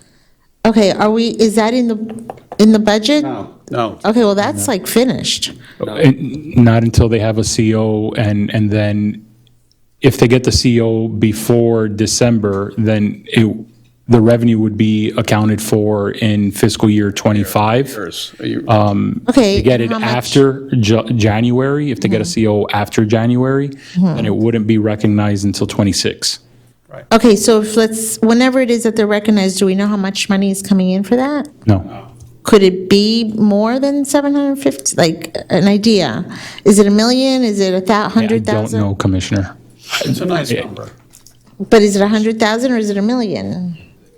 There's absolutely no way for us to know. The function of determining what the value of a property is for assessment purposes is exclusively the province of the property appraiser, period. So how much do we get for Marina Grand?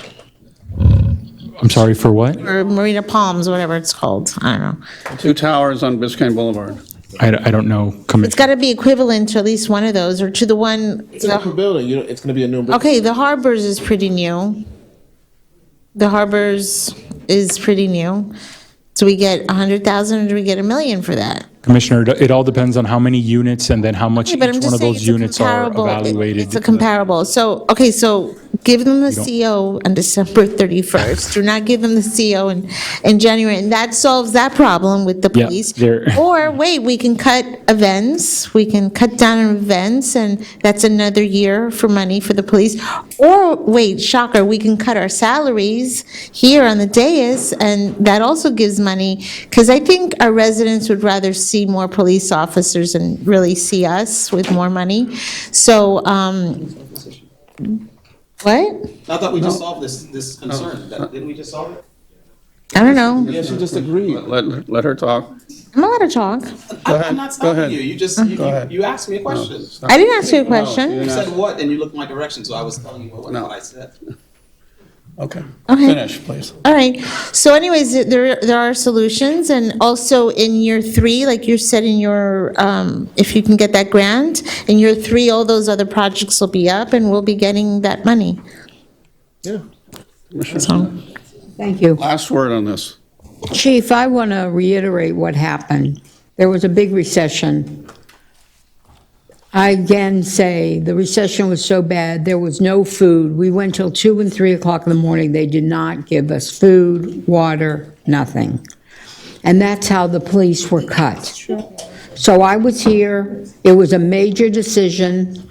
It was not the first priority that we wanted to do because it was cut all over the city. The police were one of the biggest disappointments that it had to happen. And unfortunately, the bottom people that were just hired were the people that were affected. Right.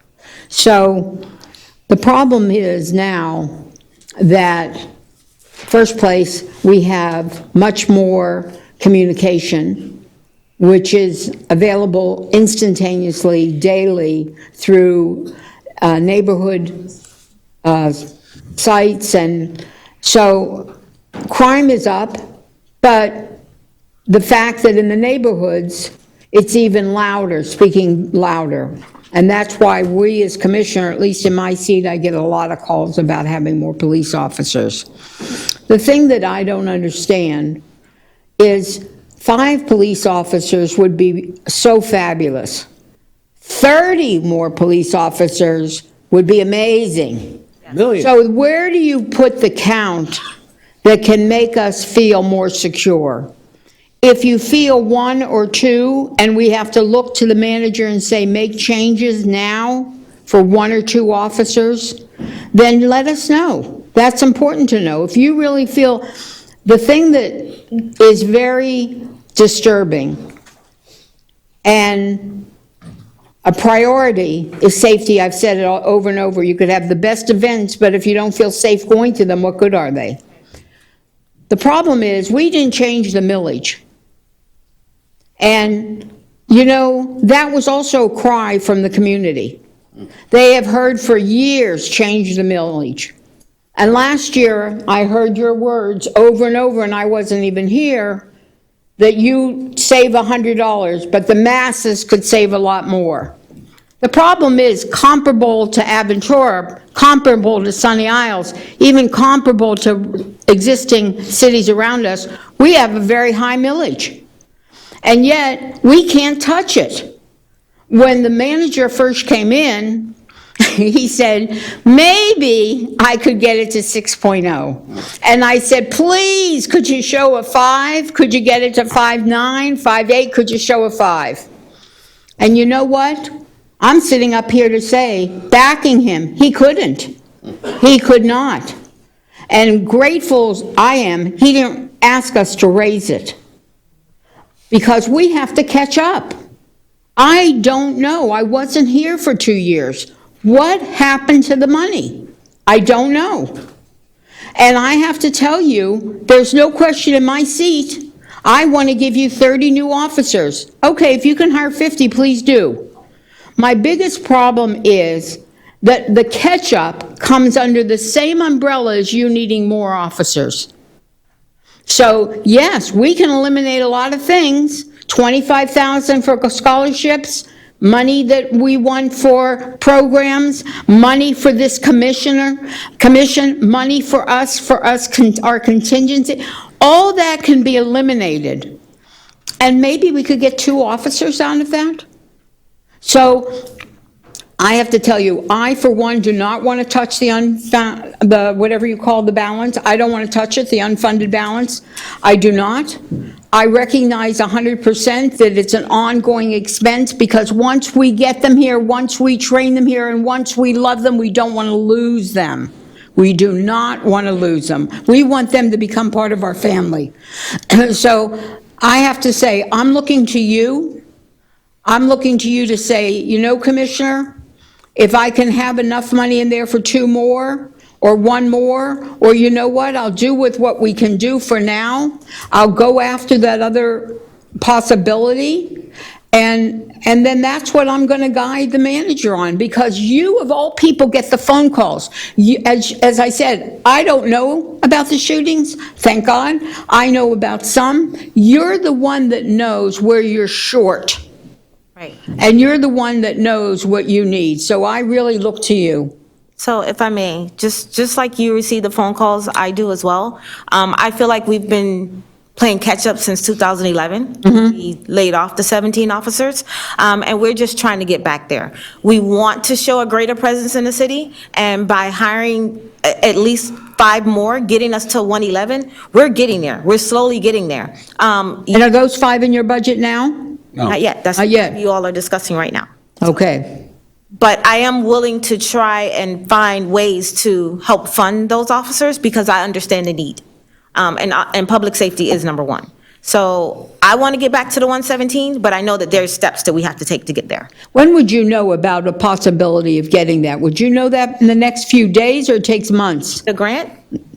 Well, at first I have to see if the Department of Justice is offering the grant, and then we can apply for it. Usually they take, Yeah, that's what I was going to say. Would you? yes. Yeah, we'll know in a couple of, like. Because that to me is really something that we have a staff that has really, everybody was home for Labor Day and enjoying it with their family. Our staff was here, working to try to make a balanced budget. And I'm going to reiterate to the public, I'm going to reiterate to my fellow commissioners, we have to pass a balanced budget. If you look at my record, I'm always first one to say no. But we have got to do this because we need the state's help. And we need them to stop looking down on North Miami Beach. So I really would appreciate if you get back to the manager so he can get back to us. I will. Where you find and what you find and whether you need 1 or 2 or you could, whatever it is, that's where I'm going to look for my answer. Thank you very much. Okay. Last word?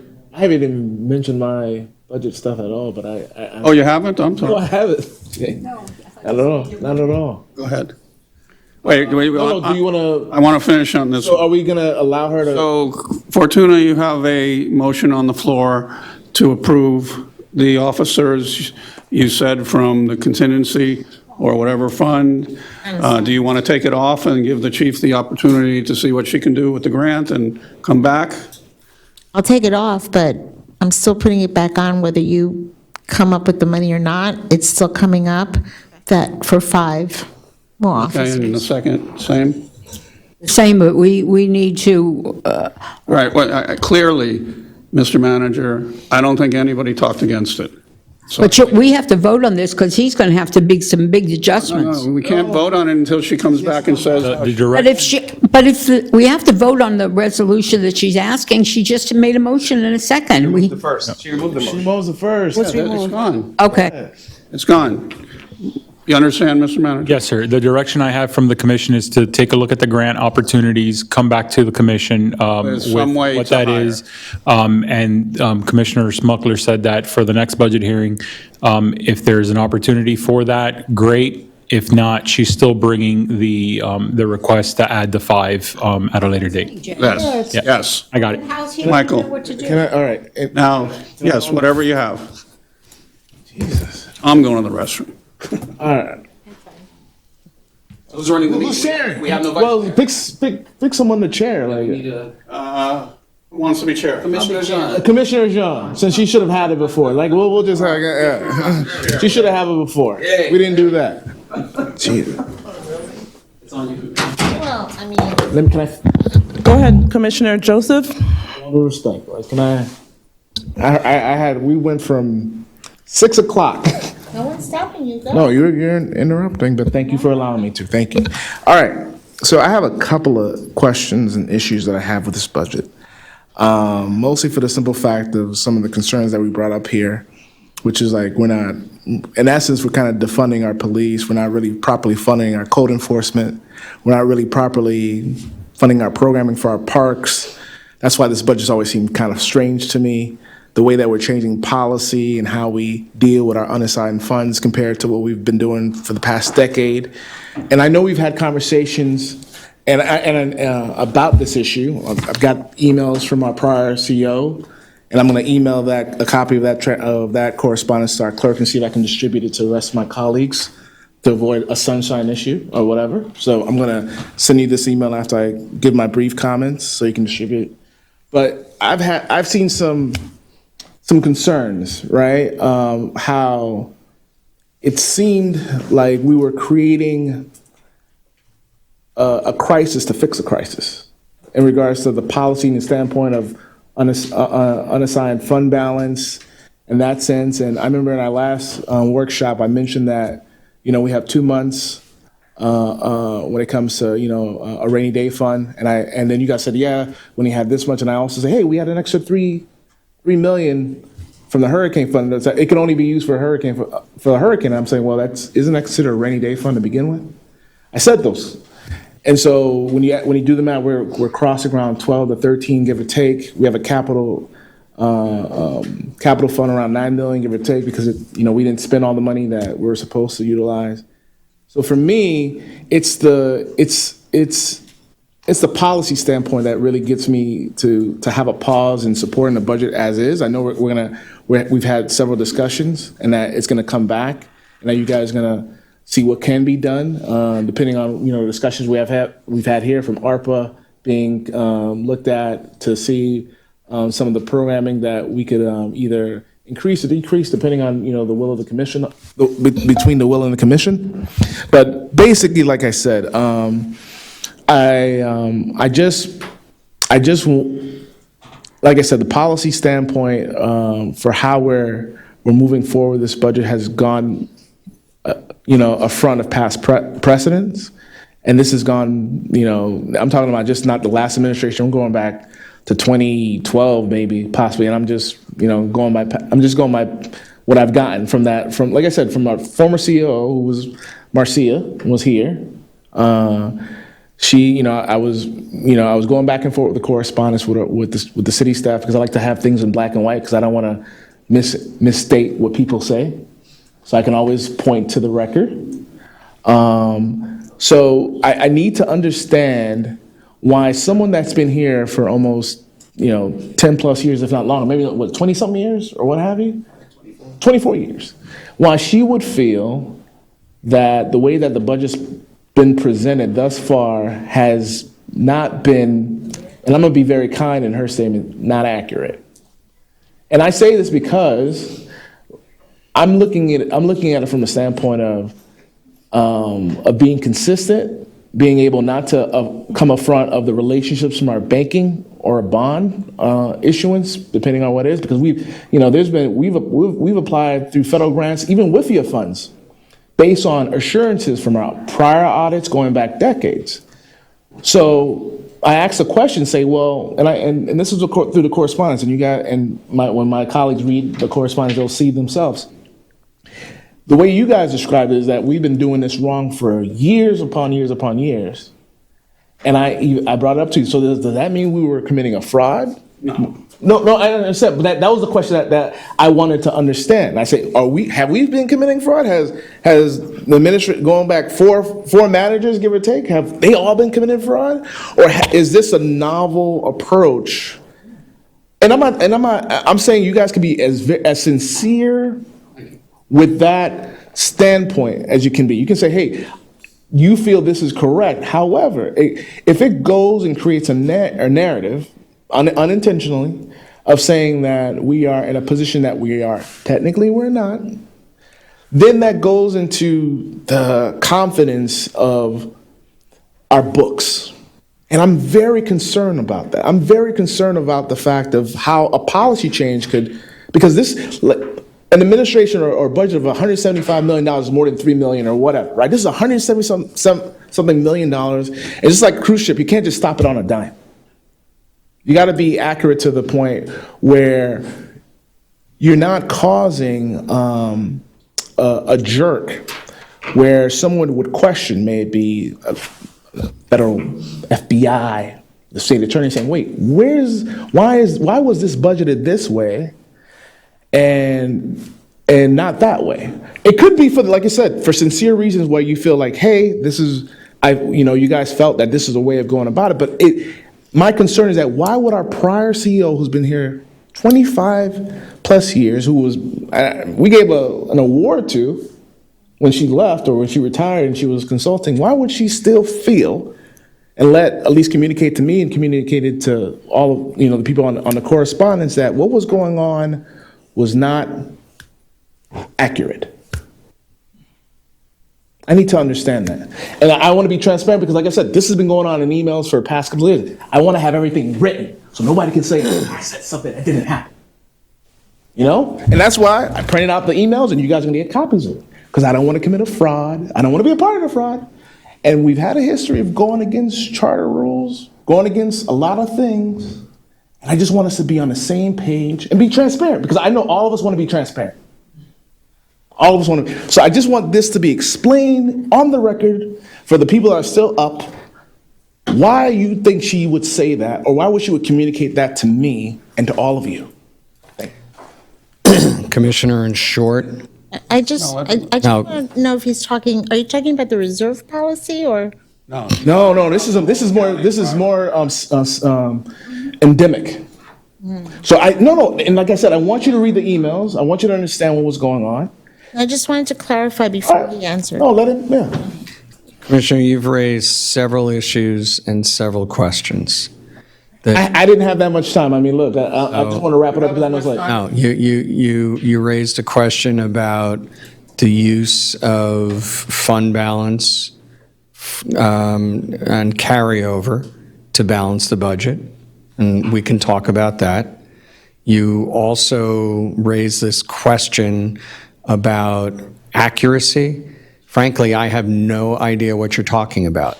And when I say that, it's not what you're talking about, it's what you are conveying another person is talking about. Okay? I don't know what they mean. Well, it's an issue because, like I said, she was here for 20-something years. She was through multiple managers. She saw how we balance our budget going back decades. And I need to understand, because she has that historical background. She didn't leave in bad terms. She wasn't fired, she retired, and she was hired as a consultant. So I need to understand, at least from my seat, why she would communicate to me and to all of us in the correspondence. And like I said, I'm asking the city clerk to distribute that. Why she would say that. Commissioner, I don't know, and it would be helpful to have more specificity. What I can tell you is that in my conversations with her, there was sometimes a difference of opinion, but everything was transparent. Conversations were open, and nothing that we have done is under the radar, or, I mean, we've disclosed everything. You know, when we talk about the fund balance policy as an example, because we had some discussion about that with her, okay? And, you know, that policy, which is right here, talks about total budgeted revenues of the general fund, okay? Here are the budgeted revenues, and the very first item on that is carryover. And then when I look at the calculation for what our fund balance should be from the person that you just mentioned, she specifically deducts carryover, which is contrary to our stated policy. So it's hard for me to address what this individual is thinking and what they're doing and what they think we're doing is right or wrong when there's been a misapplication of policy prior to this. I can tell you that we are by the book. We are doing things according to best practice and to the law. We're being transparent. And if there's any question of accuracy, we're more than happy to address any and all questions that you or anyone else on this dais might have or in the general public might have. The Commissioner Jean pointed out that, for example, right, when I'm talking about accuracy for just to give an example. In the ARPA money, right, there were certain things that were removed, but you don't know why they were removed or why, you know, what was the basis of it, right? Meaning that, there was monies attached to the library or whatever, right? It was assigned, it was put in the ARPA, it was supposed to happen, it didn't happen, right?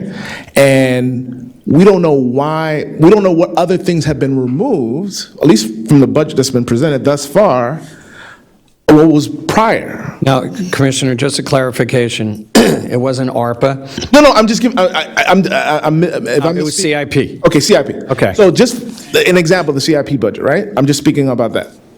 And Commissioner, to that point, the CIP in all the, even as part of the memos that were provided to the commission, you have the CIP program that shows fiscal year '23, fiscal year '24, and outlying, so Line item wise?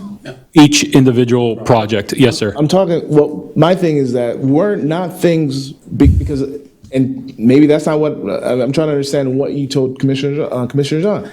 Something was removed, but you don't know what was removed, and it was, because it doesn't say, we don't have an accurate projection or a document that says, look, we took this from this, and that's why that's not there. Because I'm trying to get something where it compares what we had before to what's being proposed now. At least from a line item. If you got an email, telling you. No, this is, exactly no, what the I'm problem not, was. I'm past that. I'm talking about from an accuracy standpoint, the budget itself.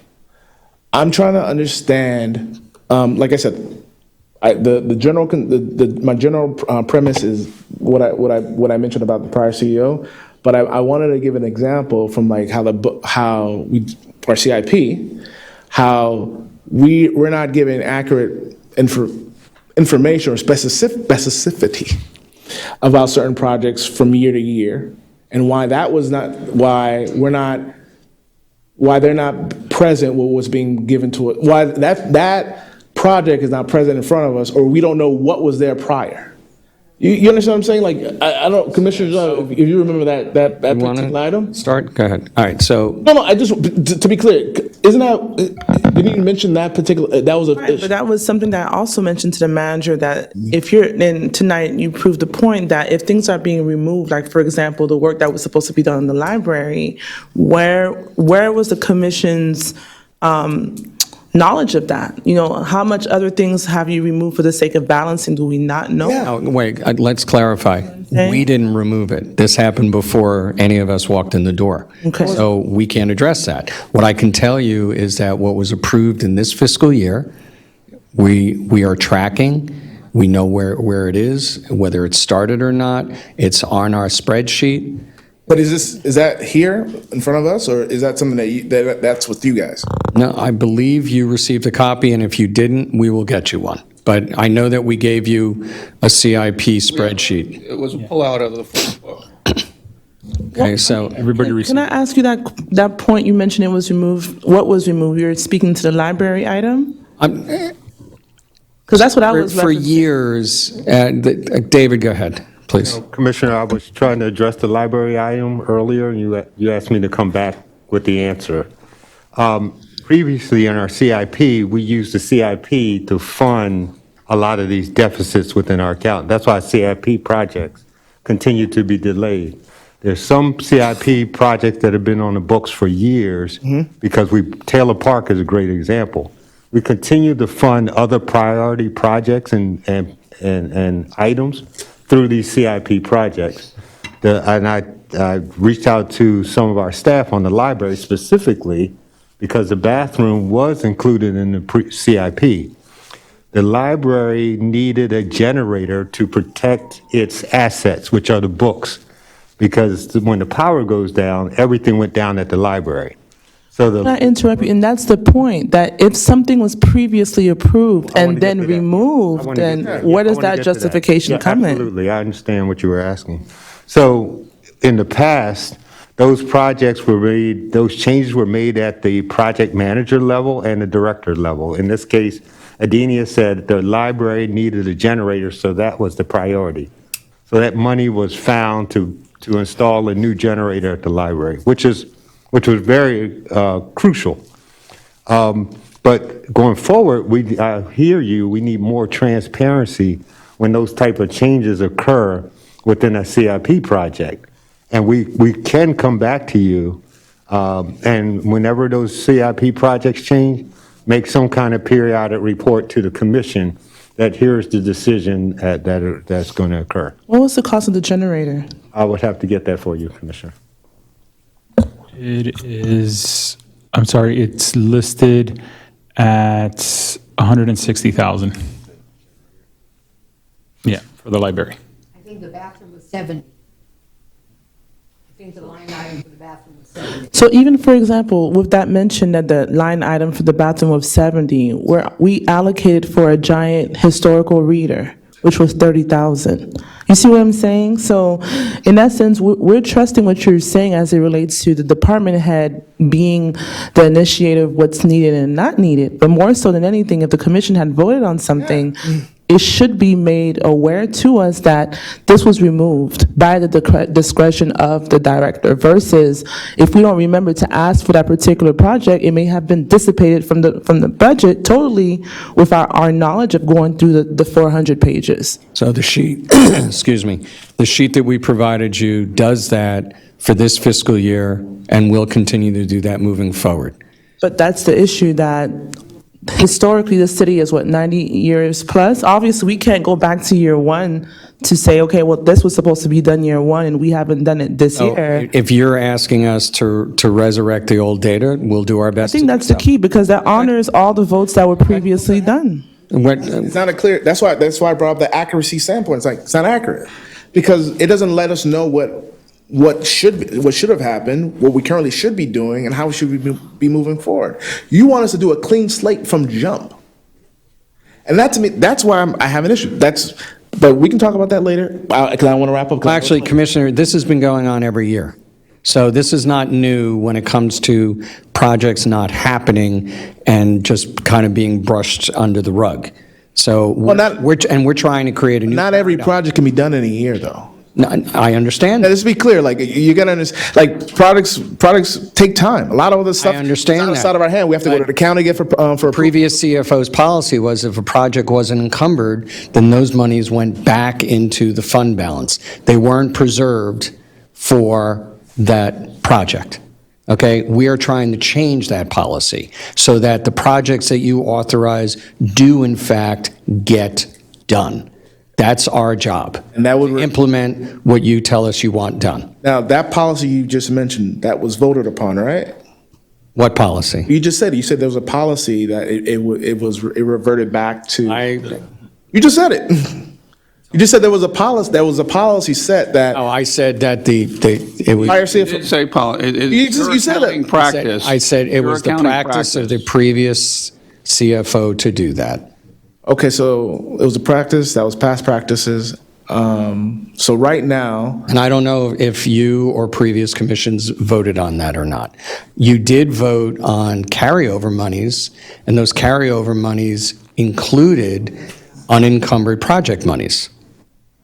So you very well did so unknowingly, because you didn't have all the information that you are now asking for, and we will do our best to get you. But what you're saying is basically saying, when you say we did it unknowingly, that at least you're saying that if someone says that, look, you gave your money unknowingly to somebody, that means somebody took it fraudulently. No, unknowingly, we did something that we didn't know we were actually doing, right? So that must mean someone told us something that was untrue. Because why would. You had a manager telling you. No, but this is going back, this is going back resolution- decades. He's not just saying the prior administration, this is going back decades. The It's not just one resolution calls for the fund balance to be at 10% of incoming revenue. So there's no other policy besides that, what we have? That is what defines what the minimum threshold for the unassigned fund balance essentially is as it relates to revenue. What we have proposed in this budget is a stricter interpretation and implementing GFOA best practices that is used across the country, used across the county in a higher percentage, a minimum of 25%, right? So you're still in compliance with your resolution. You're going higher than, right? We are not using carryover funds from 1 year that mainly come from either projects not being completed or positions that were never filled, right? We're not using those funds to balance any expenditures in the upcoming year. Wouldn't that require a vote on a policy? Because you just mentioned that there was a resolution that we had that we're following. 2012, sir. So wouldn't that mean that we need a new resolution to supersede that? And we don't have that now. We didn't vote on it. The minimum of the resolution is that your unassigned fund balance needs, is 10%. But yeah, of but revenue. you're saying But I'm giving you 25. You want to increase it, but you're changing. No. And the manager is making a policy recommendation to you that, yes, sir, you would have to Wouldn't vote that on. require a Yes, sir. resolution? Okay, so that's what I'm saying. We have to vote on that. That's part of your budget. No. No. No. Listen, I want to that's not what clarify. he's saying. No, I want to clarify. That's not what he's saying. At a minimum, it's 10% of your revenue. Okay? I am not going below that minimum. Oh, but you're increasing the. No. I am not setting as policy that the minimum is 25%. Okay? I am telling you, my recommendation on this budget is that your unassigned fund balance should be 25% or greater. So the proposed is a unassigned fund balance of 25%. Now, if you'd like, you can go down to the 10%. Per the resolution, that's fine, but that's on a vote. I'm not going to propose or recommend that the unassigned fund balance be at 10%. I am not recommending that the unassigned fund balance go below the 3 months. Now, you can be above that, and it should not require a vote to be above your minimum, because there is no, in your resolution, there is no maximum. So you're above the floor, and that's what you have in front of you, so we're okay. No, but we'll be setting a precedent, though. She has one too. I'm. See, this is the thing. Question about your statement. I know, but like, I just want to be clear. Like, I stay quiet throughout your entire back and forth. We're not quite. Oh, I did, Commissioner Smith, through the whole back and forth with the apple and the cart, whatever that was. I stood quiet. So that, and I'm taking my opportunity because I was voted here, and just like every one of you, I have the same. I have my individual. Nobody's questioning. No. Let me be very clear. I have my. Still talk. Commissioner Smucker, with all due respect, please. Complaining for I'm not complaining. I'm explaining my standpoint of why my line of questioning why I'm coming across this way, because I want to be analytical. I don't want to come off as emotional or seem like I'm taking shots at anybody. I'm not. I just want to be respectful. Can I ask a question through you? Please, go ahead, Commissioner Flournoy. I'm asking a question through Commissioner Joseph, okay? What is that difference between 10% and 25%? What is the number, the total number?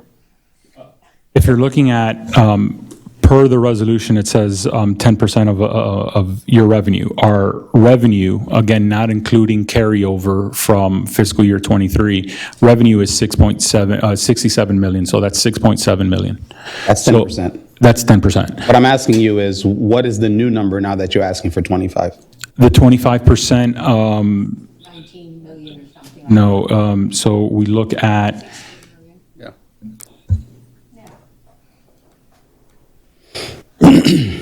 you're talking about just shy of 17 million. So it's an additional $10 million?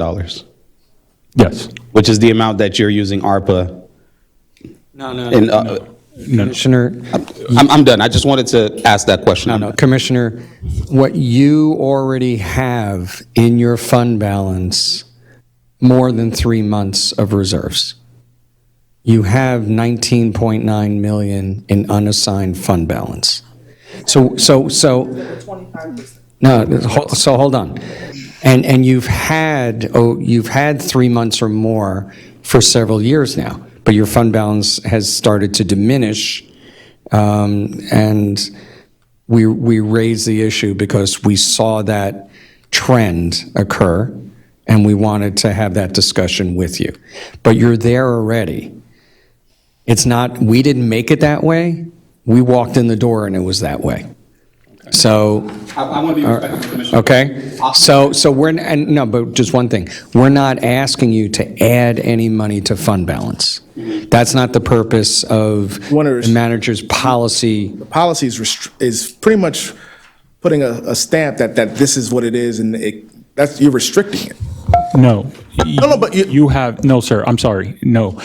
You have all the authority to use that fund balance how you see fit. No, you said like. My proposed budget I get what you're saying. does not include the use of either unassigned fund balance or carryover funds from one year to the next to balance the budget. That's all my budget does. That's all it does. And you mentioned this 25, can you mention any others, do you know any other local municipality that has that same threshold? Almost all of them. 25%? 3 months. Yes, sir. So are you counting the $3 million from our hurricane fund a part of that? No, sir. But isn't that what a rainy day fund is? No. No, what you're looking for, what you're talking about is the encumbered, okay? Encumbered, which is this allocation of the $3 million can only be used under this scenario, which is a natural disaster. When you look at the GFOA and what the GAPSB statement is, it talks about unassigned fund balance. I'm only speaking towards the unassigned fund balance. I am not speaking towards the encumbered, because other fund balances that we have are natural disaster, liability, workman's comp. There's other encumbered that are essentially saying you cannot use this money except for this type of use.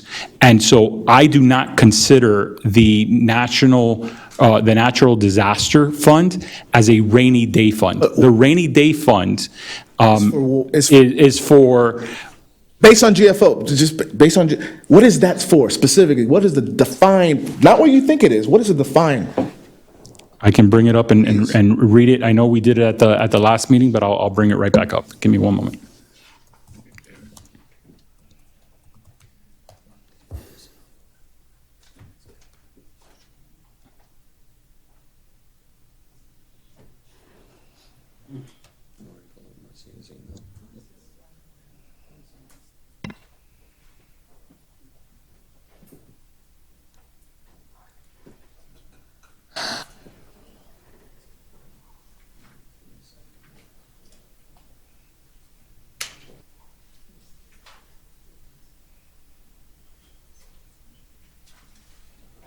HR director came in here with a big smile. Now it's a little upside down. I have to give her a copy.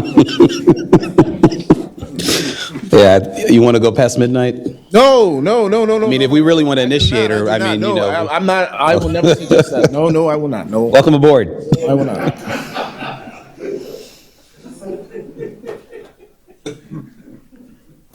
Everyone else thought we'd been done in 2 hours. No. Yeah, I really thought so.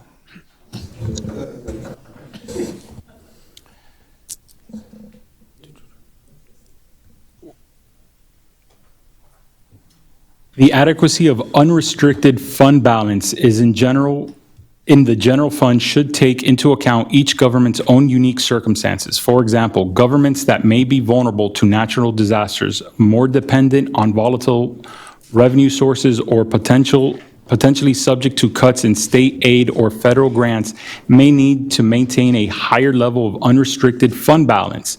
Articulating these risks in a fund balance policy is easier to explain to stakeholders the rationale for seemingly higher than normal level of fund balance that protects taxpayers and employees from unexpected changes in the financial condition. Nevertheless, GFOA recommends at a minimum that general purpose governments, regardless of the size, maintain unrestricted budgetary fund balance in their general fund of no less than 2 months of regular general fund operating revenues or regular general fund operating expenditures. The choice of revenues and expenditures as basis of comparison may be dictated by what is more predictable in a government's particular circumstance. Furthermore, a government's particular situation often may require a level of unrestricted fund balance in a general fund significantly in excess of this recommendation minimum level. In any case, such measures should be applied within the context of long-term forecasting, thereby avoiding the risk of placing too much emphasis upon the level of unrestricted fund balance in the general fund at one time. In establishing a policy, the governing Governing the level of the unrestricted fund balance in the general fund, a government should consider the variety of factors, including the predictability of its revenues and the volatility of its expenditures. Higher levels of unrestricted fund balance may be needed if significant revenue sources are subject to unpredictable fluctuations or if operating expenditures are highly volatile. 2, if the perceived exposure of significant one-time outlays, disasters, immediate capital needs, or state budget cuts. Number 3, the potential of drain upon general fund resources from other funds, as well as the availability of resources in other funds. 4, the potential impact of entities' bond ratings or the corresponding increased costs of borrowed funds. 5, the commitment and assignments. Example, governments may wish to maintain higher levels of unrestricted fund balance to compensate for any portion of unrestricted fund balance already committed to assigned by government for specific purpose. Governments may deem it appropriate to exclude from consideration resources that have been committed or assigned to some other purposes and focuses of unassigned fund balance rather than an unrestricted fund balance.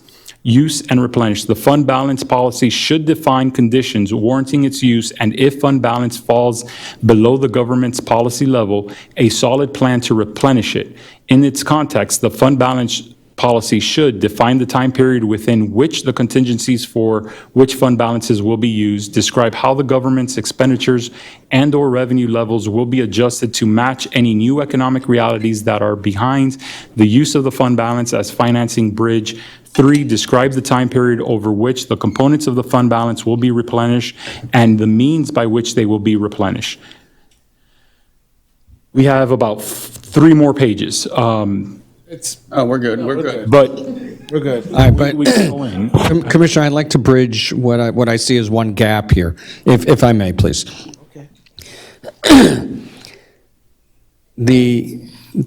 Our general understanding of what fund balance is for is to ensure the ongoing maintenance of government operations.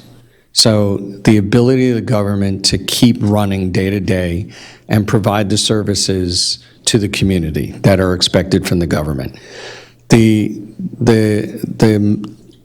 monies that you're talking about, the $3 million, is, as far as we understand, is specifically there for debris removal after a storm. Doesn't Okay. FEMA reimburse that, or are you gonna say? that could take years. Yeah, that could take many years. So, I mean, I will tell you from my years, it's taken as long as 8 to 10 years to get FEMA reimbursement. And so you have to lay out the money, and then you sit and you wait. But we, Okay? that's why we have, that's why we have $3 million. Right, but exactly, and that's an important distinction. So that $3 million doesn't cover, if this community got hit like the West Coast did, okay, and we had to fund day-to-day operations, and we couldn't even collect as much tax revenues because the valuations literally got blown away, okay, we would rely on fund balance to help fund the most basic, the unassigned, to fund the most basic operations. That's where you see the need for fund balance, and when you have a natural disaster, you want to up it for that eventuality, and we are in a disaster-prone area. Okay, so that's the distinction. So you are absolutely correct in pointing out that we have $3 million sitting there. I wanted to explain what that was for and how we differentiate those monies from what we're talking about in this policy discussion. Last thought, I brought up the fact of our trash. Talking to the microphone. Oh, sorry. Last thought, I know I brought in to finish up the point, it seems that it's like the way that this new proposed policy is being presented is that it's further tying our hands, because I understand why you're doing, I understand your explanation, right? I mean, I agree with it, but I understand what you're saying, but you're pretty much tying one hand or putting a heavier weight on one hand and asking to go fight type of thing. That's how I see it a little bit, but that's just me. Last final point. I brought up the fact of insourcing our trash and possibly as well as which would encompass our recycling. I know it's coming up this coming agenda. Do you take that into account into this budget? Because let's say we want to bring back our trash, or we want to bring recycling to back to where it was, which was once a week. Have you taken that account in this budget, or you're not? So the good news on that front is that the sanitation would fall under the sanitation fund and doesn't impact the general fund. So it wouldn't be impacting the mills, as you said it. It is paid through the fees that are paid for the collection of the sanitation. So it's an own separate fund that would pay for it. Essentially, what you would be doing, if the numbers are, for all intents and purposes, equal, you would stop paying one and supplement for more in-house. But the process would, if that's the direction that the commission wants to go in, it's not something that we can just, like a light switch, that we can flick on from one to the other. We would need to kind of map out an implementation policy over the next X amount of years and show you how the consultant is lowering the cost and how we're raising the cost, but it stays within the sanitation fund. Again, unless the commission says we want to influx this, so we want to use this one time to bring this all up to speed immediately, and then we can kind of repay. You have a lot of flexibilities in your hands, but ultimately, again, the recommendation from staff and the budget is that balance approach is for every dollar that comes in, there's a dollar of expenditure, not more. Thank you, Okay. Fortuna, last word. Yeah, you just went. You went in the beginning. You were the first one. I was? Yeah. Been that long? Yeah. Fortuna, last word. Turn on your mic. Okay, well. You did. So, and I'm asking of this for all of us, that next time that there's any type of something we need to be looking at, if you can give it to the clerk to make copies ahead of time so that we can have it when we're here, so that we know what you're talking about. No, I sent him an email and I did during the discussion. Yeah, but she didn't have time to make copies and give it to us now. I actually email I Yeah, but I would have liked to have had it now so I could look at the letter and agree or disagree with it. I mean, because you're making such a big issue about it, so I would like to have. Commissioner Smucker, with all due respect, right? With all due respect. I would like to see the letter. I'm following, I want to be prudent. I understand sunshine. I did not want to break that. I wanted to do it in an open forum. I asked the clerk that I was going to email it, what I did 20 minutes ago, saying, can you please distribute it to my colleague so you can have thank you. So you can have a copy of it. I'm not, but I'm just saying, like. A copy now, not a copy tomorrow. A copy now so we could know what you were talking about, what Marcia was saying to you. Okay, let's move on. About the sunshine, because even if it's the city clerk, to a certain degree, giving her something to disseminate amongst all commissioners, is that using her as a conduit, Mr. Attorney? No. Any document that any of you all receive in the course of business of the city is a public record, and it can be freely obtained and given to any of you all. Yeah. It's communicating amongst yourselves outside of the sunshine where it becomes a potential issue. Comments or communications from outside, from one individual to one or more of you, does not necessarily implicate the sunshine law unless you all then continue to communicate amongst yourselves outside of a public forum. But it should be available now, and I assume that we're going to have a discussion at our second budget hearing. Right, but I would have liked to have had it now have it when you now? were talking about it. Okay, also, it's really funny because, and I just want to ask you a question that you're going to think is really stupid, but have you seen here on the second floor, have you seen an exercise room? No? Okay. Did you know that it was, that we, not you two, because you two weren't here, but that we voted back, I think it was last year or the year before, to spend $200,000 with art money to make an exercise and rec room You mentioned that at the last workshop, that you mentioned just that what you're stating, and you also said that you would not see the need for it moving forward. No, I'm not asking I'm just for saying it. you did say Okay. that. So I'm you not, shouldn't I'm remember not, that. I don't want it. I'm not going with that. That's not where I'm going. Where I'm going is that some manager, not you, some manager removed it from this and never told us. And Madam Clerk I believe that was a resolution, right? We voted on it? I know you did vote on it. I don't know, I don't recall it being a resolution. But we did vote on it. Yeah, you did. And it passed For the information. 7-0. Sometime Right, it passed 7-0. And guess what? The previous manager, not Mark Antonio, the previous manager, he removed it. Did he tell you that he removed it?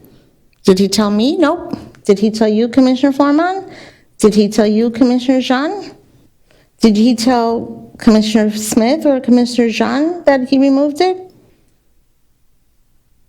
So you're accusing them of removing things without telling us of? No, what are you talking about? Then aren't you saying that they're? No, what are you? No, don't. No, answer me, please. No. Don't fuel. I'm sorry, I just. No, if I just- misunderstood what you're No. accusing them of, please tell me. No. I pointed out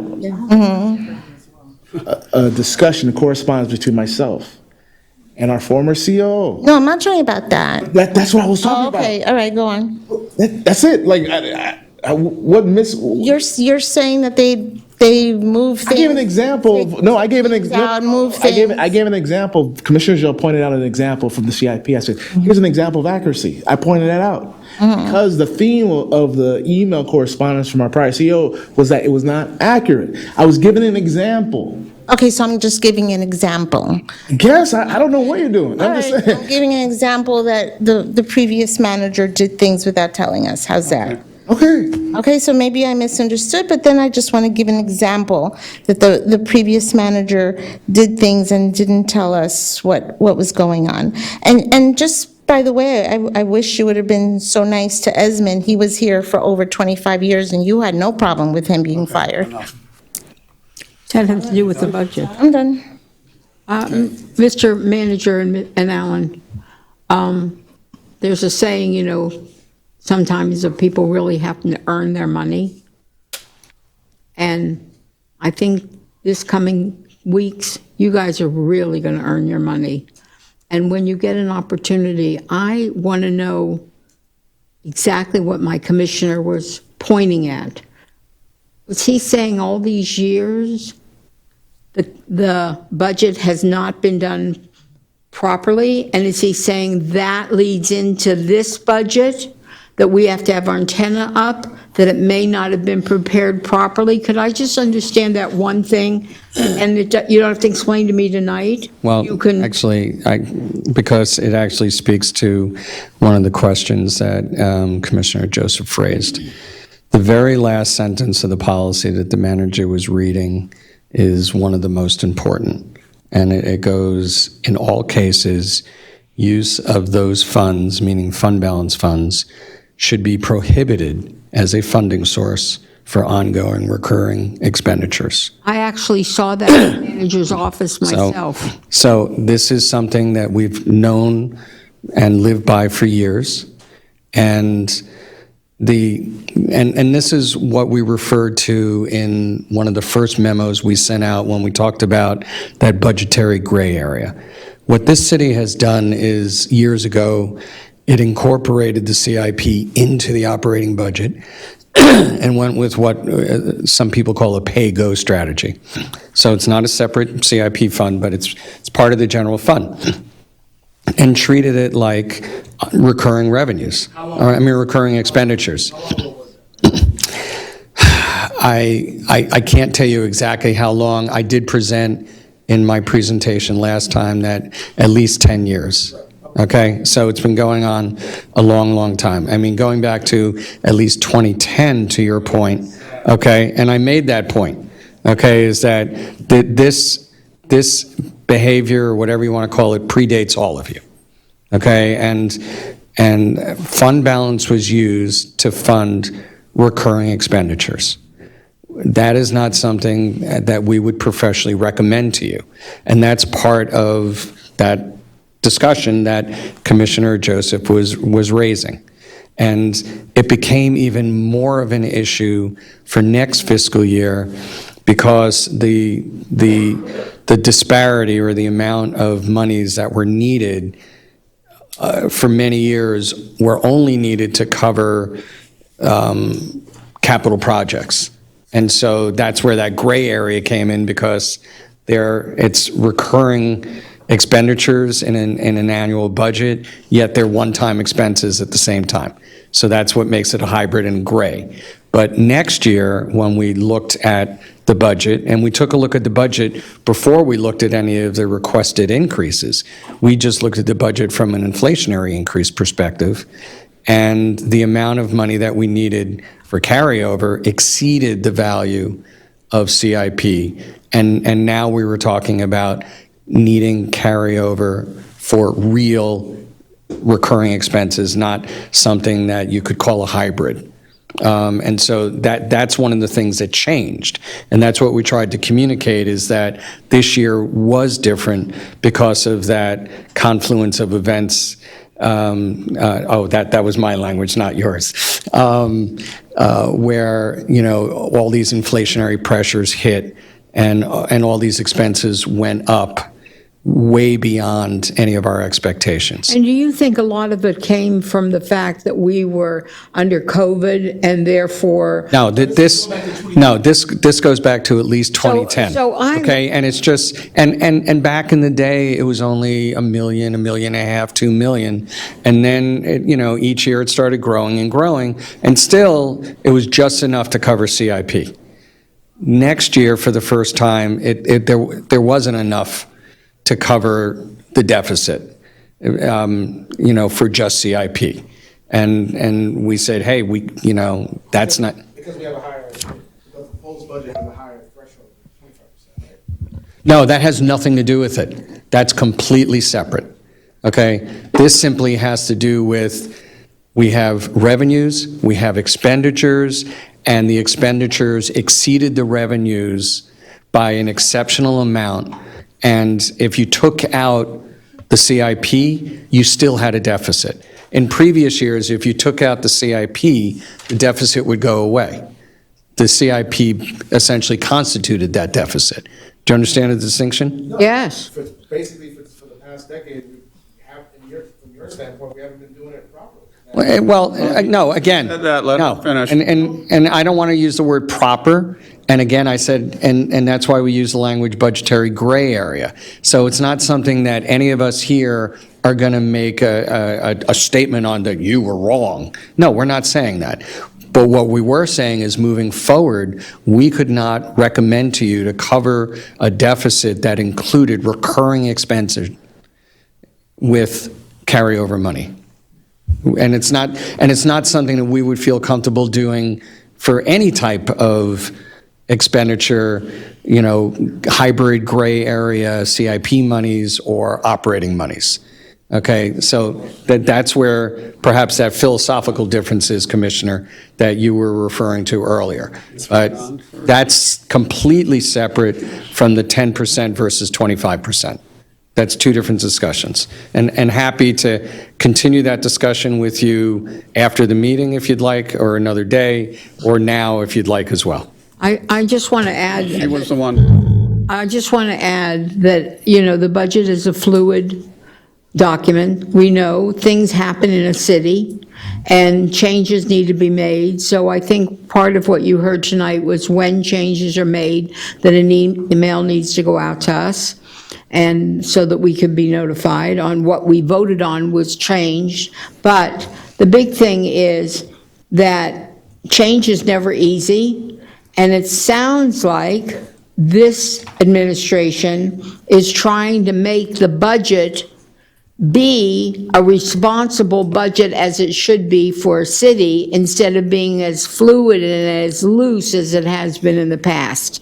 That's what I'm seeing. Well, and thank you, Commissioner, but I would add one word to that. We're We're looking for not only a responsible budget, but a resilient budget, one that is sustainable. Okay, that's why we recommended in one of the memos that we create a separate CIP fund, move that stuff out of the general fund. That brings much greater balance to your general fund. And we know where it's going and what it's And going. you're going to have a much better handle on that differential between your revenues and your expenses. It's going to be a lot easier to see where you are, and a lot easier to deal with. I thought this year was the strongest, toughest year, and I think it'll show itself as the years come forth. Thank you. Can you give me a list of those cities that say they have the same, just email it to me. You don't have to give it to me now. Just give me that information. Thank you. Mr. John, you want to let him go first and you go last, or you want to go let him? Let me You go first and him go last? Yeah, she wants me to go first. Okay. No, I never said that. So the question that I have was okay, since you're increasing the percentage from 10 to 25, that doesn't need to be a policy decision. That's going to be based on what you believe is best, based on projections. Commissioner, we are not increasing anything.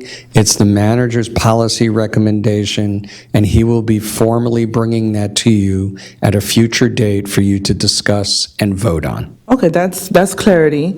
So. You don't have to vote on it. No. That was the first point that was made, that it didn't need to be voted on, but now, okay, thank you for clarifying that. And Commissioner, let me again, Does it have to be voted on, or should it not? if we want to set the policy, my recommendation is that you should, that the floor for the unassigned fund balance is 25%, then you need to vote on it. Okay. Okay? Now, the unassigned fund balance has more today than the 25%. Okay? Right. The proposed budget does not bring that amount below the floor, the existing floor of 10%. So you do not need to vote on it. Right, but are you using that unassigned fund budget to balance the budget now? No, ma'am, I'm not using that for anything in the budget. Sure, that's on record. No. Michael, you got two other people that want. So to make it clear, okay, the original, the revised budget and what we had based on everything that we're facing, the budget would have been for expenditures $76 million. Okay? The revenue that we're coming in with is $67 million. Right? There's that essentially $8 million difference, a little bit more than that. What we could have done is just recognized carryover funds and. Which would be how much? And unassigned to fill that gap. Which would be between how much? About $10 million, between 67 and 76. Where is that money right now? Unassigned fund balance. That is where the money is. That is where it goes. When you have money that is left over at the end of the year, it goes into your unassigned fund balance. You can transfer it out. If you guys wish to vote, you can do that. You're saying, stop, don't do that. I'm saying do not do that for reoccurring costs, which is what our budget is, which is why the budget. Again, Michael, she has The budget has expenditures matching the incoming revenue. Now, the commission, okay, at your leisure. At any time. Can vote to use that money for any number of things. As it was used in the past that way. If that's how you all wish to move forward. Is that how it was used in the past, technically, right? To fund the capital improvement projects.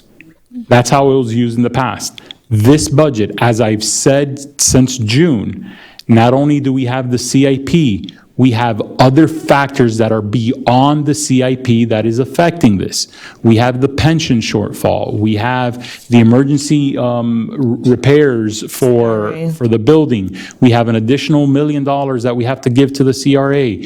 We have the insurance increase. We have another $800,000 that we're investing in our employees. All of these things start adding up on top of the CIP. Now, the process could have been very easy, and I could have made my job a lot easier and just simply said, Commission, based on past practice, the movement of the money is going to go to fill this gap, and we're balanced. We did it in a week. I have a question with that. So the 19 that's in there right now, what percentage is that? You said it's higher than 10. What percentage is Higher that? than 25. It's higher than 25? It's higher than 25. What is that percentage? Based on fiscal year '24, the 25%, which is 3 months, right, is 16.7 million. So that's the question. So if you're suggested is 25%, right, based on the trends that you're seeing, that difference would technically help us with some of these things, even though they're quote unquote one time. Should you all wish, yes, you can definitely do that. So why not do that? That's what I'm trying to. So Commissioner. Again, the request from you all is to give me that direction. So it's higher than 25. It's 37, you said? I don't know the exact number. We can, Commissioner, I would ask you to take another look at the spreadsheet, the first spreadsheet that I included in my presentation at the last meeting, the Budget 101 meeting. And what it shows is continuing the past practice, using the fund balance to balance the budget, and look at what happens to your fund balance over time. But you never explained the fact that, you mentioned the fact that you want to go at 25%, but you never mentioned where we're currently at. you're at We're 28%. just now- We've always said that the fund balance has $19 million in it. So, but what's the percentage of what needs to happen? About 28.3%. Okay. Now, and I, Clarity came in this meeting as far as the percentage. okay, now, and I also, I want to be clear on something else too, okay? This is essentially a bridge year. We're recommending the creation of a CIP fund next year. But as a bridge, what we've done is we've taken the CIP out of the general fund and we put it into the ARPA fund. So that's a one-time fund use and with one-time expenses, and we're recommending the creation of CIP in the future, and get it out of your general fund. Is Marcia still a consultant? No. No, okay. So here's a question. We have about 80 positions or so that are not currently filled, right? Is that considered unassigned fund balances since those funds that were allocated were never used? No. At the end of the budget year, whatever money is left over rolls into the unassigned fund balance. But that's not considered a carryover. That's what they would mark as carryover. So you're not doing that? No, ma'am. Well, there's two, what you've done in recent years is designate a certain amount of money from the current year budget to be allocated as revenue for the following year's budget. That's what was carryover, okay? Any money's left over at year's end just rolls over into, as the manager said, the unassigned fund balance. I have more questions, Thank you. Well, it's not only one word, I'll tell you that. All that's coming to mind is FIFO, LIFO. I knew.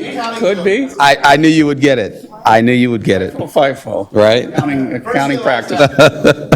No, first in, first out. Last in, first out. Yeah, all right. Good one. Yeah, good one, right? You like that? Okay. Sad that I laughed. Yeah, so here's my question. Unassigned fund balance, we get it, right? At least we're getting there. So now here's my question. There are different types of fund balances. What about committed fund balances to ensure that these CIP projects are actually getting completed and that all of the leftover is not just going into unassigned? Can you clarify that for me, please? Because I want to know what that process is going to look like, because otherwise we're going to be touting like we did in years past that we have so much in reserves, but then still no work is getting done if they're not used by the end of the fiscal year. So, and it's funny, I was just talking today to our procurement director on this exact subject. So we have a number of projects that are, that have POs. And so that's a purchase order with an identified amount of money. All of those are now what is called encumbered, and they will roll over into the exact fund that you're talking about. Committed capital project and capital asset line in the fund balance for the specific purpose that they've been encumbered for.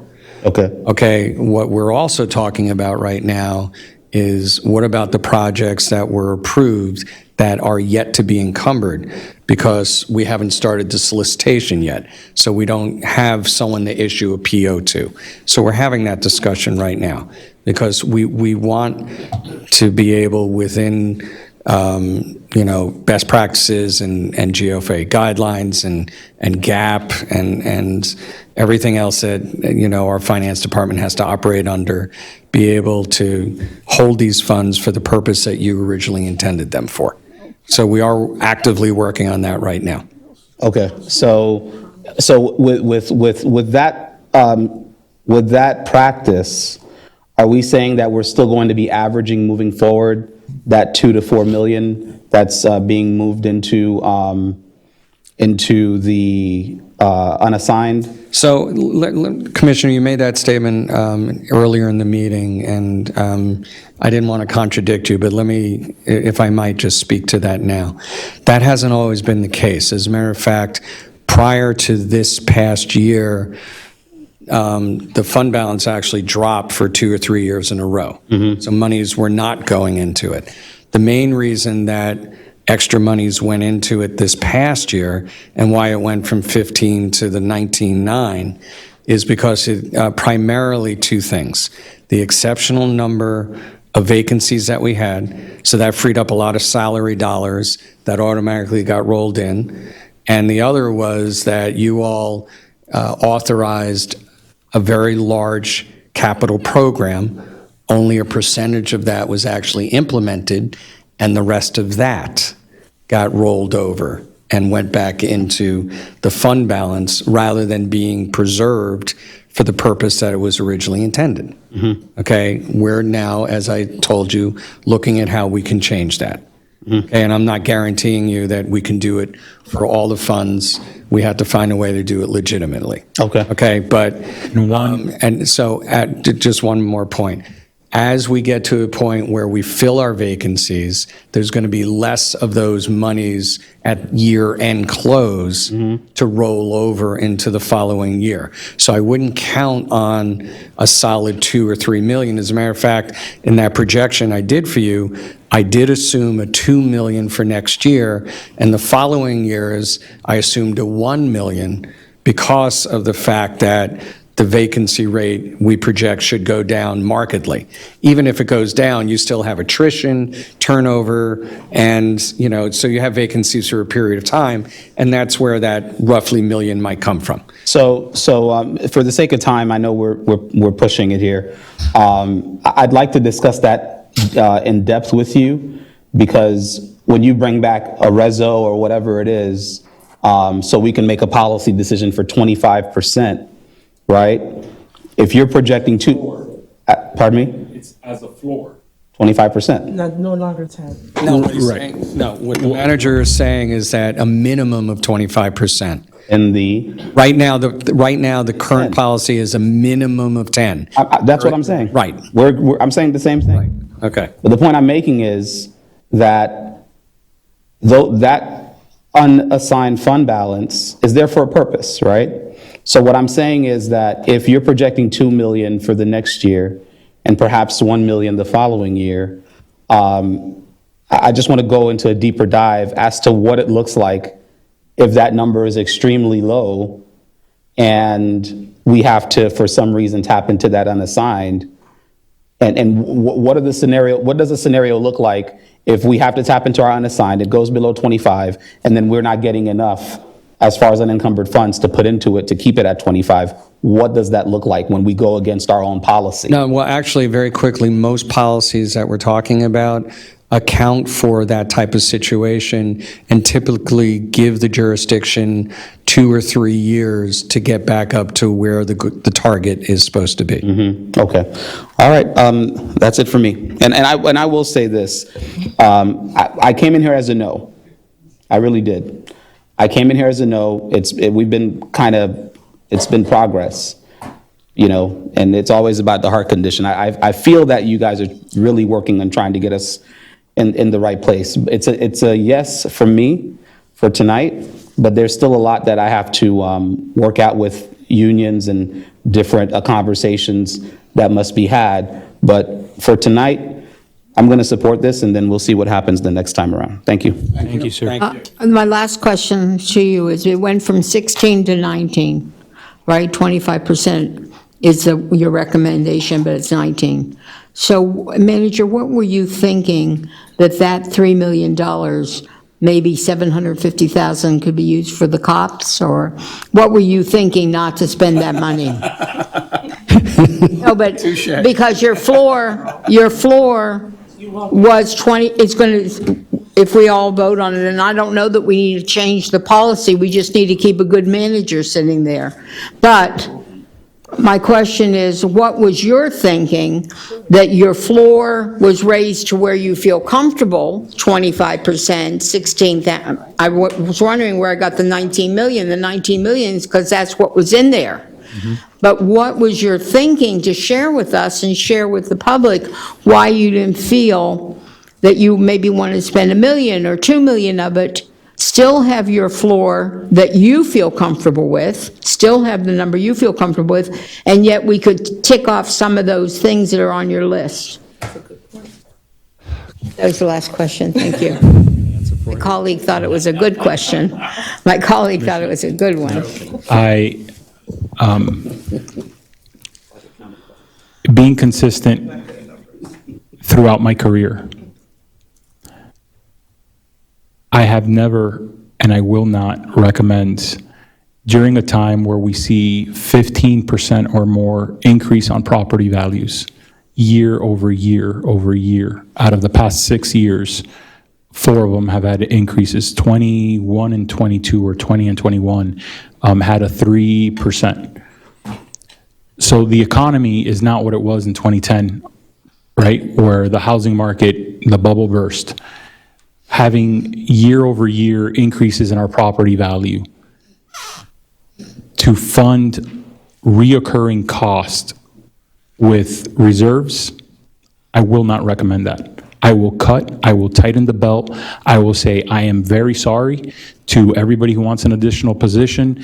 We'll do whatever cuts, whatever we have to do. If I have to eliminate every event and every pen that we buy, I will recommend that before I recommend using the reserves.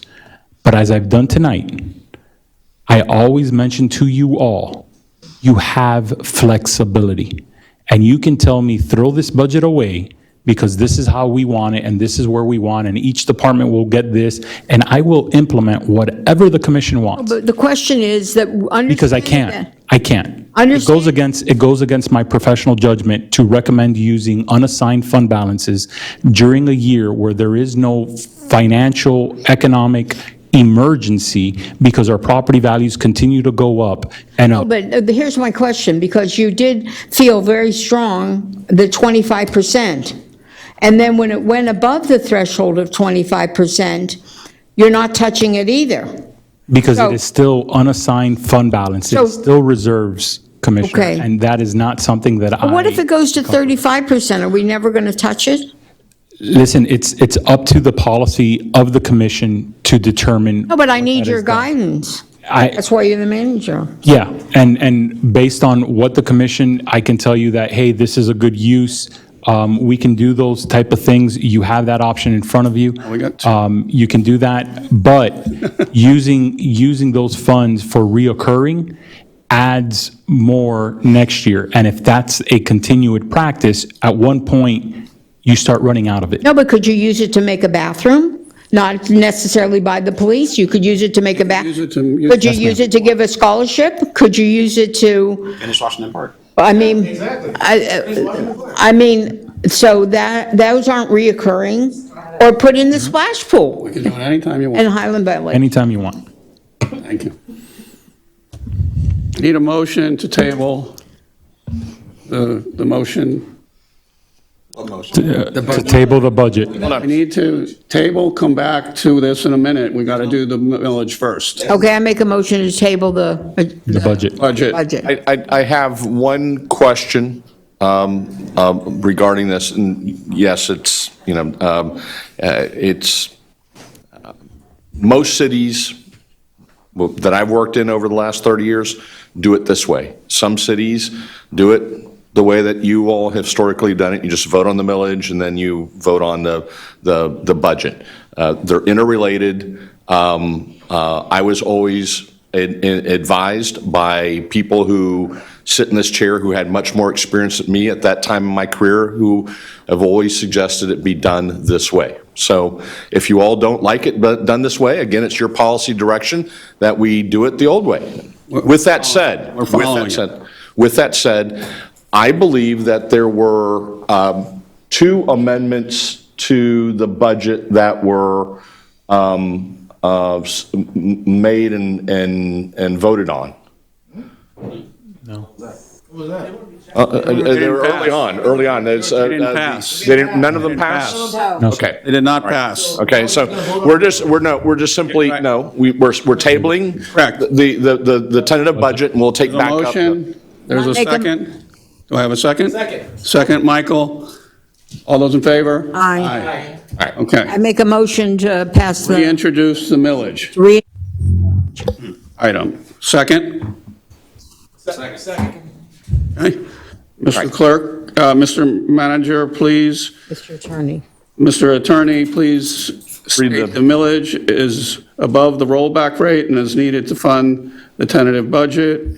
Read into sections 2, 3, 4, and 5 into the record. Will do. We'll read the title of the resolution once again for the record.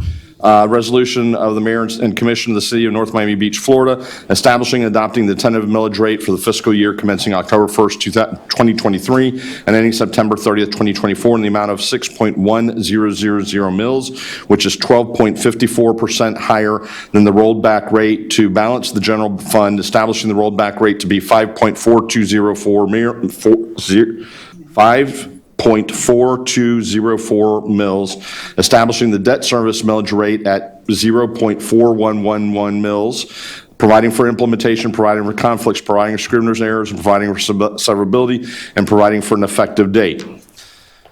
In accordance with a state statute,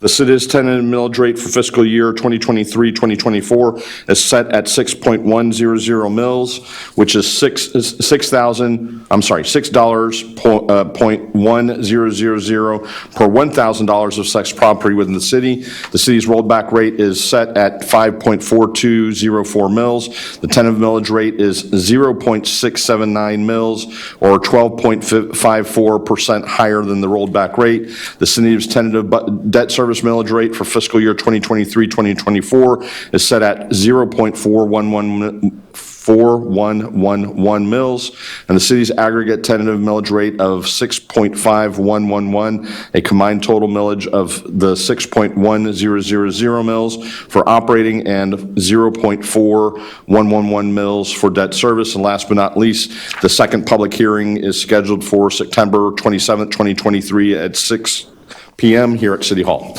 I make a motion, we pass it. Second? Is there a second? Was already. Oh, that was to introduce. Now, this is to approve. Second for discussion. Second for discussion. So, Go ahead. yeah, prior to voting, I know that some of our residents are watching or will watch this, and it is public record. And I think they deserve to understand why we have the number that we have. I know Commissioner Smith, you mentioned last year when we were discussing the millage rate, and there was conversation, especially from myself, and I took a lot of heat for it, about where we would go with this millage, because we don't want to turn around the following year and ask for an increase. And so just on the record, as we can see this following year, if we did not adhere to that caution, we would probably have to ask, Have to cut. either cut or, find more ways to accommodate that millage. So I think that, we're doing the prudent thing, we're doing the right thing, and I believe that it's best for the residents to see the services that they're used to, and hopefully even better services to come. So for that reason, I'm in support of this millage rate. Thank you. Anybody else? Okay, roll call. You are, and I appreciate Commissioner Florimond, your statements. There is a statutory requirement that one of you, as part of the motion before the vote, needs to state that the reason that the purpose of the millage is to fund the tentative budget that is more than what was last year. Simple as that. So moved. Is there a second? Second. All those, no, roll call. Commissioner Jean? No. Commissioner Joseph? Yes. Commissioner Smith? Yes. Commissioner Smuckler? Yes. Commissioner Florimond? Yes. Acting Mayor Chernoff? Yes, motion passes. Now, would somebody reintroduce the budget item? Could I make the motion with the amended changes to forthcome, not based on the budget we're seeing now? No, it would be to approve it as it's being presented, and the manager has the direction based upon the conversation that at the final budget to bring the proposed, Changes that you've, changes that you all discussed. Okay. so, motion to move it back is, I need to place it back on the, So you need a motion, what are you looking for, a motion to introduce? to bring it back, yes. Reintroduce it. Motion to reintroduce the proposed budget.